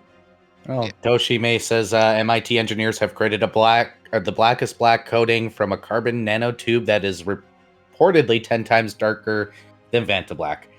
I would totally wear a hoodie of Nice. that. It'd be How the- awesome to be a walking void. How the fuck do you get something 10 times darker than that? By redirecting the lights, that way it can't escape. Something And made out of it's a space. case of they're reaching points where 10 times is probably not a lot. Okay, this is true. This is true. Because it's like 0.0... Well, no, even still, it's impressive to go from 0.0001 to 0.00001. Yeah, leave it to scientists to outdo each other, and an artist to get involved and somehow make it both better and worse at the same time. I say as I realize I'm technically an artist. Okay, so let Speaking me of, take. I still want that song from yesterday recorded. Give me a couple of weeks. I've got so many projects right now. Damn it! I'm glad you liked it. All right, so if you guys want to continue to explore, you can. There are still technically 2 sections that have not appeared in the book. Section 12 and 14 have not revealed themselves. But it is up to you if you want to explore those or if you want to start considering other options at this point. I say we keep Well, exploring. yeah. 2 of us have boring things in our bags. I mean, boring things aren't Oh. bad. Also, Last doesn't have a souvenir yet. Actually, there's only 1 section left. I was wrong. Also, Slitherite you guys... says, apparently Vanta Black is toxic, so you can't wear it. Oh, sad times. The I Shadow was under Dragon the is impression that it was extremely brittle. Porque no dos? True. Look, Yeah, it's probably akin to frickin' asbestos. Look, 16-year-old me had a T-shirt that said that if they I only wear black until they make something darker. Well, they made something darker. Now give me it. Do you think I'm any less edgy? No, I just grew a bigger mohawk. I became an adult and can now do it without being yelled at and having my stuff thrown away all the time. Asbestos, more like estworstus. Oh, okay. It's simple at the same time as I'm saying that. Says asbestos is the bestest. All right, I'm just gonna go to bed now.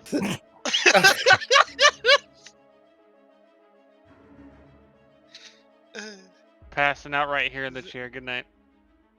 Darn it, Viv. All right.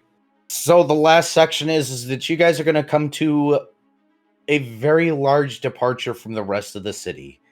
It is a wide open space that has a fountain in the center.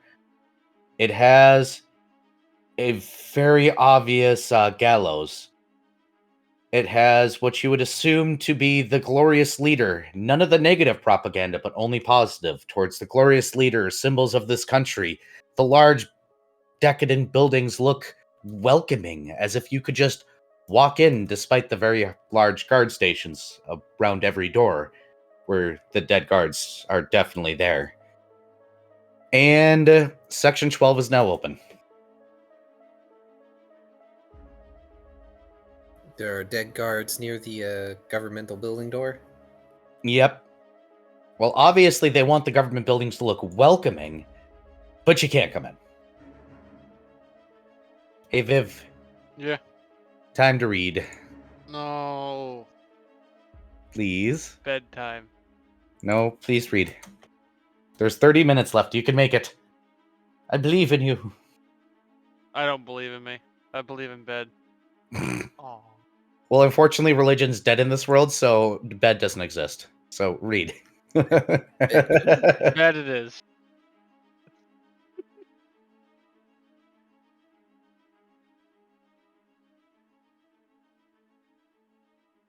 Oh, we actually lost Viv. Oh. Oh, really? No. No, he's still there. I just don't think he's actually going to read it. I'm gonna read it. Give me a fucking moment. Thank you, Viv. We appreciate you, Viv. Grumpy cat is Here grumpy. we will focus on government buildings and the broader implications of their design and purpose, reflecting the political and social atmosphere of the world. There, I read it. I'm done.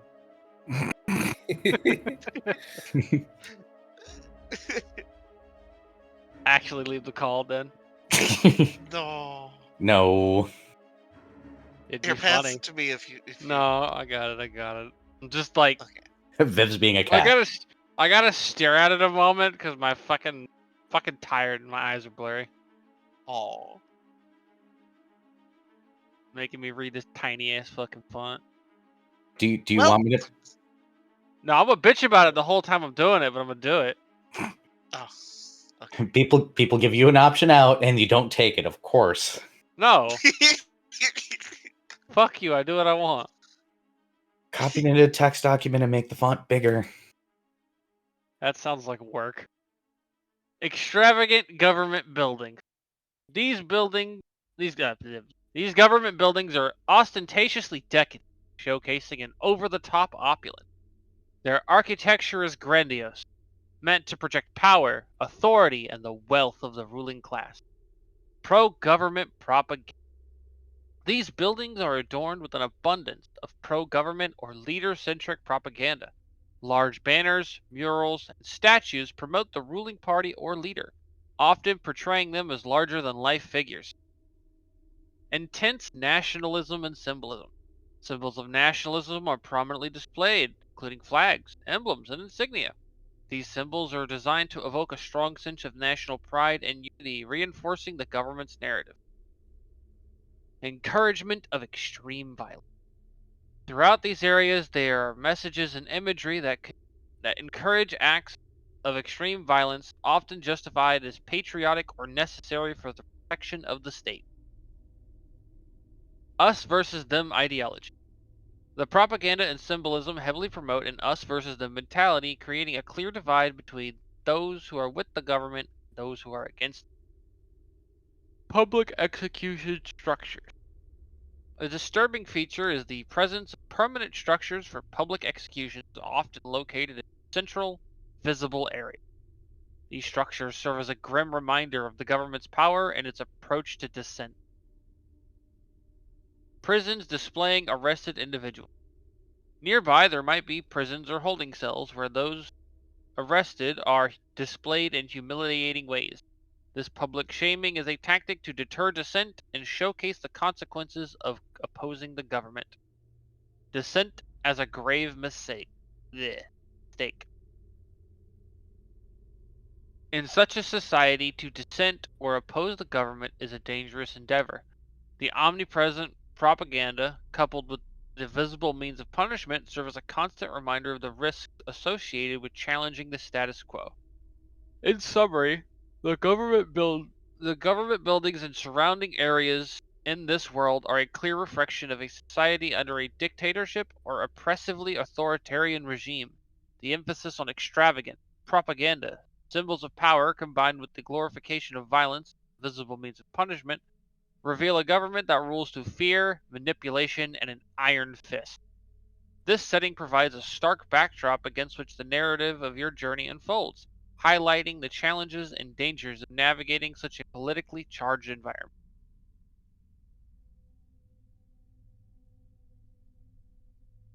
All right, and then A, Key. congratulations on properly using the word extravagantly. Thank you. B, they also, because life was so utterly miserable and devoid of anything resembling joy in a lot of the totalitarian, going out for a day to watch the public executions was considered to be a holiday. Yes, and that is why it's in front of the government building. Very specifically, if you're going to impress your people, if you give them some form of entertainment, it should be to empower you more. So why not make it a us versus them mentality? Key, can you read section 14? It is now open, and then section 17 will open, and everything else will open afterwards. Ah. Well, this is a special section. As you stand amidst the remnants of this once thriving world, now is the time to take a moment for yourself and your group. Reflect on everything you've witnessed here. This world, with its stark reminders of a society's potential downfall, is not just a distant reality. It's a poignant example of what can occur in any civilization teetering on the brink of such a fate. Pause here and observe the signs you've come across, from the subtle to the overt. These are indicators of decline, lessons that are crucial for you to understand and recognize. Remember, while some worlds find a path to redemption, others, like this one, do not. It is a harsh truth, but an essential one to grasp. Take in the details of this place, the oppressive architecture, the propaganda-laden streets, the absence of care and community. Understand that this is a heavy burden to bear, witnessing the extent of a world's fall. But as you navigate through the universe in your role as a recaller, such experiences are invaluable. This world is just one example of the complexity and often violent nature of the universe. Not every place you visit will be as desolate, but many will have their challenges and darkness. This is your opportunity to absorb, to learn, and to prepare for the diverse realities you will encounter. So take this break to reflect. Discuss with your group what you've seen and felt. Let these observations sink in, for they are key to understanding the broader canvas of worlds you will explore. Your journey is as much about discovering the vastness of the universe as it is about understanding its depths, including the darker aspects. Remember, your experiences here, as harrowing as they may be, are vital in shaping your perspective and readiness for the varied and complex worlds you will encounter as a recaller. This pause is not just a respite, it's a crucial part of your preparation for the paths that lie ahead. Now is a crucial moment for you and your group to gather and engage in an open discussion about your readiness to continue. Take this time to honestly share how this experience has impacted you emotionally and mentally. Reflect on the stark realities you've witnessed in this world and how they resonate with you. It's important for each member of the group to express their feelings and any concerns about moving forward. This journey is not just a physical one, but also an emotional and psychological challenge that requires your collective strength and resolve. If, after this heartfelt discussion, your group decides you are ready to proceed, then it's time to take the next step. Locate the button on the provided compass, and when you are collectively prepared, press it. Be ready for what comes next, having affirmed your commitment to continue and support each other through the remainder of this profound journey. Remember, this decision is about more than just physical capability. It's about being mentally and emotionally prepared for the challenges that lie ahead. And instead of reading 17 and the rest, the book will become completely open. Those sections are available. However, hey, open roleplay time. Uh, Fred will just examine the compass, looking for a button. Well, as we are told to share our findings, I should say, that this does not strike me as too terribly uncommon, so I have never seen it escalate to a worldwide state. On smaller scales, it is far from unprecedented. Fred just solemnly nods.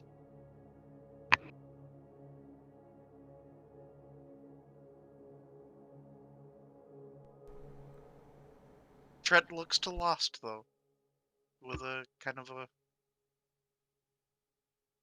concerned, somber look, thinking back on prior events.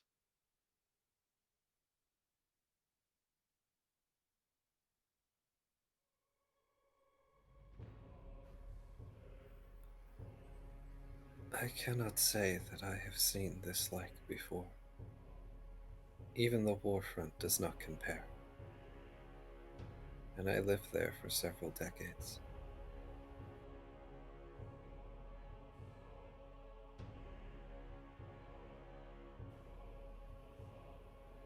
It is difficult for me to fathom a world like this. But fathom it I must.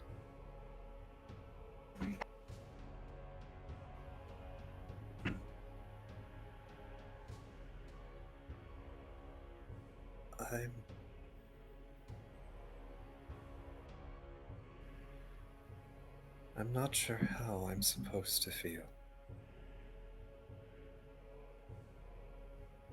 but I know. Generally speaking, disgusted is a good response.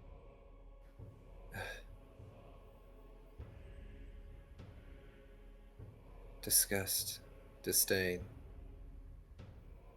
Loathing. Fret begins scribbling down something.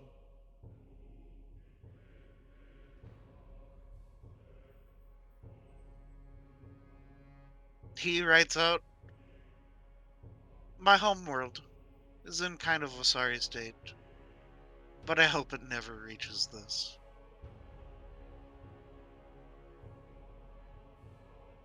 I pray your homeworld never becomes something like this.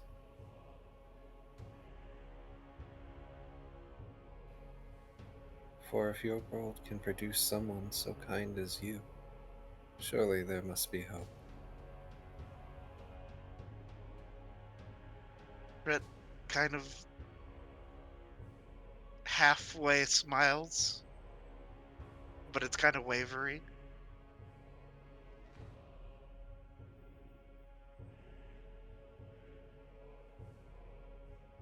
And then just nods.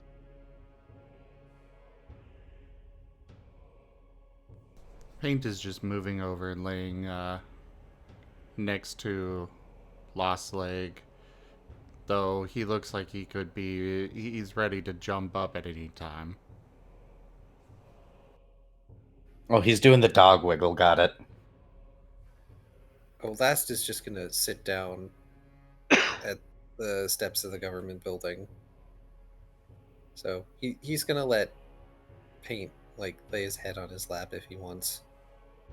Oh, 100%. Fret just goes and leans against Shoal. Shoal huffs but doesn't move.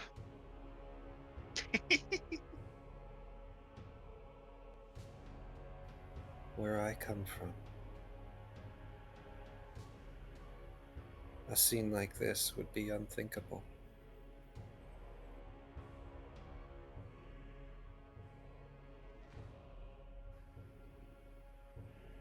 As fight happy as the many races in my world were, it was never there's never much hate.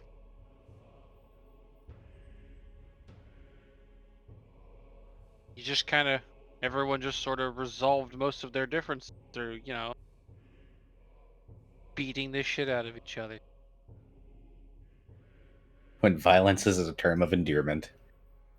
Oh, I mean, if you could hate, people would hate other people, especially if you gave them reason to. There's always going to be assholes, but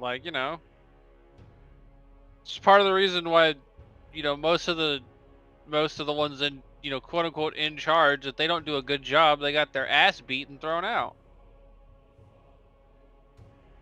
And then there's just also the fact that in general, a lot of times, bitter hatred and resentment like this comes from what is essentially a festering wound.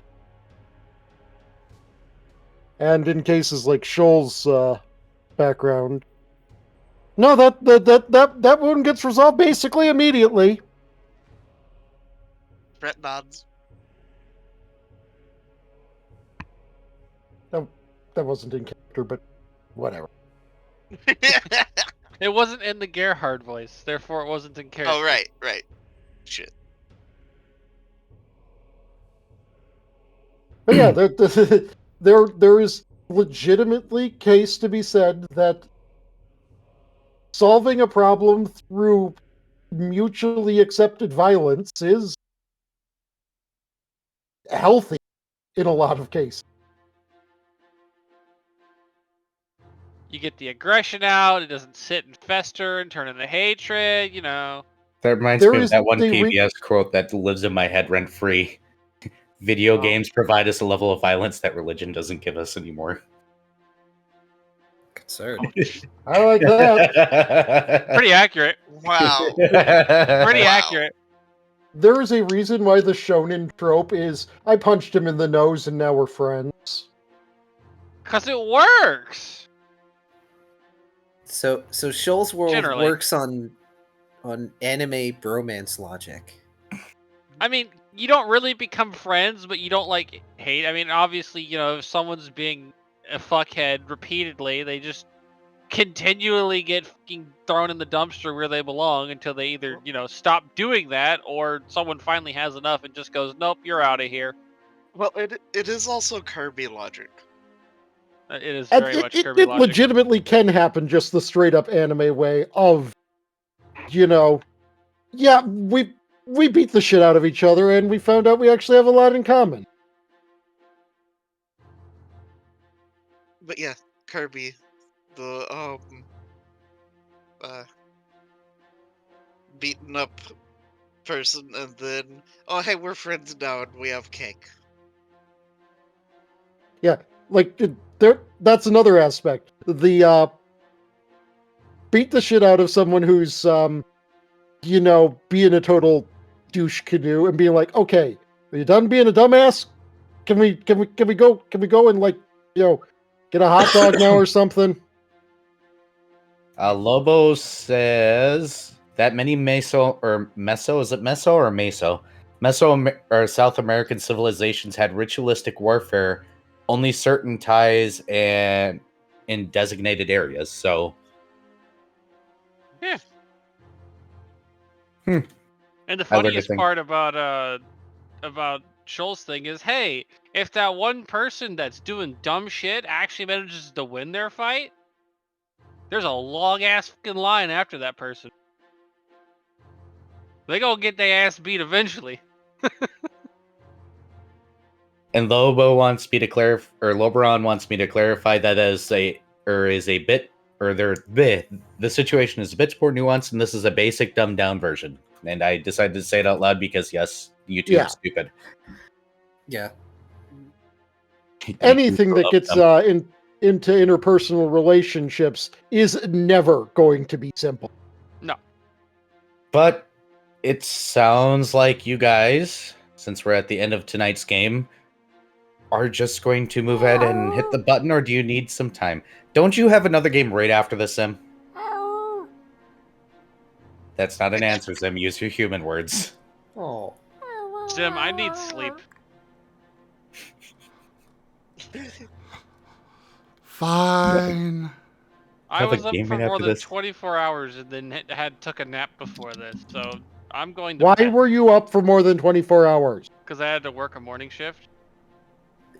And he said he was gonna sleep, And and then didn't.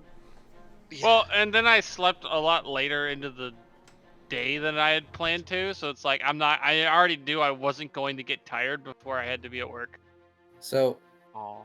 I I made it through work without any caffeine. Oh no. Is there anything in this area I could take as a souvenir? Because Lost has actually not grabbed anything. I mean, you guys still have plenty of time to explore, but you could easily grab one of the riddle or the propaganda posters. Or this area is very decadent. We're just stopping for tonight. We're not going to stop exploring. You don't have to leave. I have a reasonable thought. There was mention of a dissenter's prison. Mm-hmm. That would be a place to look. Okay.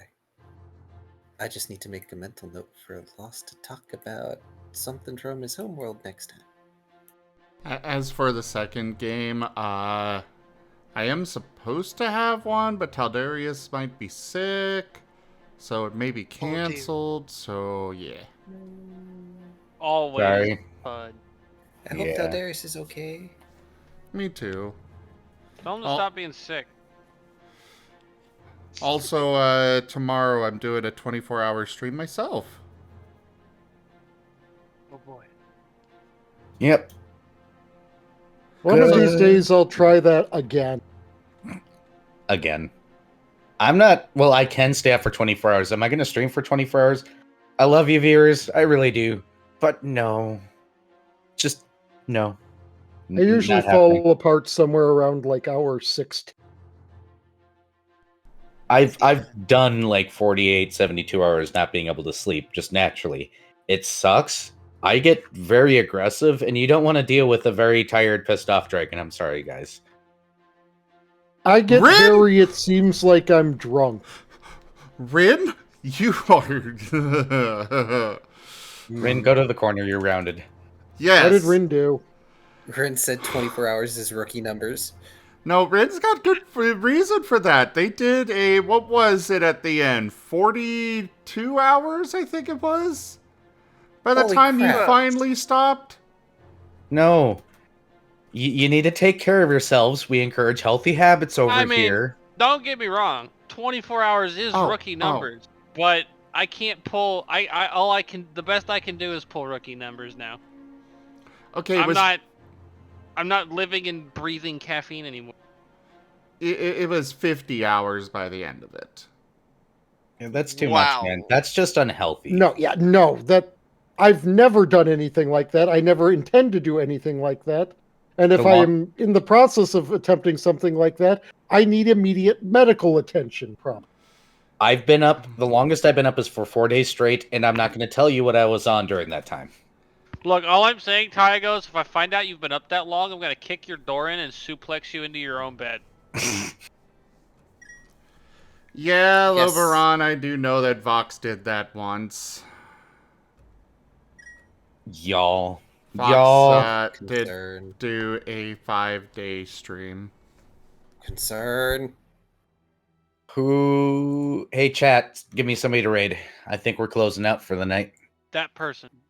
Also, Zim's audience, as you can see, Viv's language of endearment is suplexes. Just physical violence in general. Mm-hmm. Don't worry, he's actually really cute. I will stab you. I know you will. Hey, Ragon stream. I don't think he's staying. Are you in your 24-hour portion already, Ragon? I've got a lot of people I could No, raid. Ragon. Why are you asking? Ragon is life. Ragon is life. Yeah. Why? Ragon's not here. Why are you trying to ask him that? I don't know. Brain broken. Brain go brrrr. All right. Last, I think you get to flip the table tonight. Flip that table. Oh. Okay. I think I did the most emotional damage to last/lost. Yep. And I think quite a bit to puppers. Lost is going to be the one who experiences the most emotional damage, period. Mm-hmm. Look at me. I have given anxiety to a suit of armor that was perfectly good. Yes, basically. Ruined it. Flip Yeah. it.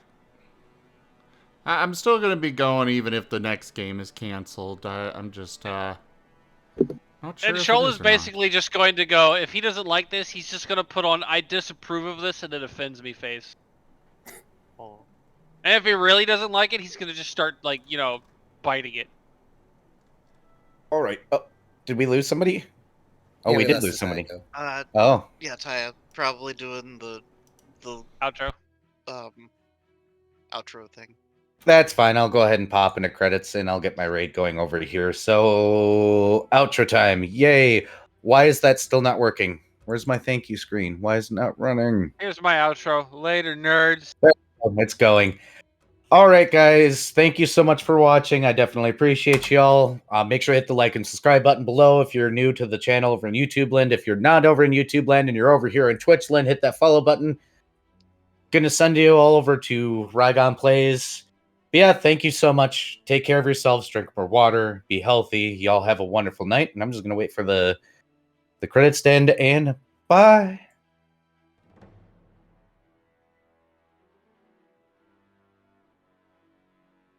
And we are out. I'm gonna do raid things for half a second. I will wrap up my stream. Go for it. Thank you, everybody, for joining us here today for Recolors of the Lost Pathfinder. Check out our website, zgfgaming.com. We've got links for our Discord, Telegram, Mastodon, Blue Sky, Patreon, and more. They're on the website as well as down in the description below through our link tree. Thank you to my patrons, tippers, and subscribers. It is your support that keeps this channel alive and going. I cannot do this without your guys' help and support, so thank you. Consider becoming a patron over at patreon.com/zgfgaming. It's one of the best ways to support the channel, though you can also do so by sharing the stream around, as well as coming by, hanging out, and grabbing some packs of cards through Stream Loots. Which, speaking of, we do have a 33% off to coupon code for Stream Loots right now. But for now, thank you all so much for joining, and I bid you the most fondest adieu. Bye. We-